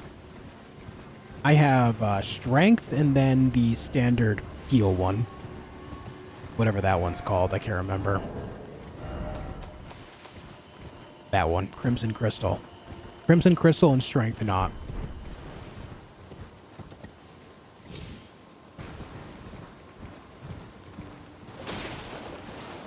Yeah, Bloodhound Fang and Bloodflame Blade is definitely up there in damage as well. That's what I use for my Deathless runs too.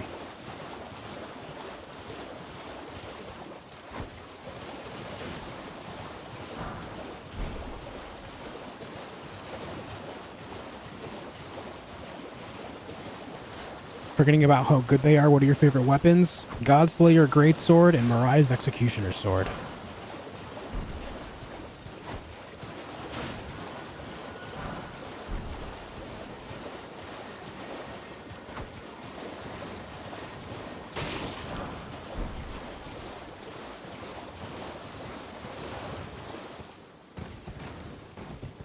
Is that the Crimson Whirl one, Ludwig? If I remember right.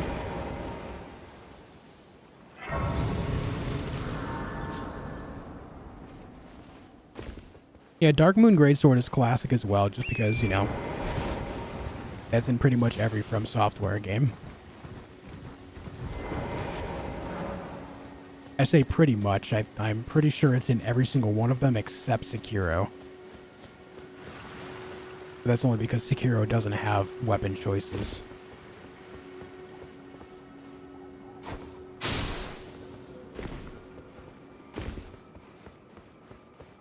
The balloon things give you runes? Yeah, if you shoot them down, they give you Golden Rune 6.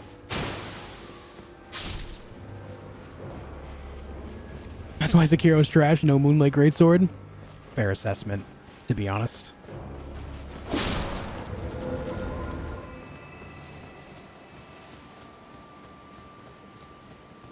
Don't like Mirai's always miss with the Ash of War? The key to the Ash of War is just timing, right? As long as you get the timing right, it does pretty well.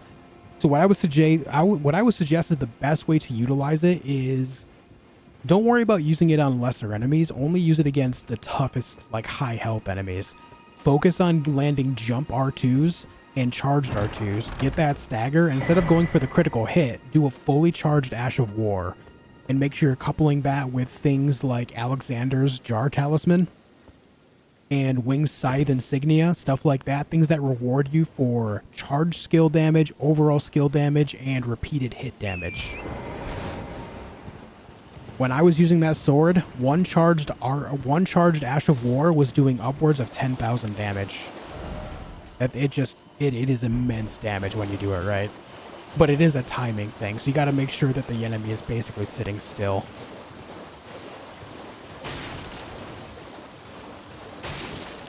Indeed, Dustin, all the way back to Kingsfield.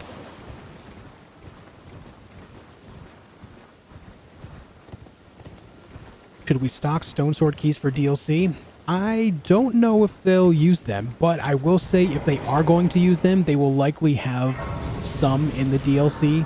In fact, the base game has more than enough that you could ever actually use for everything in the game. I'm sure they'll do the same for the DLC.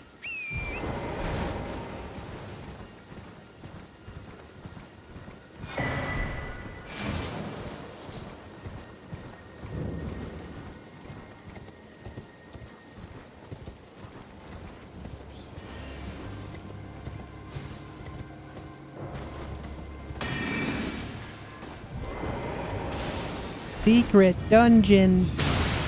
Ow. Rude, to be honest.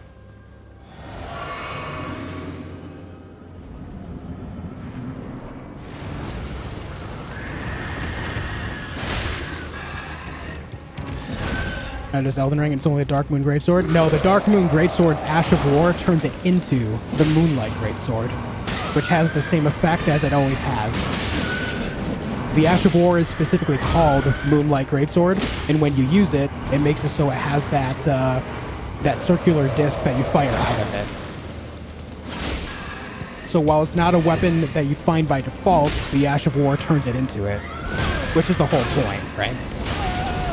It fits Ronnie's lore as well as classic FromSoft lore simultaneously.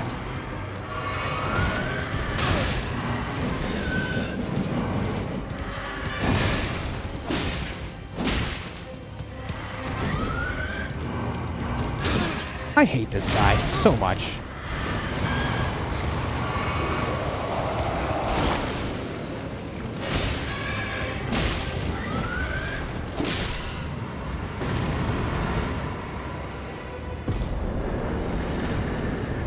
Ever try the helicopter Ash of War on the scythe? I have, yeah. Spinning blade. So while it's technically a workaround, it does exist. You know, it gives that classic Moonlight Greatsword glow and everything.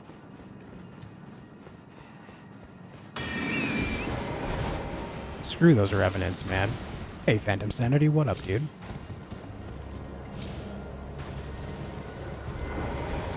Hello, EG.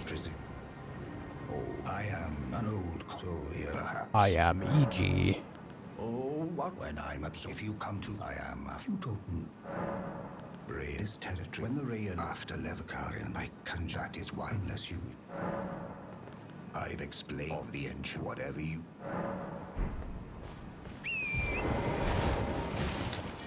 Okay. All right. Yo, guys, do me a favor. If you haven't already pressed the like button, make sure you do. If you're watching and you haven't yet subscribed to my channel, make sure you do as well. I do plan on taking on Elden Ring's DLC the day it comes out. I will be here for it, June 21st. June 21st. My voice faded out there for some reason. And I play a lot of games on my channel in general. It'd be great to have you guys here for it all. Does Ronnie kill Celavis? So, I actually don't know how Celavis quote-unquote dies, but if you actually look at Celavis, you find out that he's actually a puppet as well. The master of puppets, of all of them in general, is the merchant inside the very top of the Karian Manor. I can't remember his name just now.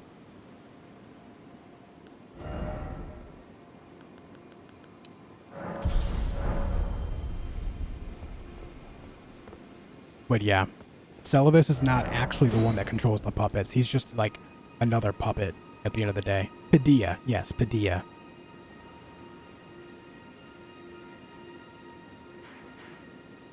Also, I forgot about the snail. Hey, Gabor. I've never seen a Soulsborne player who doesn't skip dialogues. The reason why we do is because we've heard them a bunch of times already. So we just skip through them all. There's really no point in hearing it again when we can pretty much nearly quote what they all say, you know? We've heard them dozens and dozens of times at this point. It doesn't matter what his name is, The Rock. Jeez, dude.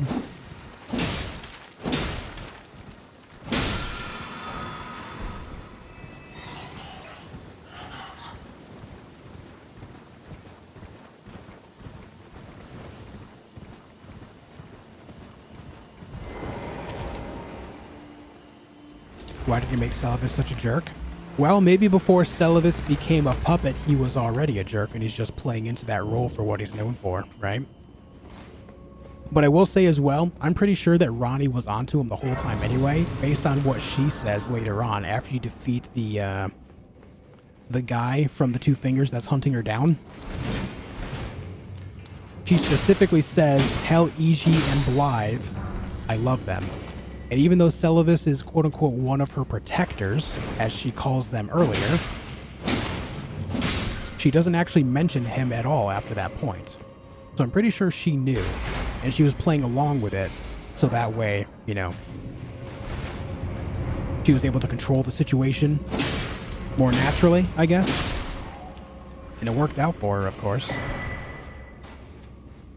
Ever knew about Padilla? Does he sell puppets as well? No, but he does have some unique things that he does sell.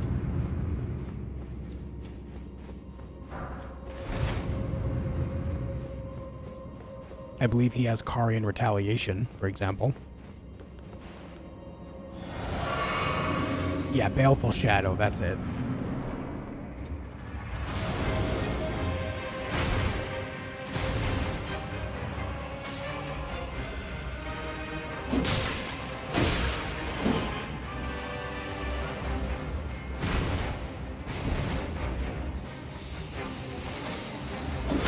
Oh, rude. Boing, boing, boing, boing. Can you stop stabbing me?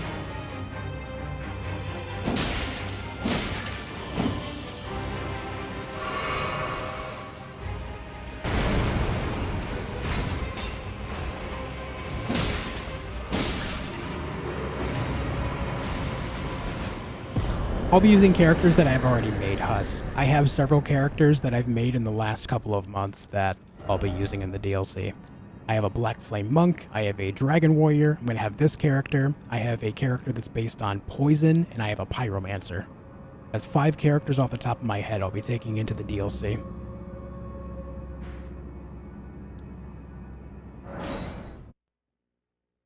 What's up, Hamza?